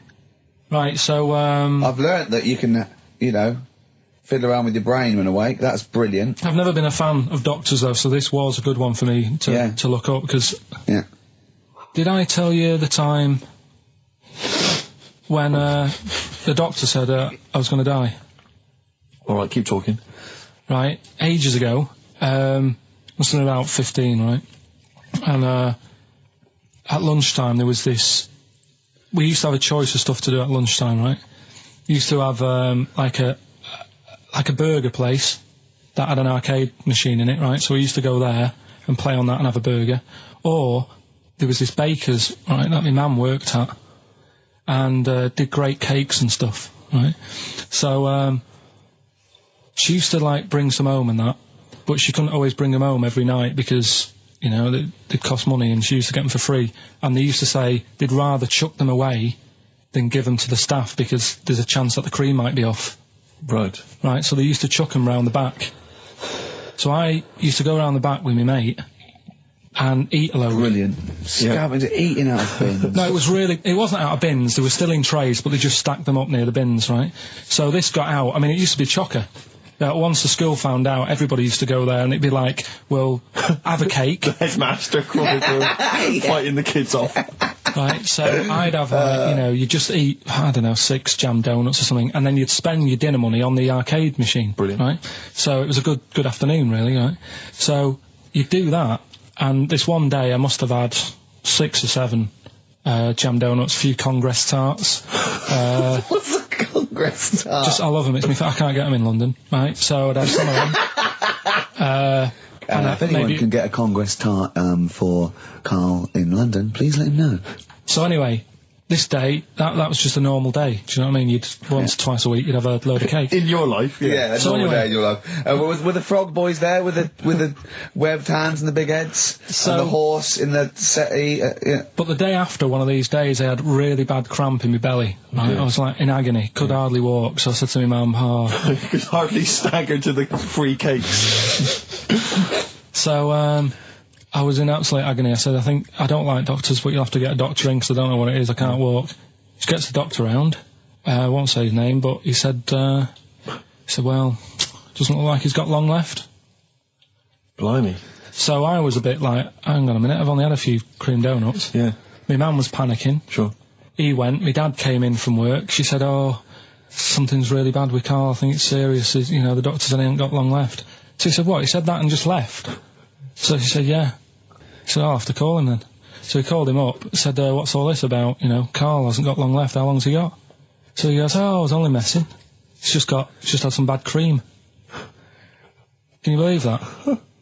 Well, the thing is, I like the fact your mum didn't ask any questions. I know. She didn't go into detail. Can you explain more, Doctor? No, I got to show off. No, but she doesn't. I don't want to diss you or your family, but I imagine if I was there, I'd have known the doctor was joking. That's all I'm saying. I mean, I sound very arrogant there, but I imagine he went, what's he been doing? I had about 6 cream cones. Oh, right. Oh, wow. He hasn't got long to live then. I'll see you later. That's what I think the doctor did. Yeah. It's like the idea your mum just let him go. Yeah. Terrified, thinking, well, I'm not going to probe him. He's that's it then. Dad comes in. Hi, honey, I'm home. Anything happened? The doctor said Carl's going to die and then left. Did he? I'll call him. But anyway, that's why these sort of things fascinate me. So we'll move on to this next one, right, which is brilliant. Dead short story. So, right, old woman, about 70 years old. Yeah. She's normally fit and healthy and stuff. Nothing wrong with her. She's having a good life. And one day, she goes for a check to the doctor's, just to check herself out, 'cause she's getting on a bit. Yeah. Says, take your clothes off and that. So she does. And checks her out. Says, yeah, you're looking good, you're looking good. Turn round. He said, oh, God. He said, you got a tumour on your buttock. Right? So she goes, oh, what, can you do anything to sort it out? So they go, yeah, we could book you in for an operation. It's best if we remove this. Books are in for an operation.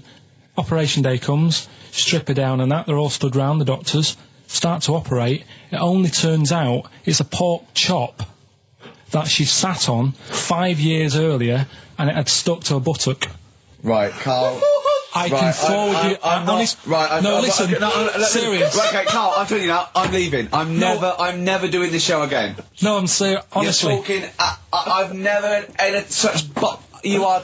Play a record. Play a record. I couldn't believe it. What do you mean you can't believe it? Stop the record. Stop the record. Stop the record. Right. Okay. Right. What do you mean you couldn't believe it? No, when I read it, I said I've got to tell Ricky that. This woman had a pork chop stuck to her arse for 5 years. You mental case. Of course she didn't. Doves caught by the river. People are going to think you're thick, Carl. Well, they can think what they want, because if they do their own research, they'll probably find the story. Because it won't have happened that many Carl, times. Think about it. I mean, how could an old woman have a pork chop stuck to her arse for 5 years? She said she couldn't remember even making one, so she was as surprised as the doctors were. But hold on though, she presumably must have sat on it naked. Yeah. Didn't that bring back any memories? No, it's weird, but... Carl. But why would it stay there? Why wouldn't it fall off when she had a bath or a shower? Grease. What about a bath? But why didn't the doctor realise that when he first looked at it? Yeah. Was he not paying attention when he said, I think he's a tumour?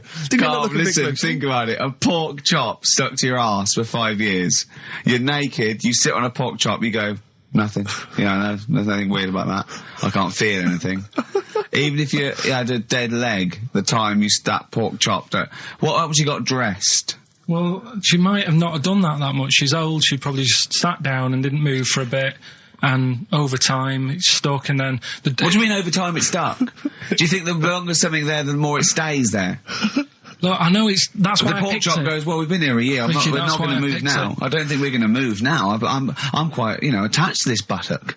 I think I'll stay here for another 4 years until some doctor works it out. I love the idea they got her into hospital, they gave her the bed baths, they got her ready for the operation, they laid her out. They were just right to take get the scissors or the knife, make the incision. Hang on a minute. This is a pork. Bring me a frying pan. This is a pork chop. 104.9 XFM, Ricky Gervais, Steve Merchant, Karl Pilkington's pressing the buttons. Right. We're playing some great moments from the last 3 weeks. And some great records, Steve, from the last 2 weeks. That's true enough. Yeah. We're not actually here today. What are you up to today, Rick? It's 8 hours earlier, so this is about 2 o'clock probably. Mm-hmm. So it's about 6 o'clock in the morning. I'm still in bed, mate. I'm asleep in me hotel room. Now, where are you? We're in LA. Los Angeles. Yeah. City of Angels. Rick. Yeah. City of Angels. Yeah, and so that's what we do. We're doing stuff like that. That's why we're not here. We're not here next week either. So next week is the best of this week. Alright, so, here's the first bit. You were going to tell us a little story about just a Volvo passed my estate? test. Yeah. My parents had a big Volvo estate, and there's quite a big car to drive. My parents didn't have a car. But I know you don't drive cars, Rick, but it's got a big car to drive if you've just passed your test. It's safe though, isn't it? It is very safe, that was the thing. Yeah. And I come from the West Country, obviously, there's quite a lot of windy lanes around there. You're joking, do you? They have cars there. Here he comes. Blimey, Carl. Learned on a tractor, automatic it was. Do you want me to tell it or not? Oh! Don't move up the accent! Oh no, I'm not worried. Oh, go on. Go on. So I went to this party. You have a go at him being from the north. Not when he's telling an anecdote. He's never told an anecdote. Oh yeah, fair point. Yeah, go on. So I went to a party and I was quite excited because I had the car, the motor, and there was a chick heading down to the party that I was like, I had my eye on. And I thought, now I've got a car and going to the party, it's going to be amazing, right? And various friends had said, like, can we get a lift? I thought, yeah, groovy. I'll pick up the chick as well, who's a friend of a friend. Yeah. So cruising down to the party in the motor, the Volvo estate, and there's nothing sexier than that. Slipping a little bit of Billy Joel on the stereo or whatever. Something classic. Go Exactly. And maybe it was Billy Ocean. I think maybe it was quite a Billy. Maybe it was Get Out of My Dreams, Get Into My Car. Ideally. Yeah. So I get to the party, and inevitably it was one of those house parties where the chick that I had my eye on, she kind of was chatting to other guys, and she wasn't really paying attention to me, and I was sort of... Trying hard to get, was she again? Same old story. Oh, they make me They laugh. know how to tease, don't they, the ladies? Laugh. Who are they kidding? So I'd follow her like a dog, from room to room. Yeah. And watch her Quite while... literally, sometimes he was barking. Yeah. And while, just watch her while she talked to other blokes. And then, obviously because I was driving, I wasn't drinking, so I was not really enjoying myself. And then somebody said, should we go and pick up Vera? And I thought, right, okay. And they went, Steve's got a car, let's all leap in there, we'll go pick up Vera. And this girl was like up for it as well, so I thought, brilliant, I'll be back in the car with her, away from all these lads. Yeah. One guy she had her eye on, he came as well, I was a little bit annoyed. Yeah. But anyway, he was in the car, so I'm driving down these country lanes, just driving along, and they're directing me, they're saying, go left here, go right. And then suddenly we stop, and one of them goes, just drive into that field, this pitch black field, right? And I'm sort of, well, it is my parents' car. Just drive in the field, Steve. I'm thinking, well, I don't want to, not seem like I'm a hard, cool, crazy kind of guy, because the chick's in the car. So I drove the car into the field, they all leapt out, started running off into the darkness, shouting, Vera, Vera, Vera, where are you? So I'm just sort of sat there in the car, waiting. Wasn't Vera Lynn, was it? Because she likes to hide in fields. Bizarrely, it wasn't. Right. It was just, I was just left in the car on my own with Billy Ocean, and suddenly, at the darkness, they come back holding a Vietnamese pot-bellied pig that they had stole from a nearby farm, and they knew that the pig was called Vera because someone knew the farmer or something. Anyway, so they got this pig, so now they're going, I'll put the pig in the back of the car, we'll take it back to the party, it'll be hilarious. I'm thinking, well, I'm not sure I want a pig and all its, piggy crap in the car, right, crammed in there. But they say, yeah, so obviously I'm thinking again, I don't want to look like I'm, a nerd. I'm terrified of that, Rick, ever happens. Yeah. So, So you go, hey, bring the pig into the car. Exactly. I'm no nerd. Exactly. Yeah, go on. So now we drive off again. I got this pig kind of squeaking in the back of the car. And, they say, stop again. Let's do some cow tipping. And they do that old thing, about the fact because cows sleep standing up, don't they? So you can push a cow over and stuff. Yeah. So they're having a wild time, hilarious. So this time, now we get to a sort of dead end in the road. And, they say, well, turn around, let's go back to the party. And I'm thinking, fine. Try and do a 3-point turn in this very narrow country lane, right? Get the Volvo estate wedged horizontally across the road. Can't get it out, just can't seem to sort it out. I don't know what, I'm panicking because there's a pig in the car, right? And, local disgruntled farmers, right? People drunk, partying, probably off their head on some kind of weed, Rick. Was it loads of blokes with, pitchforks and flaming torches Exactly. going, burn him. He's playing with our pig. Exactly that. And so that, do you know, I was so terrified that all I could think was they're going to have to send a helicopter to lower a magnet onto the top of the car to lift the car up and put it the right way round. You used to read a lot of comics, didn't you? Yeah. So, do you know what I started doing? What? Crying. Did you really? Yeah. Why? So started crying, just very slightly, started getting upset.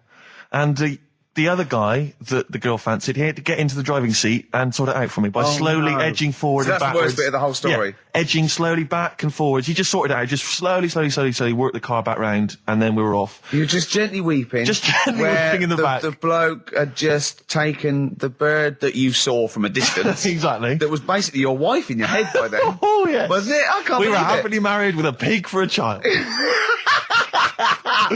Don't joke, that could happen. I know. The pigs come, if you like. Sorry? What? What did you say? What did you say? What did you say? When you do what, Carl? What? What did you say? No, what did you say? Because I don't want to have to go to the radio authority again. What did you say then? Just remember. We are going out live, Carl. Yeah, remember Tom Binns, right? What did you say? What I'm saying is, why were they shouting Vera? Because pigs don't come to the name, do they? Hey? I don't know the ins and outs of pig, have how to lure a pig into your trap. Can I just tell you some very, very interesting things about pigs? Please do. Right. One, everyone knows they have a corkscrew-shaped penis, right? A corkscrew-shaped penis. That's the tail, isn't it? Two, they can't look up. They can't put their head back and look up, right? Three, they can have a 30-minute orgasm. Rick, is it only pigs that have got a corkscrew-shaped penis? No, and landlords. Okay. Very handy. Right. Here's one for you. Go on. Like insect facts and stuff. Go on. If a man was a flea... You could jump over St Paul's Cathedral. No. What? Wrong. It's gone up now. It's... the big wheel. The big wheel. It's the Millennium Wheel. Now. It's gone up now. Play a record. You're the best. Right, here's the last clues of the year. You had, there's a load of letters there asking for advice. Put them on Claire's desk. That was F. That was for foreigner. Foreigner. I don't know what you mean. Claire Rayner, she took advice. She gave people advice. So that's a foreigner. That is shit. Right. I'm sorry. That may be Christmas. That is absolute garbage. A lot of people got the right answer. I know. That annoys me even more. Number 2. The second one, ask your man. Foreigner. Yeah. Foreigner. Second one, ask your mam if you should. That was S. That was Shalimar. Shalimar. Right? No, bizarrely, what was the clue there?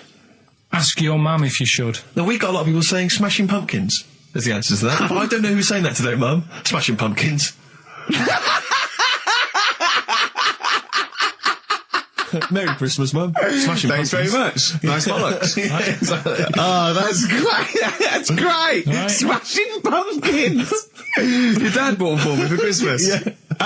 And the last one, Lovely plums. What, my Victorias? Oh, God. right, we've got to wrap it up. Come on, then.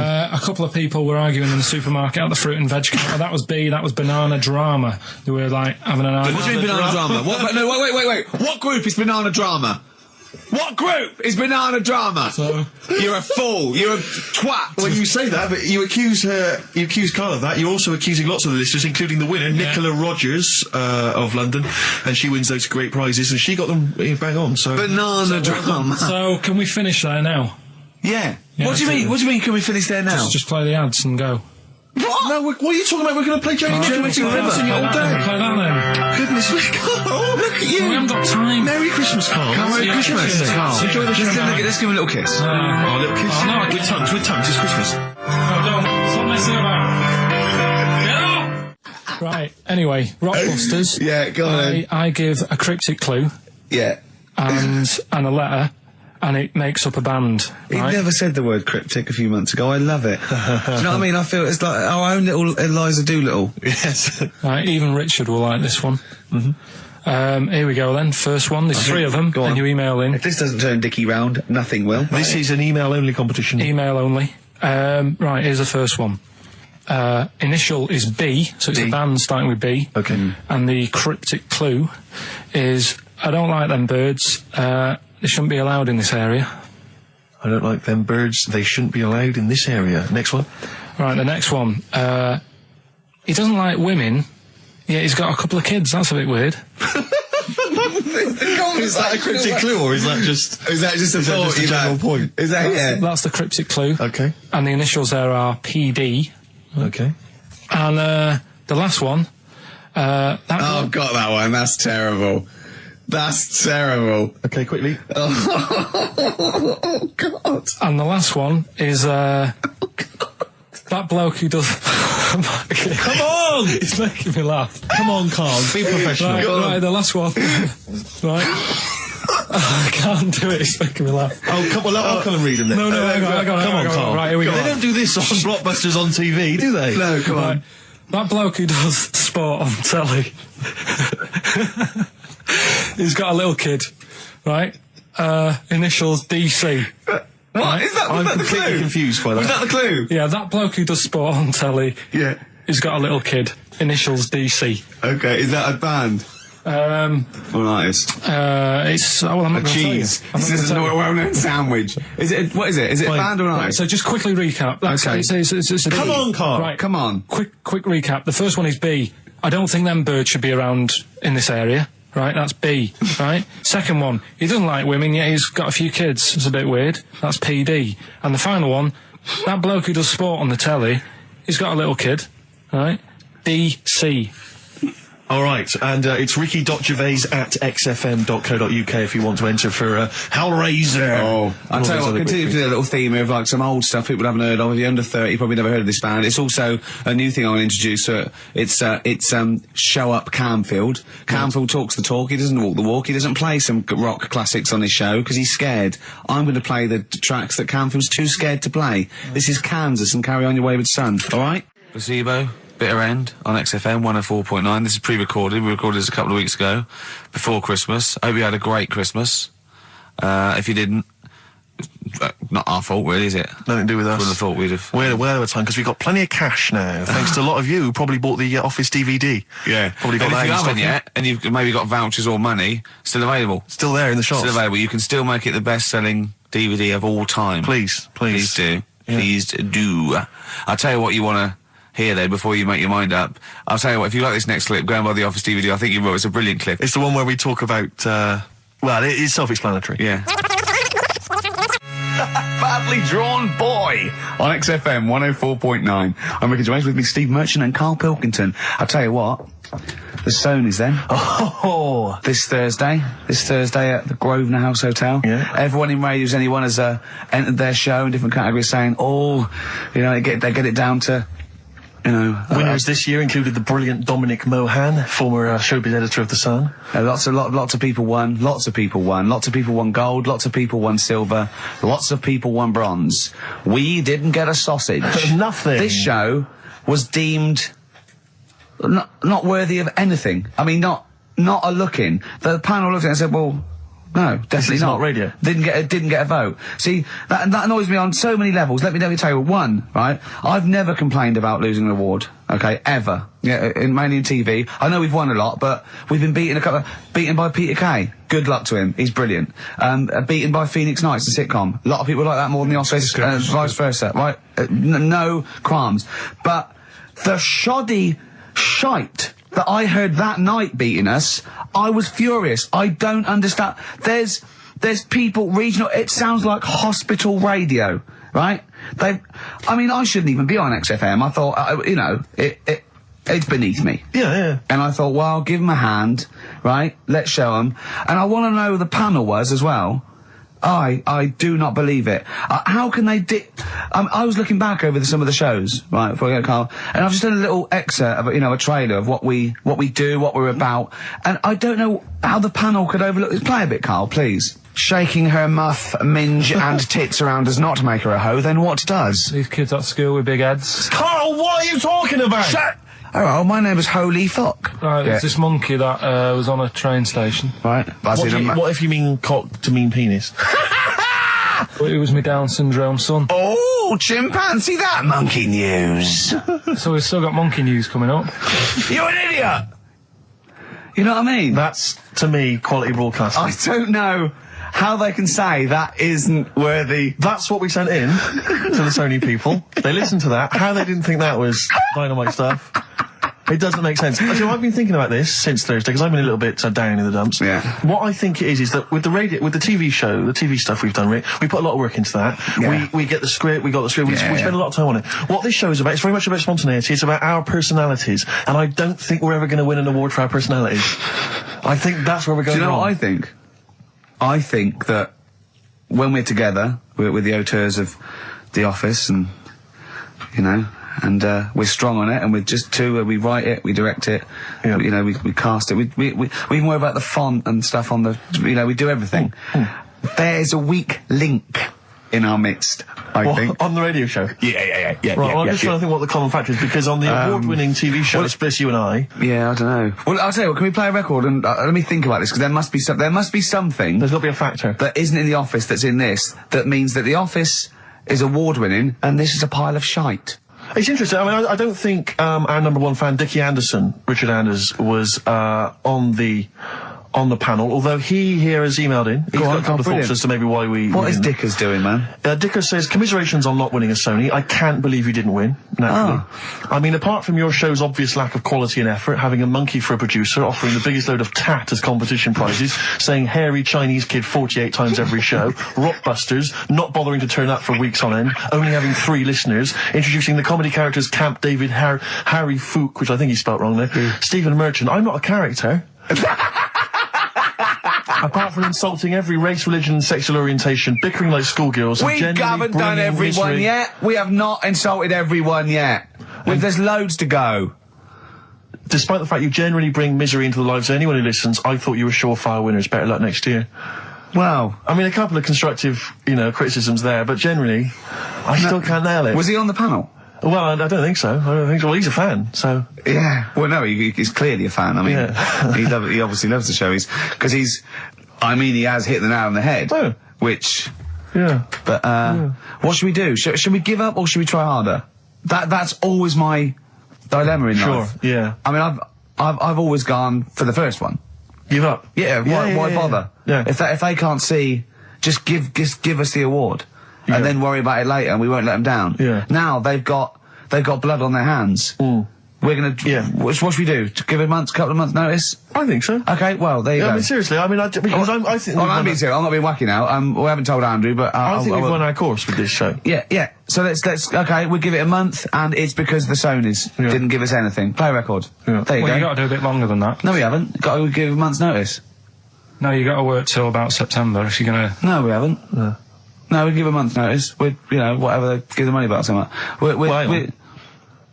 Well, you give your money back. Yeah, I know. What are you going to spend your 80 quid on? True. A quick query for you. This is from Jay. He's got a problem here. He says, my parents won't let me ditch my studies. He's currently reading modern languages at London University. Sure. He wants to follow his dream, but his parents won't let him, of being a dancer. Carl. Worse than that, he says that they're trying to arrange a marriage to a bunch of minging daughters of people they know from good families. He doesn't know what to do, so he's got the arranged marriage coming along, and he's also got, he basically wants to be a dancer. His parents are forcing him into something more practical. Well, the first thing, right, I don't think Live your dreams? The arranged marriage thing is such a bad idea. Okay. Because I think too many people go on looks. Right. And then you soon get bored of that, and you find out the person who you're knocking about with, it's actually not your type. Right. Why don't you arrange marriages for people? Well, I'm just saying, right, so I'd say, Jay, go along with that. I wouldn't worry about it. Okay. I mean, if they're really ugly, then, don't go along with it. But if they're half bad, put up with it. That's Sure. all right. The dancing. Brilliant. Right? That's that solved. Brilliant. I wanted to be a dancer. After I did the boxing, right, I joined a dancing thing just near Man United's ground, right, called Twiggy's. Went along, I wanted to learn some moves. How old were you? Well, it was when Michael Jackson was, pretty big, so about 83, 84, 85, something like that, around there. Wanted to do it. When I went, it was shut, and it had become like a warehouse for toilet rolls. So in a way, I wonder what would have happened. Sorry. How is that an anecdote about you going through dancing? You've told me before you did boxing for a while, you did dancing for a while. You had a true fight in the boxing. You didn't even get in the... That's not an... Imagine if that was a film. This is like a boy's dreams of becoming a dancer. Oh, it's shut. Next on. I mean, how is that a story? Yeah, that was Billy Elliot. Do you think it would have won quite as many awards? Yeah, brilliant. Footloose. All right? Yeah. I'm fed up they banned it. Let's go. Oh, it's shut. Flash dance. First, there was... it's a warehouse. Never mind. I'm just saying, you'll find something else. I think I got a go-kart after that. I bought a motorised go-kart and kept myself busy with that. So... There's always other things. Just think, Alan Bennett has to sit down and really sweat over his stories. Yeah. He just opens his mouth. You are a living Alan Bennett character. So that's solved. Well, Jay, don't worry about that. There's no emotional problems I can foresee if you follow that advice. So the advice there is do an arranged marriage. If she's not ugly. minging. Yeah. She's not completely minging. Yeah. And don't worry about dancing, get a go-kart. Cheers. Something else we're giving away. The Shining. It's just more throwing away, isn't it? Once again, Is it on video? Once again, it's on VHS. Just because you buy it out of your own money, Carl, stop being so mean. And I want to watch it tonight because it's one of those films that... So you're going to watch this video and then you're going to send it to someone as a prize? Yeah, it's one of them films that... Sorry, what, you just said yes to that without blinking? Well, yeah. You don't think, like, Les Dennis doesn't have a quick go in the car on Family Fortune before he gives it away? It costs Jim Bowen has $5.99. a go at those his and her towel racks. It costs $5.99, Carl. Okay, this is Carl in the classic The Shining. And what's the question? Well, we might ask that afterwards. Okay, then.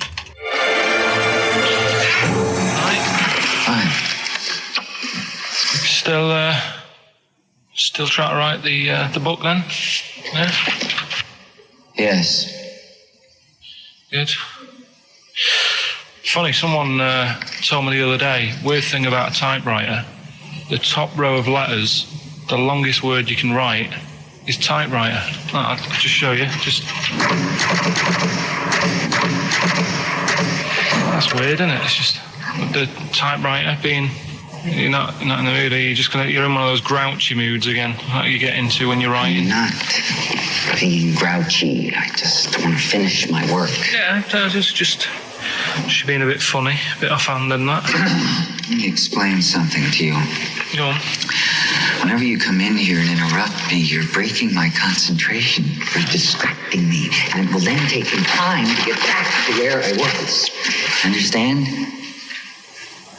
Yeah, but I just was coming in to try and cheer you up. You know, if you... I mean, I'm full of ideas as well. You know, if you're having a problem coming up with stuff, got loads of ideas you could write about. The other day I read about this airy Chinese kid. What do you want me to do about it? No, it's just that it could make a good book. Do you know what I mean? Sort of following round. That's swell. Well, I'd buy it. You know. But if you don't want to know, don't bother doing it. But do you know what I mean? It's just airy Chinese kid. It's weird because they're not normally that airy over there. Yeah, this kid caked in it. But if you don't care, I wouldn't touch one hair on his goddamn little head. You don't have to touch any hair on his head. Like I say, he's covered. Leave the head alone if you want. Touch his hands. He's totally covered in it. But I love the little son of a bitch. Oh, don't go that far. You haven't met him, but I can sort it out. I'd do anything for him. I don't think you'd expect that much. Just take him to the barbers 3 or 4 times a week. You know, he's a good little kid. In fact, I'll do it. I think I'll write a book on him. Yeah? Do you think you can handle that? Yeah. You're not too busy, are you? Well, yeah, I'm pretty busy. I've got to sort out some monkey facts for the show this Saturday, but I reckon I can still... Why don't you start right now and get out of here? All right.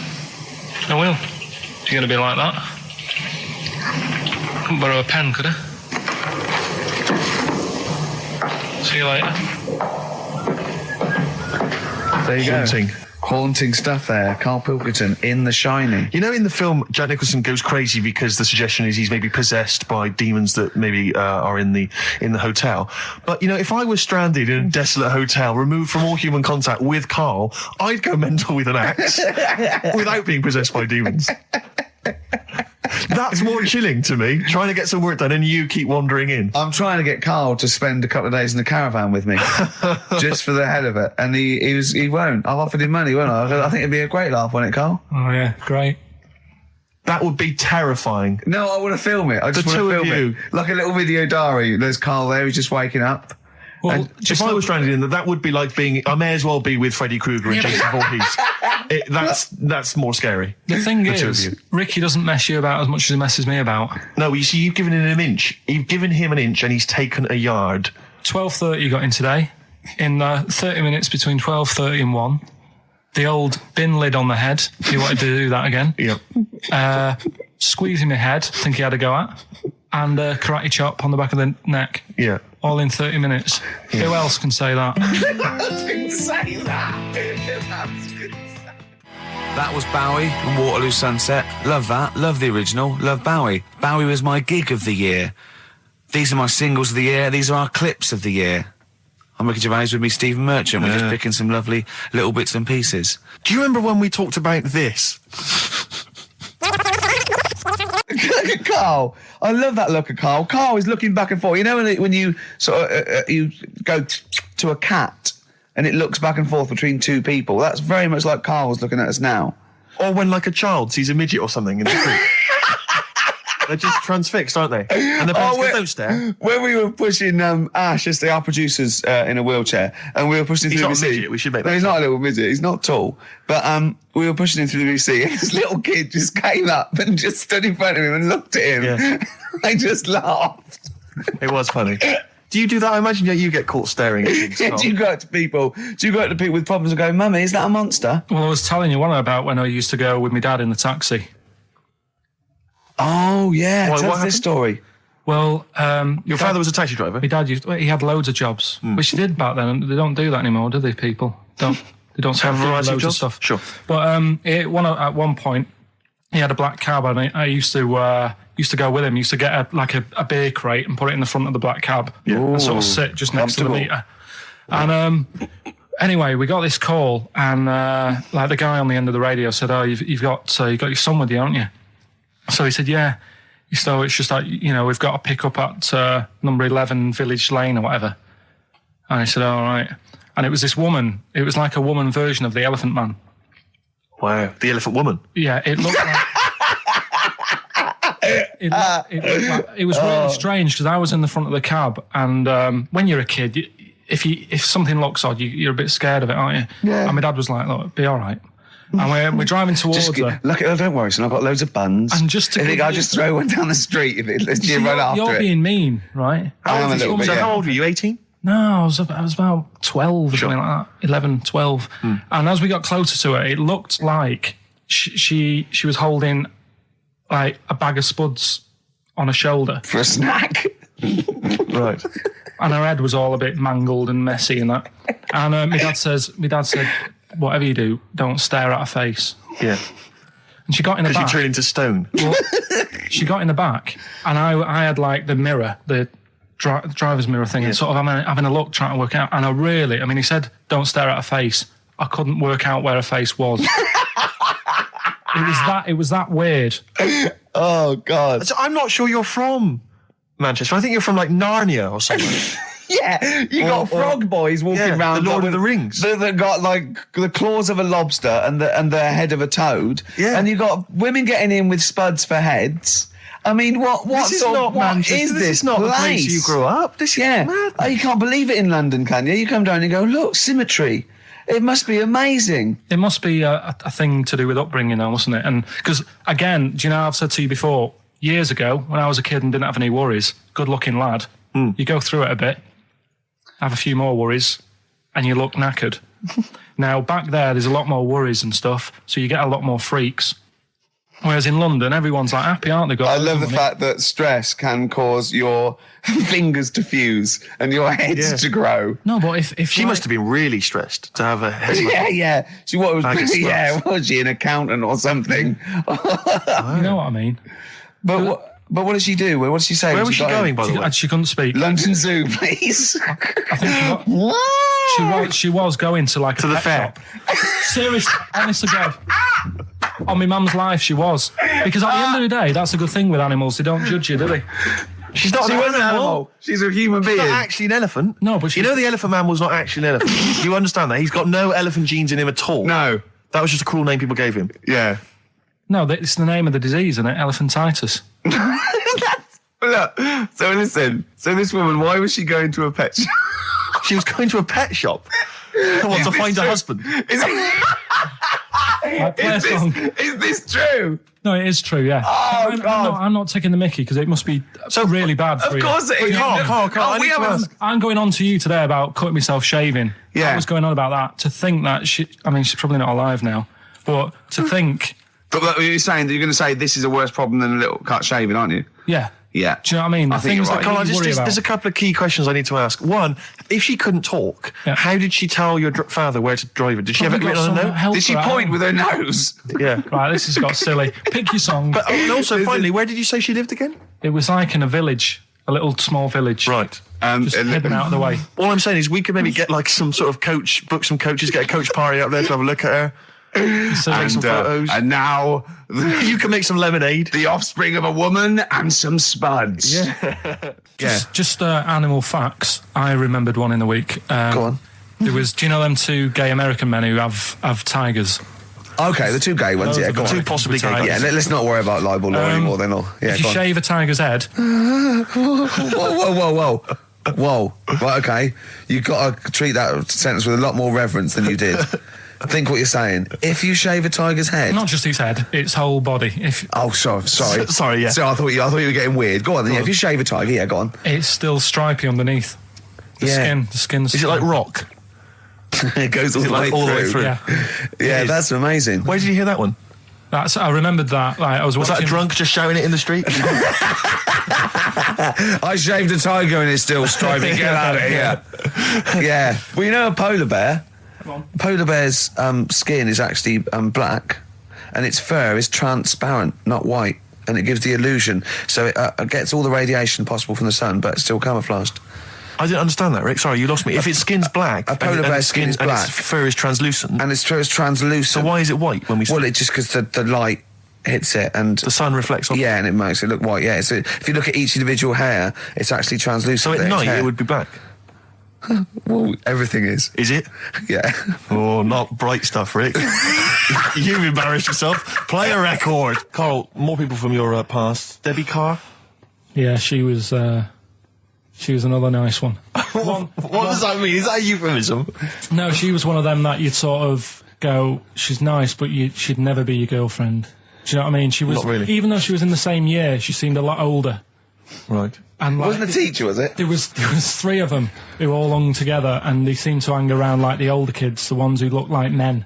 Do you know what I mean? What did you look like then? Well, it's just that I had youthful sort of looks, whereas like the older ones had like beards and stuff.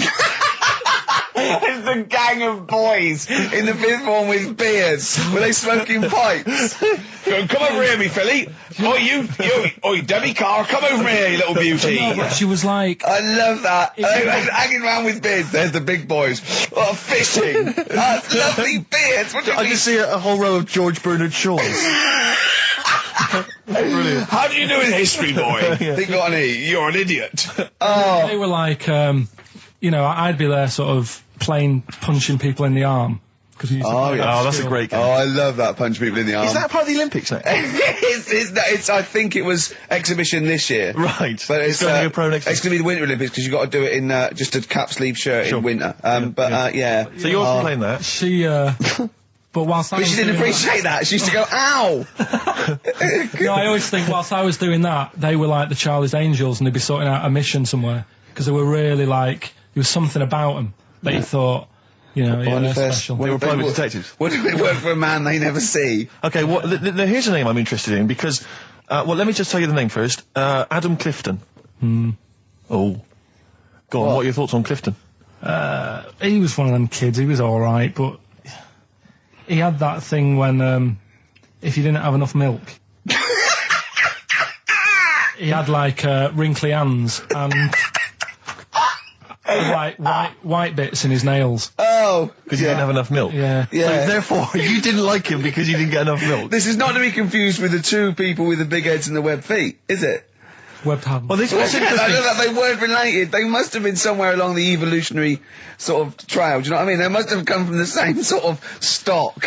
But you wouldn't have liked him. He's just one of them people. He was all right, but Ash, and sometimes lovely song. Got to apologise to our producer there because he was worried about. There was nothing wrong with it. It's just like saying you like watching birds in the garden. It's just that I think you're better than that. I know, it's cheap, isn't it, to say, like, we like I tits. like tits. Yeah, I like cocks. So, we're a bit more literary now. One of my favourite things is Fanny by Gaslight. Really? That's interesting. That's interesting. I'm a big fan of Moby Dick. The book, Moby Dick. Yeah, not the medical condition. There's nothing in your... No, it's the big, horrible thing that used to swallow semen. Yeah. Now, I in the winter, Yeah. Steve, Go on. there's nothing I like more than to keep my hands warm in a muff. No, sure. You mean those kind of furry things that sort of classy-looking ladies? Yeah, use to posh have? ladies often put their hands. You know when you have a nice like a party and they're Yeah, all a nice leaving, party, yeah, a and winter party. and you might take the wrong hat or something. There's nothing I like more than to see two posh women with their hands in each other's muffs, Oh, that's always a and they're fun going, "Oh, this must be yours." Yeah, that Is is it- always funny. Yeah, That's always funny. Yeah. But seriously, no. I'll stop this. You're right. I've got a degree. I think I just remembered that my favourite Beatles song is "Come Together." Yeah. Now we're going to stop this now, Carl, because it's childish. You're right. I've got a philosophy degree, for Christ's sake, and it's about time. Who's your favourite philosopher? Do you mind me asking? Well, I would tell you, except when I have a talk about it, I go into a Cockney accent. Really? So it can be like my favourite philosopher. I like a bit of Kant. Right. Is that Immanuel Kant, Yeah. the philosopher? Yeah. That's strange. Yeah. That's strange. What's his name again? Kant. Oh, yeah. Yeah. That can be weird. Can be strange. Look at Carl's Look at face. his face. Look at his face. Join in, Carl.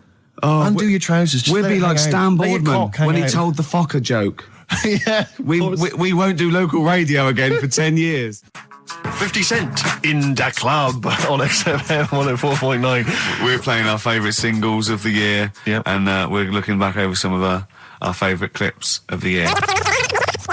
Did you have to have that thing done where they say, what side do you wear your member? What side you dress? They don't say what side you wear your member. That would hardly be a euphemism, would it? So they say what side you dress, sir. It means what side your little poke, your little John Thomas leans, doesn't it, on rest, usually to the left, isn't it? Your little Do left you know, testicles. if I said to you now, what side do you wear it on? Do you know? It would be left. It would be the left. That's what I mean. If standing there, right, with nothing restricting it or holding it in or holding it up, right, it sort of leans. Your one ball is sort of like slightly back and lower, isn't it? And your little John Thomas rests there, so it's left. And the reason they ask it is so they don't put the tape measure up on the left and squash your willy or touch your willy. So it's nothing to do with like, well, you'll need a bit more room of sort of more material on that side, or. Well, no, I don't think they compensate. It's just when they put when they stick that up into your groin, they don't want to come in contact with your little. The thing is, I don't know what side I wear stuff on. I just sort of pull my pants up and wherever it wants to go that day. But maybe it's not big enough to sort of make any, real decision. But, like now, I'm sat here, right, with my jeans on. I don't know where I am. Well, that's clear from hearing you talk. No, but what I mean is, if a fella said to me, what side are you, what side's your member on? I'd go- Member. What is this the use of the word member suddenly? I'd go. Well, it's not. It's usually not appropriate. And also, I imagine in the old days they had big baggy pants. They used to sort of like hang down. And now, like with those stretchy boxers and briefs, it's sort of held up in a nice little, neat little parcel, isn't it? So it's probably not appropriate. It doesn't come in contact with your little snake. So, Did you ever? What have you ever heard that? Are you telling me a tailor has asked you that and you went, "What do you mean, mate?" No, I've never. I've not really had one made to measure. I had one made when I was a kid, but since then I've sort of bought a suit off the hook.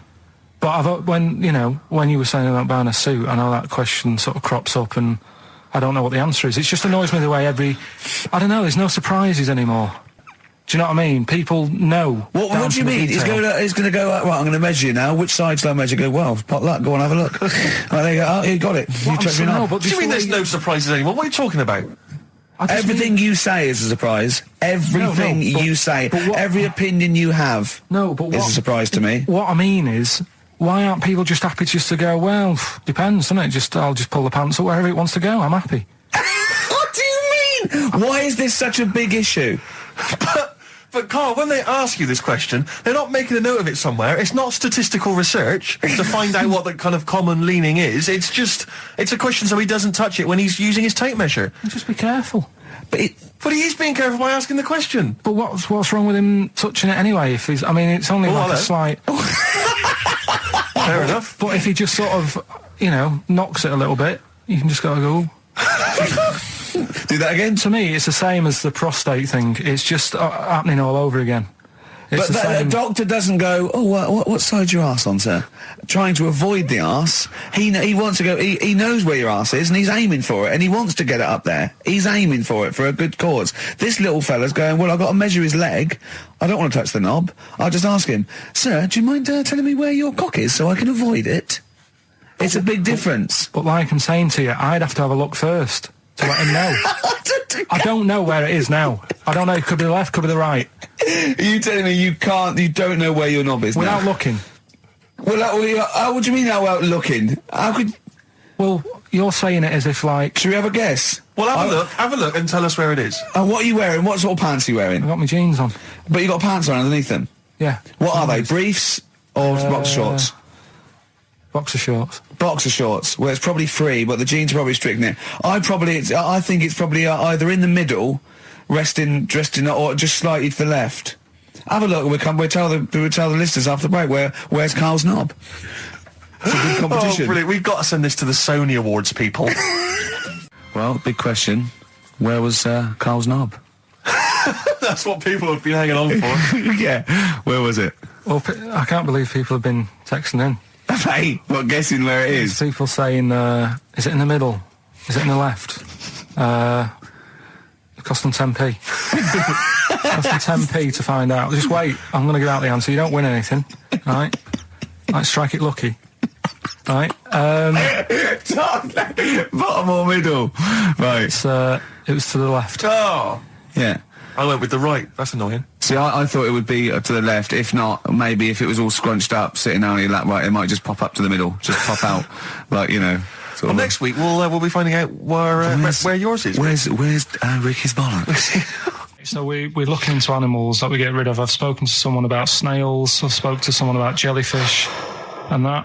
And looking at cockroaches today. She's an expert. She's just not just some random person. No, she works in a museum, a good museum. I said I'd give it a plug. It's the one near Knightsbridge. It's got dinosaurs and that in it. It's worth seeing.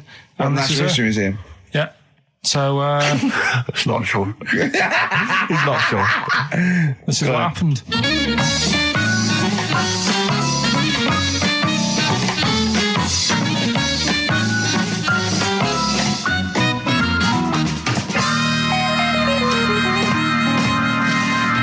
Now, what I'll do, I'll tell you as much as I know, and then you can fill me in if I'm right or wrong. And then at the end of it, we'll get to the bottom of whether we need them or not. Okay. All right. So, first of all, the first thing that I found out is that they have 18 knees. That's not exactly possible. They're insects, so they have 6 legs. Yeah. And a knee is usually the junction between femur and tibia. That's sort of classic human knees and every other animal knee. So with 6 legs, you can only have 6 knees. Could somebody sort of got mistaken for seeing one that was a bit double jointed? I think you're grasping at straws or something. All right. Well, we might have to come back to that one then. Okay. They can hold the breath for 40 minutes. Well, they don't do that because they don't breathe in the same way as us. They breathe through little spiracles, holes down the side of the body. So, no, they're not a very apt simile because the method of breathing is so different. What do you mean? Because insects have a totally different system. They don't have lungs in the way that we do, just breathing through one part of the body. They're actually breathing through every segment of the body all of the time. So even though they've got their mouth shut, they might be able to slide. Nothing to do with breathing. So only just feeding. So you see, maybe that's where someone's gone wrong. Someone's got hold of one and sort of taped its mouth up or something and got bored after 40 minutes and said, well, we'll call it right. It's a unkind thing to do to an insect, even to a cockroach. Yeah, but it's all... Can't do that. Yeah, but... No. Pretty unkind thing to do anything, even a cockroach. Something else I found out. Yeah. They can live for a week without an head. Well, that's true if they don't bleed to death in the process. But the weird thing is, when I told you that they had 18 knees, you seemed a bit sort of like, don't talk ridiculous. But then we're talking about an animal that can live without an head. So there's a little bit of truth in that one, yeah? Yes. Why, when it was invented, has it got that facility? Say if someone said to humans, we could do that with humans, and, you know, if you lose your head in some accident, it gives you a bit of time to sort of go back to your family and maybe write them a note. You won't be able to have a chat, but write them a note saying, it was my own fault, and it was nice knowing you. Oh, well, that would be a useful facility, I agree. But cockroaches are great survivors. I mean, they've been around for over 300 million years. They're one of the most primitive insects. All right. Well, I've also... is it true that they do a lot of resting? Apparently they can sort of rest for 75% of the time.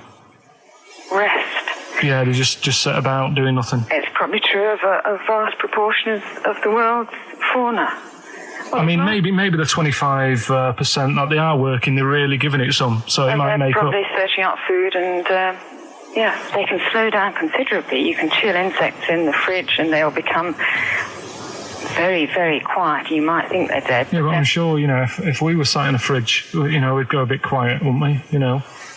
Well, you might not know much about it, of course. Yeah, but not quite reading the right sources. Well, I've been using the internet. I'm sure there are many useful sources that you could find there, but some of those seem to have been a little misleading to you. So you don't agree with a lot of what I've told you there? No. So cockroaches, can we get rid of them? No. So we're keeping them then? I would say so, yeah.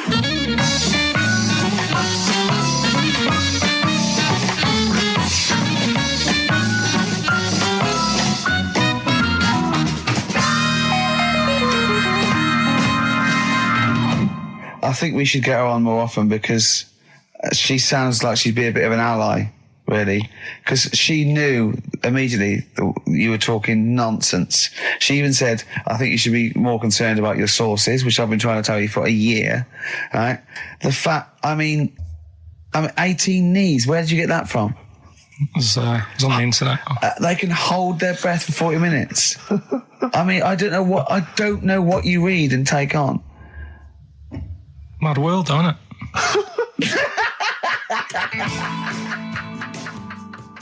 And there was also a fella in the week who said that women shouldn't be wearing trousers. Why? Because they don't look good in them. What do you think? What do you think about that? It's rubbish. Yeah. These are the only things that have caught your eye over the last couple of weeks. This is the entire news. Galileo did something with light. A French fella said women shouldn't wear trousers. See, that to me wouldn't pass as education. It's not education. I don't know where you could ever use that. I don't know when that would ever be applicable to life. I just like reading stuff that sort of reminds me of... Do you know what I mean? If I read it and it gets me thinking, I think that's a good little piece. But, I mean, but surely can't you just sort of like sit near something that vibrates to keep your brain going? Or shake your head every now and again? I mean, what does this do? You mean it makes you start using your brain? But what aspect of a Frenchman said women shouldn't wear trousers got your mind working? What questions were you asking? Because I thought that's a bit daft, isn't it? Right? Yeah. Okay, it ends there with me. There's nothing else. There's nowhere else for me to go on that. He closes your mind's still whirring. Yeah, go on. What do you think? Let's go through this. Oh, I wish we could download his thoughts. I know. Just watch it. Yeah. Wouldn't it be great, like a DVD? Like a cartoon. Imagine that extra footage on the Office DVD. Yeah, Carl's brain. That would be with amazing. Oh, with a commentary. Go on. Women wearing trousers and that, right? On the estate that I grew up in, on right? There was a woman about 4 houses down, right? Rough. Now, she used to wear leggings. Yeah. Now, they're a bad idea. They are a terrible idea. I agree with you there, Carl. If you're a lady of what the colour? normo persuasion... Were they pink? No, they were sort of black, but with all bits on them. Oh, right. Do you know what I mean? What, toast and just horse droppings? Yeah, go on, yeah.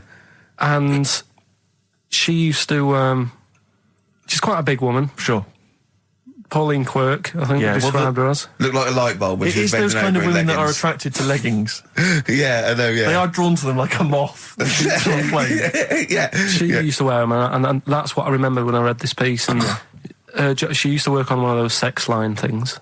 Right. She used to do that. But what was she, an engineer? The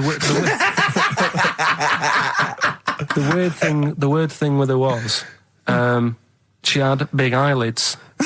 Right. Go on. That were too big, and this is what I was thinking. What do you mean? What do you mean she had big eyelids? How big do eyelids have to be for you to go, they're big eyelids? What was she shoplifting with them? Would she come out of Dixon's with, like, radio stored in them? What do you mean she had big eyelids? It was another one of them popular things around our way. Do you know, like... What do you mean popular things? They didn't go, oh, I'll tell you what, they're all the rage. Can I get some big eyelids, please? No. It was just like one of them things that people suffered with. Just big eyelids. They could hardly open their eyes. What do you mean? What do you mean? That's one of them popular things around where I grew up. People had big eyelids. They could hardly open their eyes.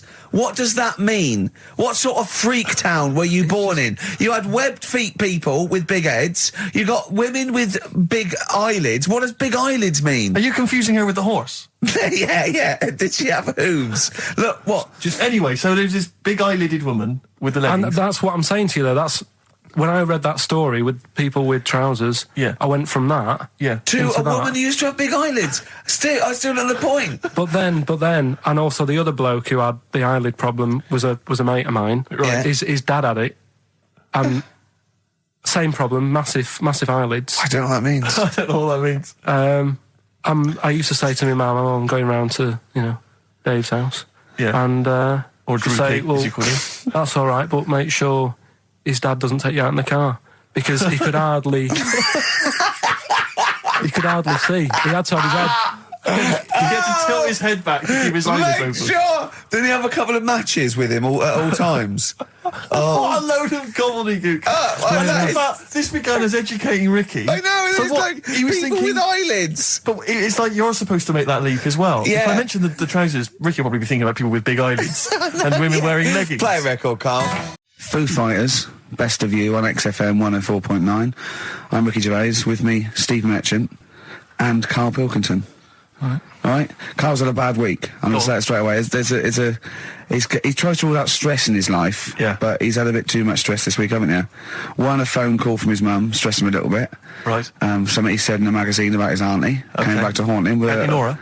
Auntie Nora, yeah. Don't name her. No. She knows who she is. No. Okay, we won't name her. Right, we just say it's the one who farted for 5 minutes, and as he saw a skirt when he was young, and I found it like a split tennis So ball. it could be any of me aunties. That coming up, and also a bloke in Times Online, Chris Campling, did a review of the show, right, and basically said that Karl Pilkington is a creation of Gervais and Merchant. Well, if only that were the case. He said. He started off saying he liked the show. He was excited. Said it was a good show. A lot of the jokes. I'm already questioning his critical faculties. Yeah, exactly. And basically said that we didn't contribute much, or seemingly didn't seem to contribute much, and we couldn't sort of like ad lib or anything. We just laughed at, particularly me, laughed at Karl Pilkington, who was coming up with some quite funny stuff. Right? But then he does a twist on it. He goes, but the thing is, we're the puppet masters. He's a created person. We've created the persona Karl Pilkington for our own amusement. Right. He bases this on simply that we talked about... What was it we talked about? The Chinese not aging well, and he heard him talk about that on my DVD. But clearly I say, Karl, remember when you were talking about that? It's a news, or remember in the week, and so he thinks it's all scripted now. Imagine if this show was scripted. I'd be ashamed. Yeah. If this show was scripted, I would send back the BAFTAs for the actual shows we've written, and I would say... I'm having a go at Chris Campling. He's nice about our other work. He likes The Office, and he likes my stand-up and everything, and he likes the show, but he's saying... Because we're not spontaneous, we scripted this and invented Karl. So he's like, we've invented another Gareth. If we had created Karl, I would not have squandered a character that good on this poxy radio station. Absolutely. Also, does he know that we spend about 3 months on half an hour script? So how long does 2 hours of drivel? But the main thing is, as if this could be scripted, it's dreadful. It's shocking. Or maybe this is scripted. Hang on, you've lost me now. Let me just check the script. Maybe Chris Campling does not exist. Maybe I've made him up. I don't know what to believe. See, the name doesn't wash with me. What was his name? Chris Campling. Sounds odd. That's something that I made up, isn't it? Campling's almost like a joke. It's almost like a gay name, isn't it? Oh, he's a Campling. So I think this is scripted. Yeah. I think I've probably made this whole link up, and Karl is a creation. Campling, that's not a real name. No. I made it up. I should have come up with something better. Yeah. Sorry. Down to the River by Bruce Springsteen on XFM 104.9. So, yeah, that little fella in the Times thought Karl was just a puppet. We created him. He's an actor. What's his actor's name? Brent Hogwell. We got him from Spotlight. Brent Hogwell. This stupid, dopey Mancunian accent, he just puts that on every week. Yeah, exactly, yeah. Yeah, he speaks rather like Hugh Grant. Yeah. And we just got this whole world around him. We set a whole... What do you think about that? He had his head shaved, especially. Exactly, yeah. So, yeah, would he think that, you know, maybe if he's looked online and seen me head, and he's noticed how round it is and that, does he think it's sort of been, you know, morphed into that shape just for the show, just for 2 hours on a Saturday? Yeah. You spend 5 hours in prosthetic makeup like John Hurt in The Elephant Man. Everything about him was made up. Yeah. We created him, because I remember coming up with Auntie Nora. Oh, yeah. You said, Rick, we need another character. I said, what about giving him an Auntie Nora? Doesn't sound convincing, I said. Yeah, and you said, what is it about? I said, well, I don't know, she farted for 5 minutes and she's got a fanny like a split tennis ball. No one's going to believe that. Yeah. Oh, that brings us neatly... Well, let's put that to bed now. So, Chris Campling, honestly, we do not script this shambles of a show, and Karl Pilkington really is like this. If you want, you can meet him. I'd love to send Karl for a drink with Chris Campling. Can we do that? And then he'll eat his words. Chris, if you're listening, honestly, this isn't a stitch-up. As I say, I'm not having a go at you. It's a very well-written article. It's very, very fair. You're just complimenting him on his grammar. Yeah. It's a very well-written article, No, I'm saying we're not having a go. You've typed that beautifully. It's not like he snagged us off. I would just love him to meet Karl Pilkington. People in the street come up to me and say, is Karl like that? And I so want them to meet him. Yeah. Or maybe he can send in, if he's online, he can send in 5 subjects for Karl to talk about that we couldn't possibly know about, just so he knows that we just really do throw things at Karl, and that drivel comes out. Imagine if it was scripted. But anyway, so Chris Campling, or anyone who knows Chris online, get him to email us, and with 5 subjects that Karl can talk about. That's a good idea, isn't it, Karl? It is like, I'm the Elephant Man the way I'm being treated now. Just sort of like... I scripted that. I wrote that joke last night. Are you sure? Or was it yours? I don't know. Karl enters and says, I'm like the Elephant Man. Hang on, let me just check the credits on the script. I'll tell you what though, Steve, that I found out about the Elephant Man when I was talking to Ricky. What? You know the only bit that was normal on him? Oh yeah, no, it was in the film. You know that bit in the film? I was watching it one day, it was on, and I said, look, your favourite film's on. And it came to the bit where he was being exhibited, and he was naked behind the screen to all the doctors. Go on, what did you say? And there's a bit where he goes, and strangely, the only thing that is normal are his genitals. They're untouched by this disease. They are totally normal. Right, what did you say? It's a bit annoying, isn't it? It's like the only bit that you'd want as an elephant. The only bit you'd want that was like an elephant. Yeah, no, I can see. And he said, and he got the head. So other stressful things. But so anyway, what's the Auntie Nora thing? Sorry, Auntie X. Auntie X. What did she? Yeah. Why is she upset? Well, he mentioned her in Zoo. He did this thing for Zoo magazine, and he mentioned about when he looked up her dress. She had by accident. Remember? You were going around looking up your elderly relatives' dresses in case they weren't wearing... For people who've not heard Karl talk about this in the past, just explain quickly again what we're talking about. Right. He didn't want to talk about it at all. When I was a kid, right, Auntie Nora used to come round. My auntie used to come round. As if there's any ambiguity now. Yeah. My auntie used to come round and stay, right? And I'm sat on the floor watching the telly, right? She sat on the sofa with a caftan on. I turn round, right, and it was there. It was looking at me, right. And we've mentioned this, and Ricky sort of said, "What did it look like?" And you know, a split tennis ball came to mind. That's what we talked about, right? So anyway, Zoo magazine, when they did the interview, and she's the one that used to put a valance on everything, isn't it? Well, not everything, obviously. So anyway, so I've done this. So you did an interview in Zoo? Yeah, and like they said, you know, it was like, you know, do you plan stuff and do you worry about stuff when, after you've done the show, you're worried you've upset anyone? And, you know, I was saying, really, I forget people are listening. And, you know, we're just having a chat with mates and that. I said, but now and again, I do worry, when I'm on my way home from the show and that, and I'm thinking about what we've talked about. And I was saying, you know, the Auntie Nora incident. Incident? You know, Like Watergate? Yeah. And anyway, so this was in there, right? And I was saying in the magazine, you know, but I think I got away with it. She doesn't listen to the show, but, you know, and I don't think she reads Zoo magazine, so... She's more of a nuts woman. Sure, yeah. So, anyway, so my mum calls up the other week, right, and she goes, wish you wouldn't, you know, talk about her and that. And I was like, oh, so how do you know about that? She goes, well, one of your cousins have called us up and said they've read the article about it. So yeah, that's why we don't want to talk about it, really. So he stitched you up. So do you know what Auntie X has made of this? Do you know if she was upset or not? Well, she doesn't know about it. Because, I mean, maybe she's always thought it looked like a split tennis ball. Maybe you're just in sync, you know, because you're relatives and stuff. Maybe she knew instantly. Even if you hadn't named her, she'd have thought, hang on, I farted for 5 minutes once. Yeah, that's not going to be ambiguous, it could well is it? Be me. If you hear like someone who farted for 5 minutes and's got found like a split tennis ball, you're going to go, I wonder if he means me. Yeah. You're going to remember that. Auntie Jackie. It could be Auntie Jackie.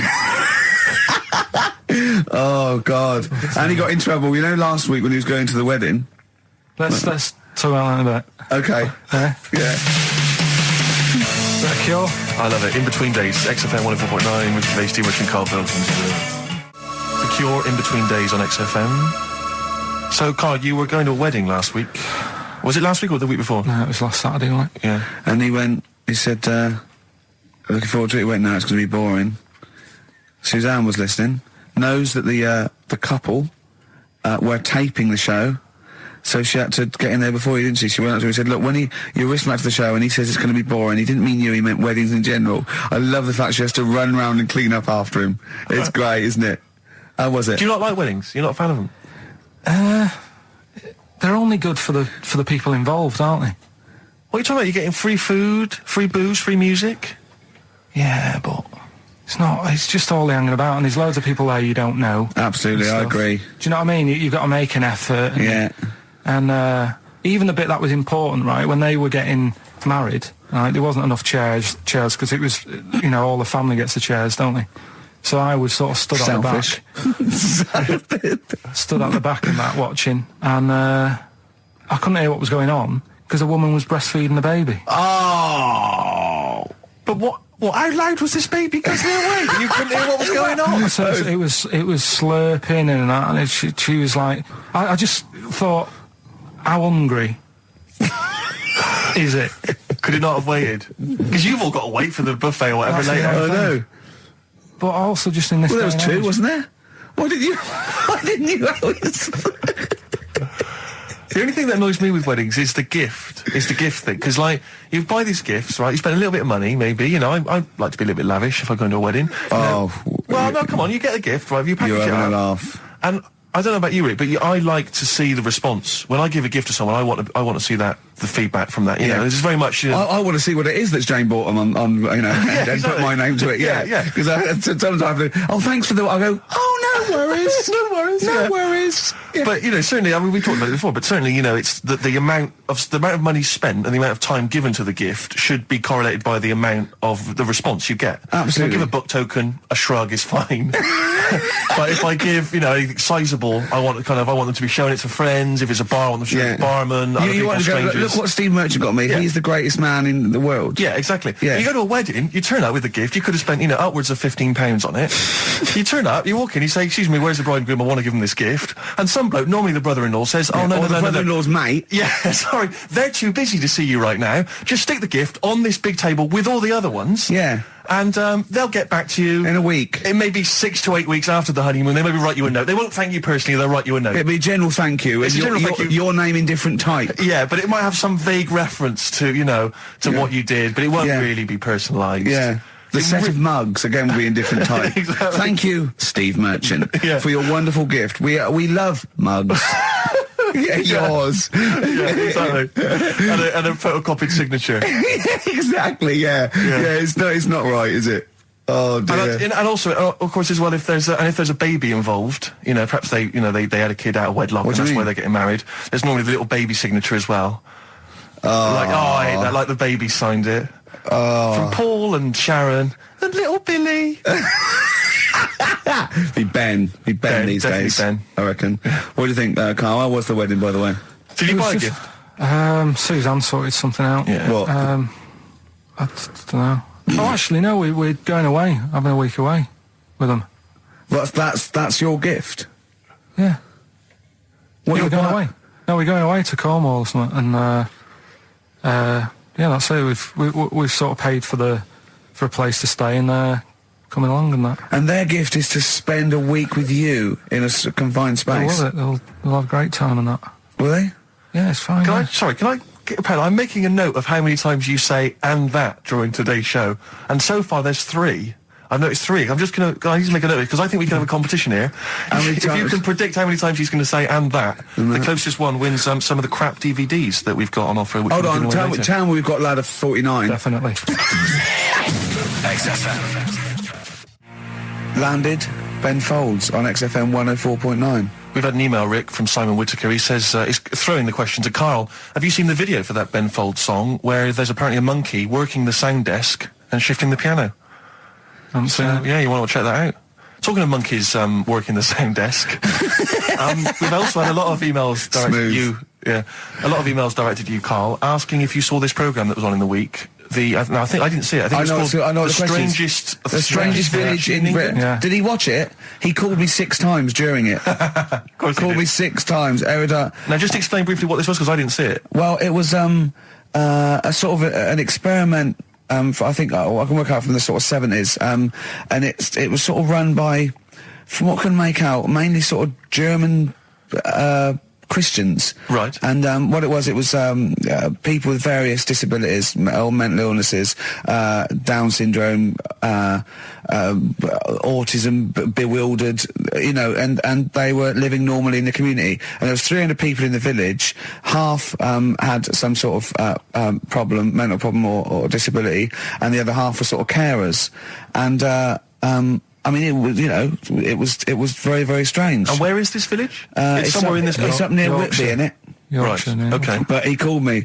He called me at various points. We were watching that. It started off. He went, "Geez, if that's the beginning, what have they got coming up?" Then there was 2 fellas, and the phone rang, and it went, "What is going on?" And it was 2 blokes who had created their own language.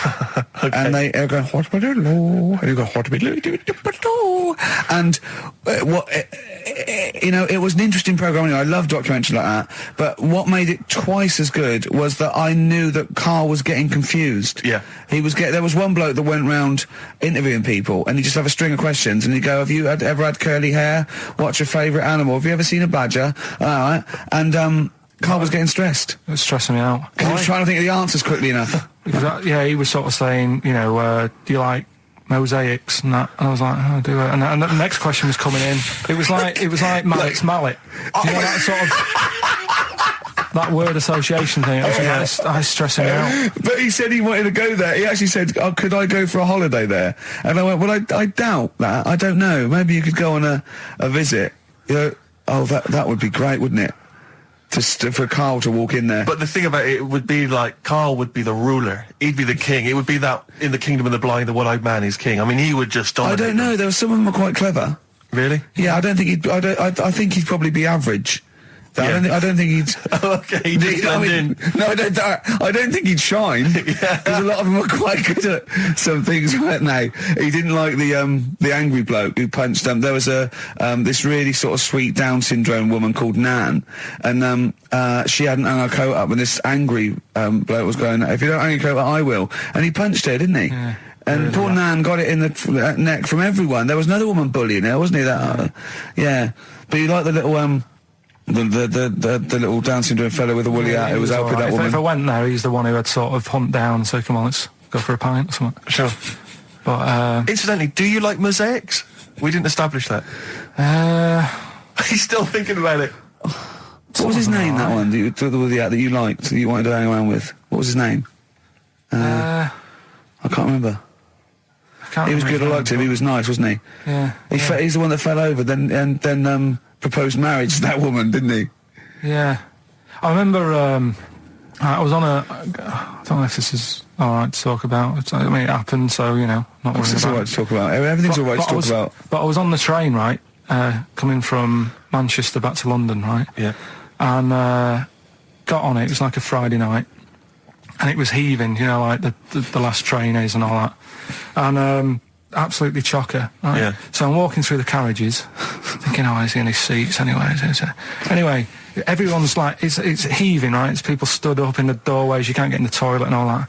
There's not going to be any chair knocking about. You know, so walking through, and anyway, I see this one empty chair sort of in front of me, right? I think, oh, why ain't anyone sat there, right? I'll just rush to that, get myself a seat, plonk myself down, right? And sort of turn round, you know, see who I'm facing, you know, see who you're sort of having a chat with. Little fella there, right? Little, Down syndrome kid. Right. Sat there.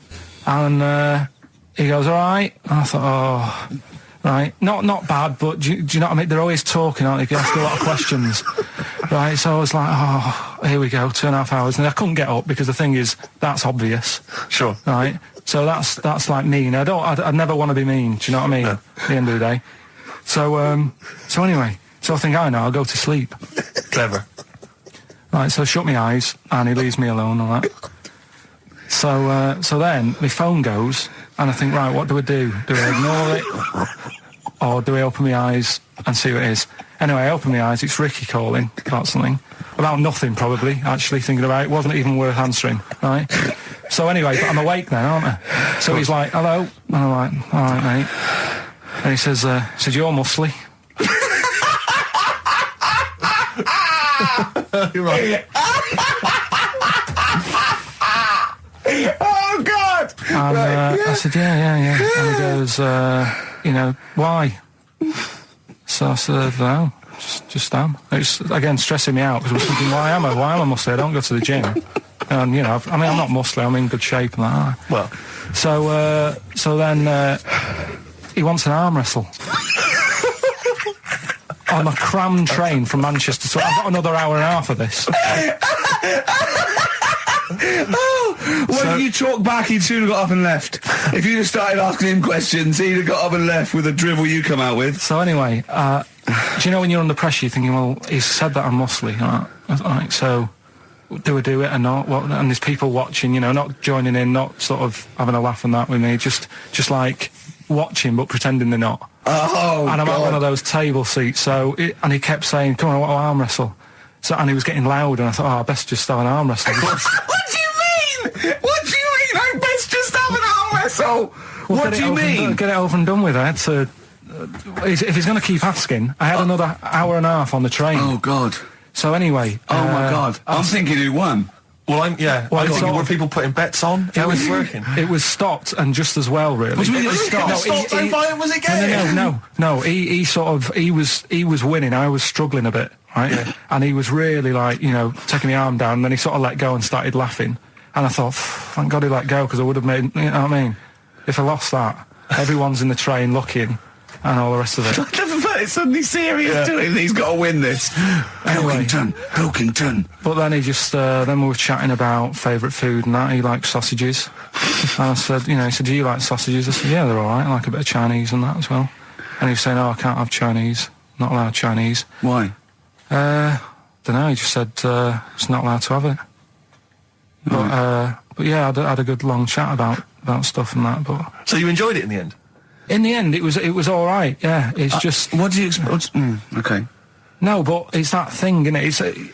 It's whenever you're faced with something different, it's always awkward, isn't it? And that's the thing. You're talking about him now, are you? And I think I did all right because everyone else was ignoring him, but I probably made his day pretty good. Yeah. We were a nice bloke. I like the idea that newlywed couple are probably thinking that's going to be a similar journey down to Cornwall. Rick, I know you like to occasionally share your musical tastes with the audience, and you know, just talk about what you're raving about at the moment. But I can't get enough of this Bright Eyes album. I'm wide awake. It's morning. It's brilliant. Beautiful. It's beautiful. There's so many great tunes on there. It's one of those albums where it actually holds together as an album. You want to listen to it from the beginning to the end. It's dynamite stuff. I'd say go out and buy it. Oh, I recommend it to anyone. Talking of going out and buying stuff, Rick, remember? Well, you wouldn't know about that. Well, no. This is why I had to put out that appeal for free stuff, and you know, we did mention that at the beginning of the first show, because you know, we don't tend to get sent a lot of the usual kind of treats that a lot of radio stations and radio DJs get sent. Certainly, we never get sent music, Rick. I mean, we're probably one of the only DJs on this station that's allowed to play their own records. We're totally unplaylisted. No one ever sends us any records. I know, it's unbelievable. But we do get sent now, I'm pleased to say, some other stuff. And people are now beginning to see that, yes, if you do send us stuff, we will shamelessly plug it. We've just been sent the book of British hit singles and albums. That's a proper the new gift. edition. A great gift. That is not a CD from an unknown band who pressed it in their garage. Yeah, exactly. That is not a, will you review this book I've done about the history of punk? That is a lovely... I could easily give that as a gift at Christmas time and someone would think that... Now you're thinking. Exactly. You're thinking you've saved 25 quid there, aren't you? Easily. Well done. Well, look, I mean, it's a lovely day, and if anyone's thinking of having a barbecue, could I suggest a lovely Banrock Station wine? Okay. If you don't know about, let me tell you about this. You know Tony Charlie, the manager of Banrock Station. Oh yeah. Well, he comments, being an Australian wine brand, we are very much pro the outdoor way of life, enjoying a barbecue with a bottle of wine amongst friends. Here. I agree with Tony Charlie, and it's a lovely. Lovely do they do both red and white wine? I think they do, but I mean, I love the full-bodied taste of the Banrock Red with maybe a fish dish. Absolutely. Although I've made an error. What am I doing drinking red with fish? Oh, come along. Well, I'll tell you, if you've perhaps finished the barbecue, we've got some guests around. The night is, it's still a balmy evening. Yeah. Perhaps you'd care for some Hope and Greenwood confectionery. I would love some. What sort of things are involved in We've that? got some delicious chocolates from Hope and Greenwood. They do make, and as you can see here, there's a wonderful presentation box. That is lovely. So if again you need perhaps to take a gift or perhaps a wedding or someone else's kind of barbecue party, then I'd have thought a lovely bottle of Banrock Station and some Hope and Greenwood would be the ideal. And if you've got anything to shamelessly plug, we've only got 2 weeks left, so please send things that are worth it, things we can drink, eat. Please do send it in soon. XFM. The magic numbers, forever lost. I was taken unawares because I opened that thing. What is it? The confectionery. Well, we were sort of doing it ironically, like people getting shameless plugs by giving us stuff. But then I opened it, and it's brilliant. It is brilliant. It's all retro stuff. It's got a curly whirly, a fountain, sherbet fountain. I've just been eating a drumstick, but I didn't quite finish in time. It's got some of those little cola bottles. That's Hope and Greenwood and their confectionery, which are available now. The perfect summer gift. Perhaps you've got to go to a wedding or barbecue party. We've got some rubbish to give away now, haven't we? We have indeed, yeah. If only we hadn't opened that, we could have thrown that in the mix. But, no, it's too good to give away. It's time for Rockbusters, the quiz that no one looks forward to. And we've got, as usual, the bunch of CDs, DVDs, I should say, which... Just tell me we have got another copy of Ladder 49. Ladder 49's right here. That's Brilliant. In the mix, yeah. How many did they send you? Joaquin Phoenix, John Travolta, Ladder 49, the movie that no one's seen. Yeah. I've never met anyone who's seen it. But it's owned by every single XFM listener. Exactly. Also in the mix, as I said before, we've got Priscilla, Queen of the Desert, which, if you haven't seen that on telly, I'd be very surprised. French and Saunders at the movie, the best of all the French and Saunders movie spoofs, which is, I think, on TV every single night. Yeah. It's a very gay giveaway so far, it's isn't very it? gay. Well, got Ladder 49, the people in uniform. You've got Queen of the Desert and French and Saunders. Well, the gays love them. You know how much a fan of Chevy Chase. You know I love Chevy Chase. Yeah. Well, we've also got here National Lampoon's Christmas Vacation 2, which doesn't feature Chevy Chase. It was so bad, even Chevy wouldn't agree to be in it. So instead, Randy Quaid, who plays Cousin Eddie, it's him. Right. And on the back, I notice it says special appearance by Eric Idle. Brilliant. I mean, let's be honest, if a film's got a special appearance by Eric Idle, I know. it's probably not a classic, is all I'm saying. Do you reckon they do Always Walk on the...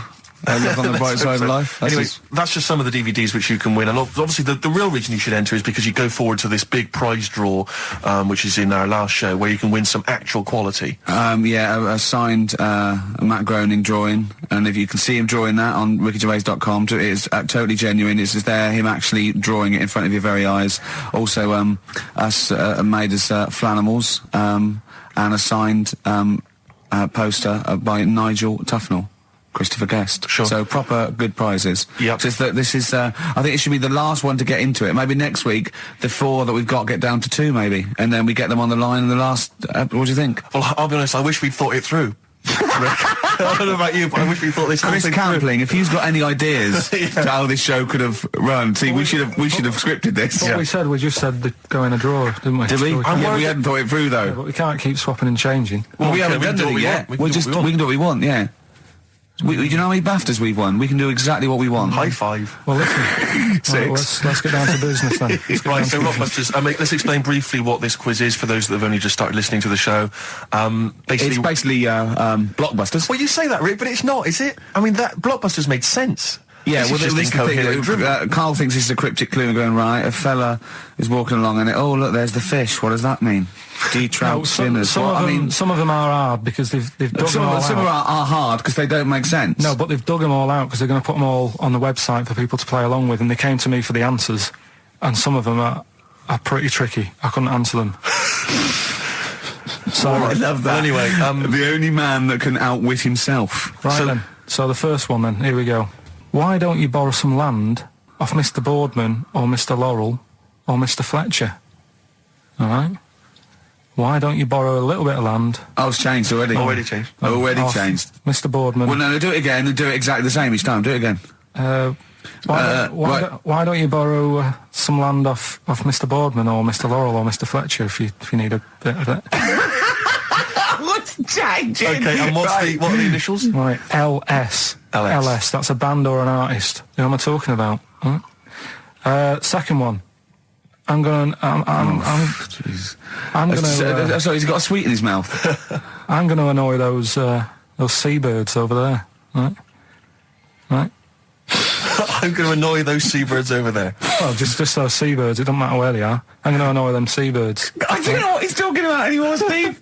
Honestly. B is the initial. I love the fact that he was fascinated by the strangest village in Britain, but the stories he's told us about where he comes from, there's him going around with two fellas with big heads, webbed feet, a little pigeon-chested bloke, him on his grifter with Maggie pecking at him, his dad in a telephone box nicking groceries, and a horse in the house next door. I mean, how strange was his upbringing? And him hanging from his satchel. Unbelievable. There's another woman who I remembered. Actually, I'll tell you later. Go on, what? I'll tell you later about another woman who I remembered. Give us a teaser. It's just a woman who rode around on a three-wheeled bike with her husband in a basket. Right, I'll tell you about Right, and the final you don't get clue. teasers like that on the other radio That's a hell of a funeral service. Right, listen. Right, the final clue. What the Scouse fella said to the robber who he found in his house next to his vineyard. Oh, Jesus Christ. What? Again? Right, so what the Scouse fella said... Right, this is going to be a pronunciation thing. ...to the robber he found in his house... Oh, God, I've lost the will to live. I want to get in that woman's basket. I'm sure we'll just be driven round for the rest of my life. The initials are AW. AW. Who is it? All right. Well, email in and that. Shall we have also on the text 83XFM? You can win Christmas Vacation 2 and Ladder 49. David Bowie? Yeah, Watch That Man. David Bowie, Watch That Man on XFM 104.9. Now, coming up, Steve, and listeners, I'm talking to them mainly. I'm not really, I'm talking to you and Carl, really. Yeah. But coming up, an old feature, Knob News. Oh, Knob News, the welcome return of Knob News. Yeah, and Monkey News is still there, isn't it? Yeah. Just briefly, you don't think you really gave that competition justice, did you, not handing out the email? No, let's just quickly whiz through the questions again. Yeah. John's texted in, by the way. He says, I never get any of the Rockbusters clues. Is this a good or a bad thing? Definitely a good thing. Definitely a good Definitely a good thing. Yeah. Yeah. All other people do. Well, First one. Why don't you borrow a bit of land off Mr. Boardman or Mr. Laurel or even Mr. Fletcher? Right. LS. Second one. I'm going to annoy those seabirds. Right. B. And the last one. What the Scouse fella said to the robber he found in his house next to his vineyard. AW. If you know what they are, email in or text in. Tell us about the woman. What's the text? Quick. Well, 83936 on the text. Ricky.gervais@xfm.co.uk on the email and that. Right, and that. Mark that one down. I'll just make a note of that. And that. Right, tell us about this woman. Well, it was just because you were saying about the, our living. We are broadcasting now, aren't we? This is actually going out. This is live. This isn't us sort of like... Yeah, but you were just talking about how I lived in an odd village. Yeah. With kids with big heads and all that, right? And what I wanted to do... What is that again? There's two kids with big heads. Yeah, they just had sort of big heads and webbed hands and that. They went to my school. And when I spoke to my dad the other day, because I'm going out to see my mum and dad tomorrow. Oh, yeah. So I said, have we got any school photographs with the big-headed kids in? And he said, no, nobody bought those sort of school photos because they were in it, so it was always a bit ruined. But I said, well, No. no. He said sales would, because he obviously talked to other dads and stuff like that, and he just said, oh, no one bought them. But anyway, so I would love them. Yeah. That's why I'd buy them. yeah, but I wouldn't stand out, would I? If And it's on that's the saying mantelpiece. something. Yeah, well. So, but anyway, so I was talking about, When you say they had big heads, what do you mean? Do they look like someone from Doctor Who? they were just quite big. But they weren't related. No. So why did two blokes with big heads and webbed feet? I lived in a weird area. There was a Was sort there of a chemical plant close by. I can't believe you've never told us that before. That explains a lot. Not just the freaks in your neighbourhood, but No, well, loads of truly. weird. There was loads of weird stuff going on. There was this, like I said, there was this woman who used to live in one of the council flats, right? And she had a three-wheeled sort of big. What do you call it? Son, three-wheeled son. He was the weirdest bloke we ever knew. What do you call it? Like a big tricycle, but for an adult rather than one for a kid. It was a big It one. wasn't a motorbike though. It was a No. It was a push bike thing. yeah. And she used to sort of ride down the road with a fella sat in the basket on the back with his legs dangling over, and they'd be going to the pub and what have you. Was it a different fella each time or the same one? Same little sort of bald-headed fella. So it wasn't collection for organs and things. Bring out your ill. And then people just throw Grandad just in the back and go, right, we get £4 for Grandad. But she used He's got to a lovely quite... pair of testicles on him. They're very low, but they Bring out your dead or nearly dead. She used to pick on her husband quite a lot. They'd be in the pub and what have you, and they'd be sat by themselves, but she'd always be sort of, having a go at him, moaning at him, sort of pushing him about and that. So my dad and his mate, right, they went round to their house, knocked on the door, she answered, and he said he was a copper, right? He said, Detective Pilkington, gonna come in and have a word. So I'm just going to make a note of impersonating a police officer. Yeah, but for the good, he went in and sort of, now I've heard, superhero. Yeah. I've heard, you picking on your husband a lot. Yeah. We'll be keeping an eye on you. Do it again, and there'll be trouble. And she backed off after that. She That's was all good. right. And how was the husband? Was he still in the basket, though? Was he allowed to ever sort of, ride up front with her? Or was he just always in the basket? She'd sort of stopped picking on him in public places and stuff. That's like good. That. Just You did it behind can't closed doors. get done, can you, just for doing that? I think impersonating a police officer Well, is you a probably criminal did. offence. There was no gain. I think you can't impersonate a police officer full stop, but I think they'd probably be lenient on him that he was, But let's face it, he's not going to be caught because why would anyone know about it? It's not like his son's going to say it on a radio station, is it? And stitch him right up. Is this something you did generally? Kind of a little bit of light vigilante work? Just whatever, him and his mate, just, if they saw something going on, they go, what can we do? What little scam can we do, or whatever. That's fantastic. That is brilliant. Right, okay, coming up, Knob News. And Monkey News. And Monkey News. And the answers to Rockbusters. What a show. Signs on XFM by Snoop Doggy Dogg and Justin Timberlake and a bunch of other people. Ricky Gervais, Steve Merchant, Karl Pilkington. Sorry, I was just enjoying You're that eating. Hope and Greenwood confectionery.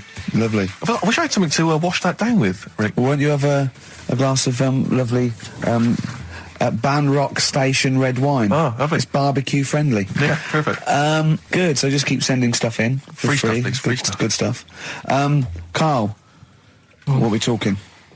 What are we doing? I've got something to tell you actually. We teased Steve about not ever spending any money. I'm careful with money. I'm not. Yeah. Guess what?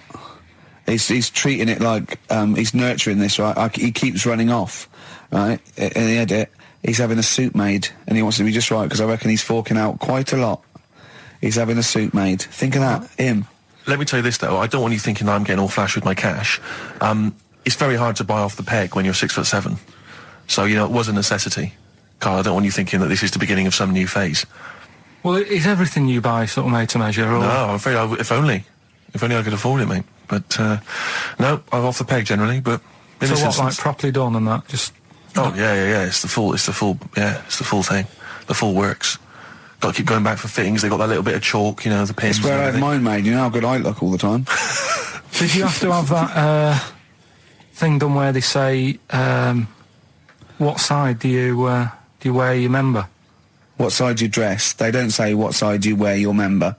That would hardly be a euphemism, would it? So they say, what side your dresser? It means what side your little poke, your little John Thomas leans, doesn't it, on rest, usually to the left, isn't it? Your little left testicles. If I said to you now, what side do you wear? Hang on.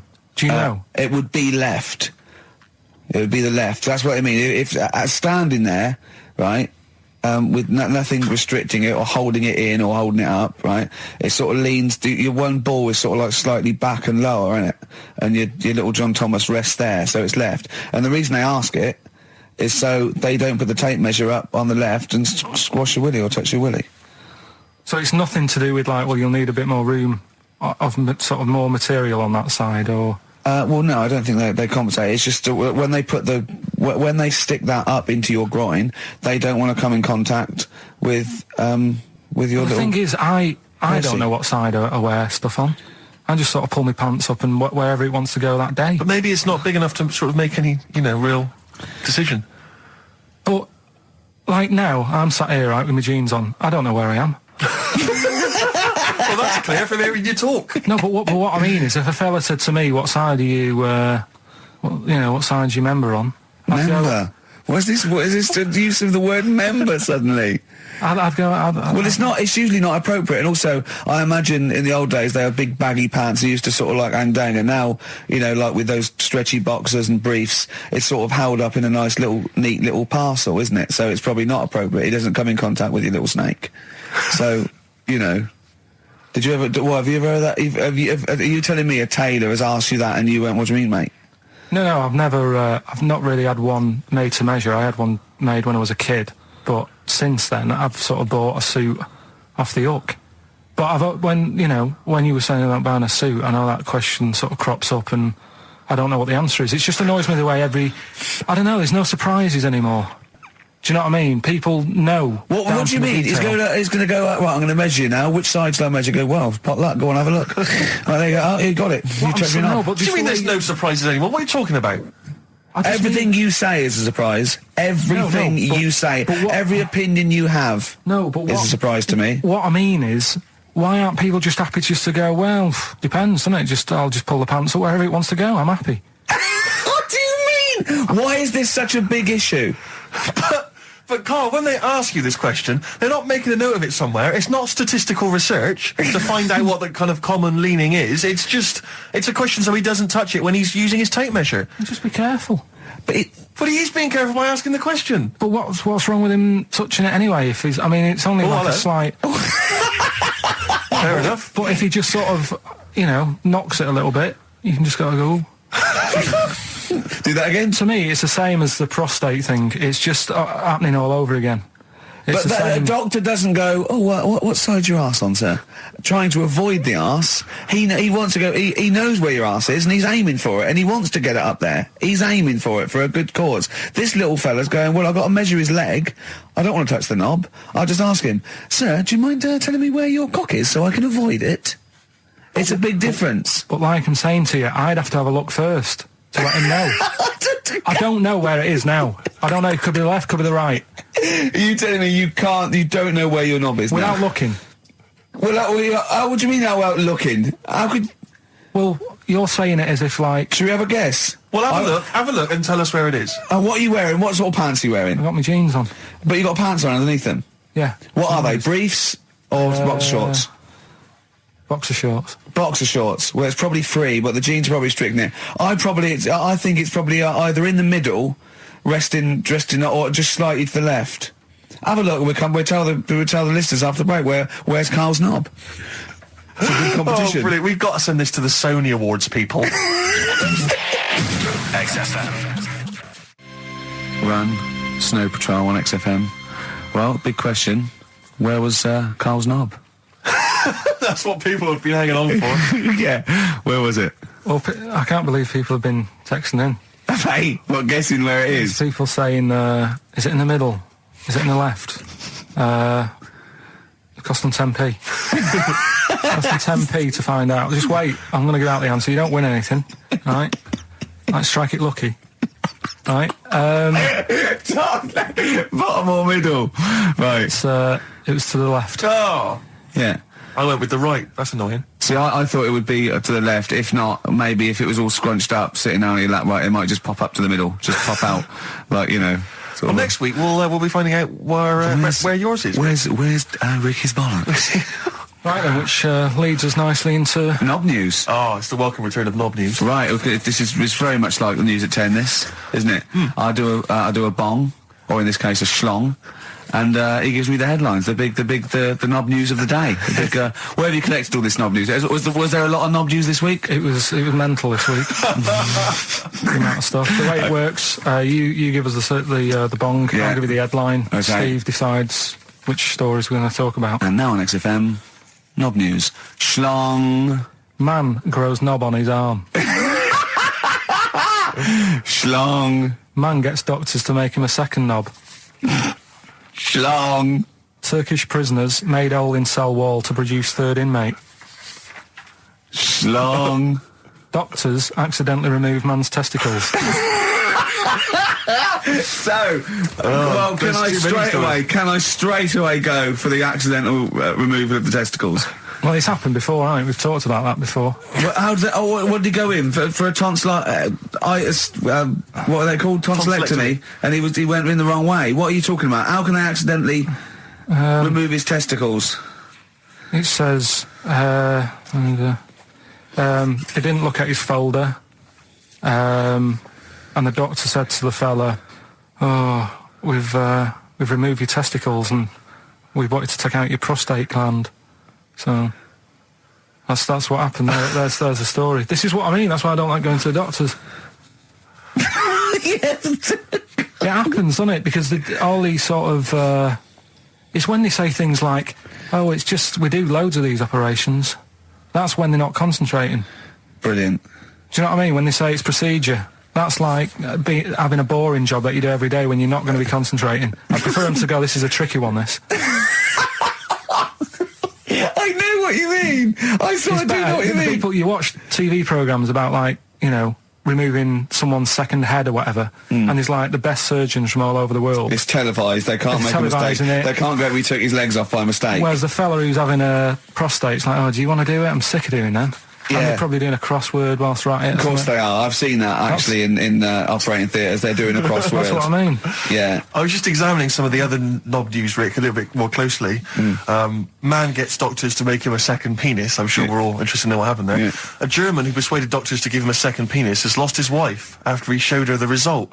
Biker Michael Gruber lost his original penis in a motorbike accident, and doctors built him a second one using a mixture of skin, bone and other tissues. Bone?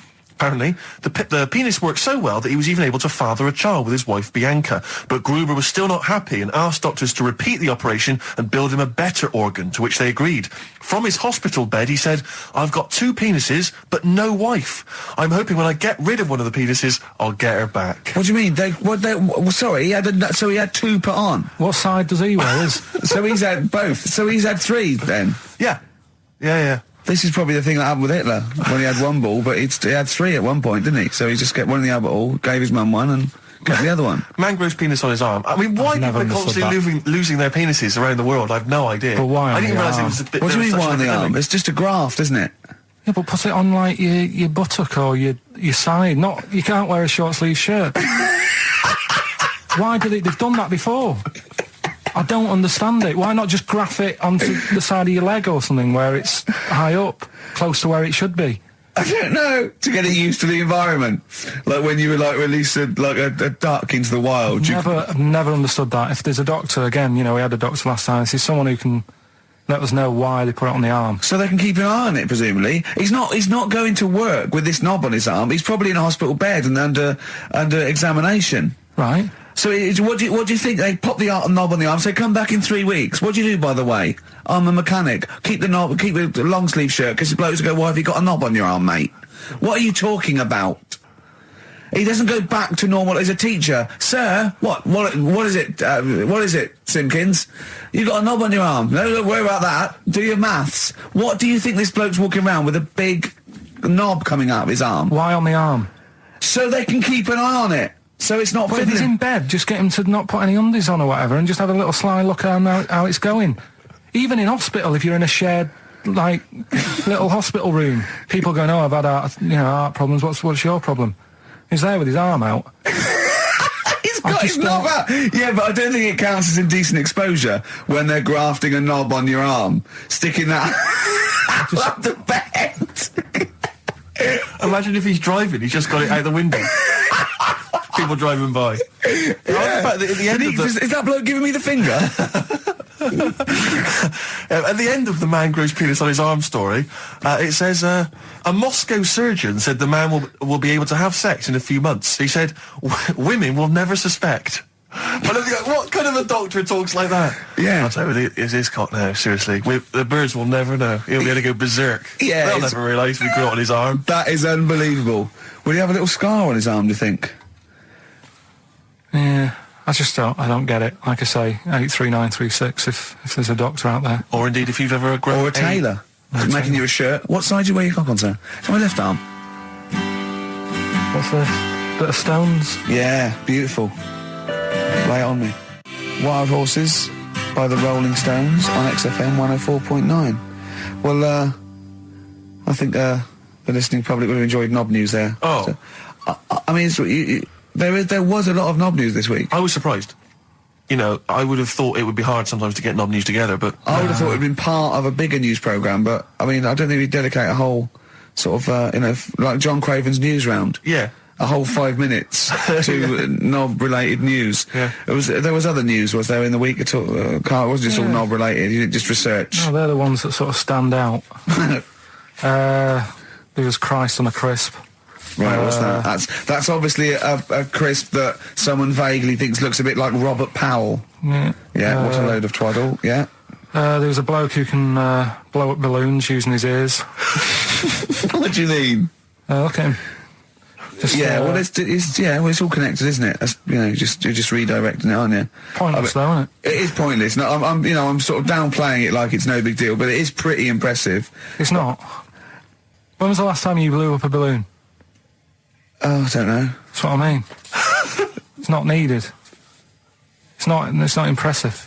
That's what I mean. That's why. But you could say that about any form of sort of like bizarre entertainment. I don't think you have to hang yourself from hooks, but a lot of people go and see Jim Rowe's Circus. I mean, I wouldn't. I don't see the... But would you go and see that? What, a man blowing up balloons did? No. If it was a mate of mine, I'd go, do that thing you can do. To a group of new friends, I'd go, all right, then I'd get on with it. You know, to me, it's below, an average card trick, doing something like that. Apparently, though, he does make balloon animals with his penis, so... Which is pretty good, isn't it? Him up with his ears. So it's always a snake. So a little snake. I go, yeah, well done. Back to the news. Right, now listen then. What about another feature we'd like doing? What? Song with a story. Okay, he's been working on this, hasn't he? He's like a producer, isn't he? Yeah. But with a completely round head. Just I was saying that, you were saying I don't like music, but I'm saying I do if I can hear what they're singing about. And there's a reason to sort of listen to it. Have you turned into 50s dad? What is this? No, but it's like, it's nice to have a song where you go, I can't turn it off because I need to know how it ends. You know what I mean? It's like a mini... Great. It's like a mini film. You can't sit through a film unless it's got a grotesque in it. He can watch The Elephant Man because he's getting a glimpse of this... He's waiting to see the bloke's face. That's all he's waiting for, right? And so 3 minutes is about as much as you can maintain his... well, last week we did Babushka. Yeah. That woman dressing up, sort of tricking her husband, and it sort of backfires and that. Don't know how it ended properly. I don't know if they split up or whatever. But this week... There's no follow-up. Kate Bush isn't now penning the sequel. Right, go on then. So what's this week? Pinball Wizard. Right, okay, what's the story there? It's about this sort of deaf, dumb and blind kid. Right. Who's good at pinball. That's it. So I don't believe he would be good at pinball. But even if he is, it's a lot to give up, isn't it? Just for that. Well, he didn't give it up. No, but it's not like, well, you can't even say to him, a lot of bad news and that, but you're good at pinball.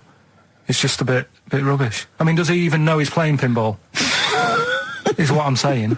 Do you know what I mean? And it's not hard, it's just moving the thing, just hitting the buttons hard. Yeah. It's not like, if he was good at Pac-Man or something, you go, oh, yeah. But... It wouldn't scan, would it? Well, I mean, what were they thinking of? What were the Who thinking of when they wrote this? Well, let's have a listen to it. But, you see, now being He's a Pac-Man wizard. It kind of works. Yeah. He's deaf, dumb and blind, though. Yeah. That's pretty grim, isn't it? It's rubbish, isn't it? Well, don't say that. Oh, that's all right, I can't hear you. No, but it is like, it's just the worst, isn't it? I can't imagine what that would be like. It's pointless. Like being a tapeworm or something, isn't it? It's just... No, but what I'm saying is, what sort of a life is that? It's horrible. It is a bit like being one of those creatures deep in the ocean. Well, look, can I just answer your questions? It must be terrible. Yeah, that's what I'm saying. Yeah, job done. But would you want a song about it? And, you know, he's good at pinball. But it's not a real person. We were getting onto the realms of people with disabilities. But he is not a bloke that existed they sang a song about. Well, listen to it. Anyway, Well, it's not a true story. I don't need to listen to it. Let's have a listen. Oh, okay. Pinball Wizard by The Who. A little song with a story there about a little deaf, dumb and blind kid. Thoughts, Carl? I just, it's depressing, like I say. I don't know why. Is he enjoying playing the game? I don't know, let's get Pete Townsend on the phone. Carl, what are you talking about? I'm just trying to listen to the lyrics, right? Deaf, dumb, blind kid. He can't hear no bells and bells. He can't see any flashing lights. He plays by sense of smell. Now, I'm pretty sure that isn't a scientific document Pete Townsend is reading out there when he wrote this song. He's making it up. But the thing is, with all songs or stories, there's got to be a little bit of realism to it. What do you know what I mean? Why bother putting money in it? Just let him hit the buttons if he's happy. That's true. That's a fair point. That is a fair point. That is a fair point. Yeah. That is great. Yeah, well, I think you've made Daltrey and Entwistle and the whole crew look fools. Yeah, they won't get fooled again. Yeah. Nice. But I mean, of all the thing, I mean, it is horrible. We're not, like, having a go. This is what I always worry about when we play. But at the end of the day, that's what he's singing about, so we're not having a go. No. And it's not a real person. It doesn't really exist. I say again, it's a fictional person playing pinball and always getting a replay. Okay? This fella's saying that he's good at pinball. He's played from Surrey to Bromley, but if this little deaf, dumb and blind kid, he can't believe it. He cannot believe it. If you had to lose something, Steve, right? It wouldn't be money. That's true enough. Your sight or your ears. What? That's too much. I can't decide. That's too painful. Sight or your ears? What about you? Intuitively, it would be hearing, because I couldn't... No, I think it's got to be sight for me. Yeah. Well, you're always together, so that's all right. Anyway, listen, is it almost time? Well, I've got to ask Carl. I'm sorry, I've got to ask Carl. I'm sorry, go on. Carl, what would you rather be, deaf or blind? When does this question ever really come up? When the doctor goes, well, listen, you've got well, we can either lose your eyes or your ears. It's up for you. This is never a decision that has to be made by anyone ever in life. But go on then, would you rather be blind or deaf? It depends where you live. So. I'm not even sure these are PC terms, blind and deaf, anymore. Would you rather use your sense of sight or sight of hearing? Depends where you live. What do you mean it depends where you live? Well, say if you lived in, like, a barren sort of, you know, Africa or whatever, right? Naught to see, right? Sure. So you could lose your sight. Sure. But if you lived in a woman's locker room... Well, if you lived in... quite noisy. Yeah, it's quite noisy. Stop banging that door. Yeah, I'll have my sight, lose my hearing. But if you live in, like, New York, loads to see, but a little bit noisy. Sure. So... Perfect. That is a brilliant answer. Unbelievable, once again. Can we have monkey news? This show's like one long monkey news, isn't it? When you tune in to hear Karl Pilkington. I don't know. I'll tell you what, why don't we play a little short track? Right? What was short track? What? What is it, Steve? It's Green Day. Green Day. If you like. A bit of Green Day. We'll cram in the monkey news. We'll play the ads. Justin's here. That'll be that. Right? Go on. That's what we'll do. Green Day on XFM 104.9. Ricky Gervais, Steve Merchant, Karl Pilkington. We need the answers quickly, Karl. Rockbusters. We're running out of time. We've got Rockbusters and monkey news to come in this fun-packed show. Give us the clues. Give us the answers. Right. The first one was, why don't you borrow a little bit of land off Mr. Boardman or Mr. Laurel or Mr. Fletcher? Go on then. Right. Sure. What am I getting at there? The initials were LS. Right. Lease a Stan's field. Right, because you're borrowing it, that's leasing it. It's Stan Boardman, Stan Laurel, and it's a field and that, isn't it? Second one, I'm gonna annoy those seabirds. That was B. What you doing when you're annoying a bird? You're bugging it. What's a seabird? A gull. Buggles. Right? Bug gulls. I don't know where to start, mate. Right, don't worry about it. I don't know where to start. If we had more time, don't worry. I'd throw him out of a window. Right. What the Scouse fella said to the robber he found in his house next to his vineyard. Go on, that then. was A.W. Yeah. That was A, me Winehouse. Right? What? A, me Winehouse. What? A, me Winehouse. What do you mean Winehouse? It's a vineyard. It's a cottage in a vineyard, so that's like a winehouse. Say it again. What's the clue again? Amy Winehouse. Well, yeah, but what do you mean? Amy. Why is he saying? Why is it a robber? Because the robber's getting in, and he's sort of saying, "Hey." But what's the robber got to do with it? Why is it just a normal bloke? I don't say. Why is he saying Amy Winehouse? Why is he saying that? He's saying to him, "Hey, get out." Well, no, you didn't say no. Sorry, her name isn't A. Get Out Me Winehouse. Her name is her name isn't A. Get Out Me Winehouse. Gavin Thompson got them all right. He's in Edinburgh, so he's winning ladder 49, and that's safe. That's on the way. And he's going into the prize draw to win those. I mean, this better be a good monkey news, Carl. That's all I can say, because that was drivel. Amy Winehouse. Play the jingle. Oh, chimpanzee, that monkey news. Right. There's this monkey, right? Yeah. And it had been, do you know you hear about monkeys being badly treated and stuff like that? Yeah. So, anyway, it goes into this home. It's 14, this monkey. It's called, Matty, right? Goes into this home where it's looked after. What do you mean home? Just like, just a little monkey home, right? Okay, so zoo. Yeah, kind of, yeah, but they haven't got any other monkeys there, right? What have they got there? They've got just other animals and that, but not that many monkeys. But anyway, because he's there on his own, again, you know... When you say monkey, do you mean a chimpanzee, by the way? Because you usually do. Yeah. I can't believe that journalist thought this was scripted. Amazing. So anyway, yeah. So he gets sort of pally with the people working there and that, and it's smoking fags. It's having a drink at night and all this, right? What do you mean it's having a drink at night? How? It's all here. It's all here, Steve. I mean, we haven't really got time, but Well, don't say it's all here like it's proof. You've got another stupid story that someone has put onto the internet. Someone sitting at home in their bedroom has put onto the internet. So he's having a fag. He's drinking a lovely glass of Bang Rock Station. Yeah, the wine that's perfect for a barbecue. Yeah. Anyway, it's loving life. It's forgetting about its past and everything, right? When this other monkey comes along, Oh no. Trouble's brewing. Go on. right? That comes in. Something said. Right, forget it then. Forget it. No. Forget it. XFM.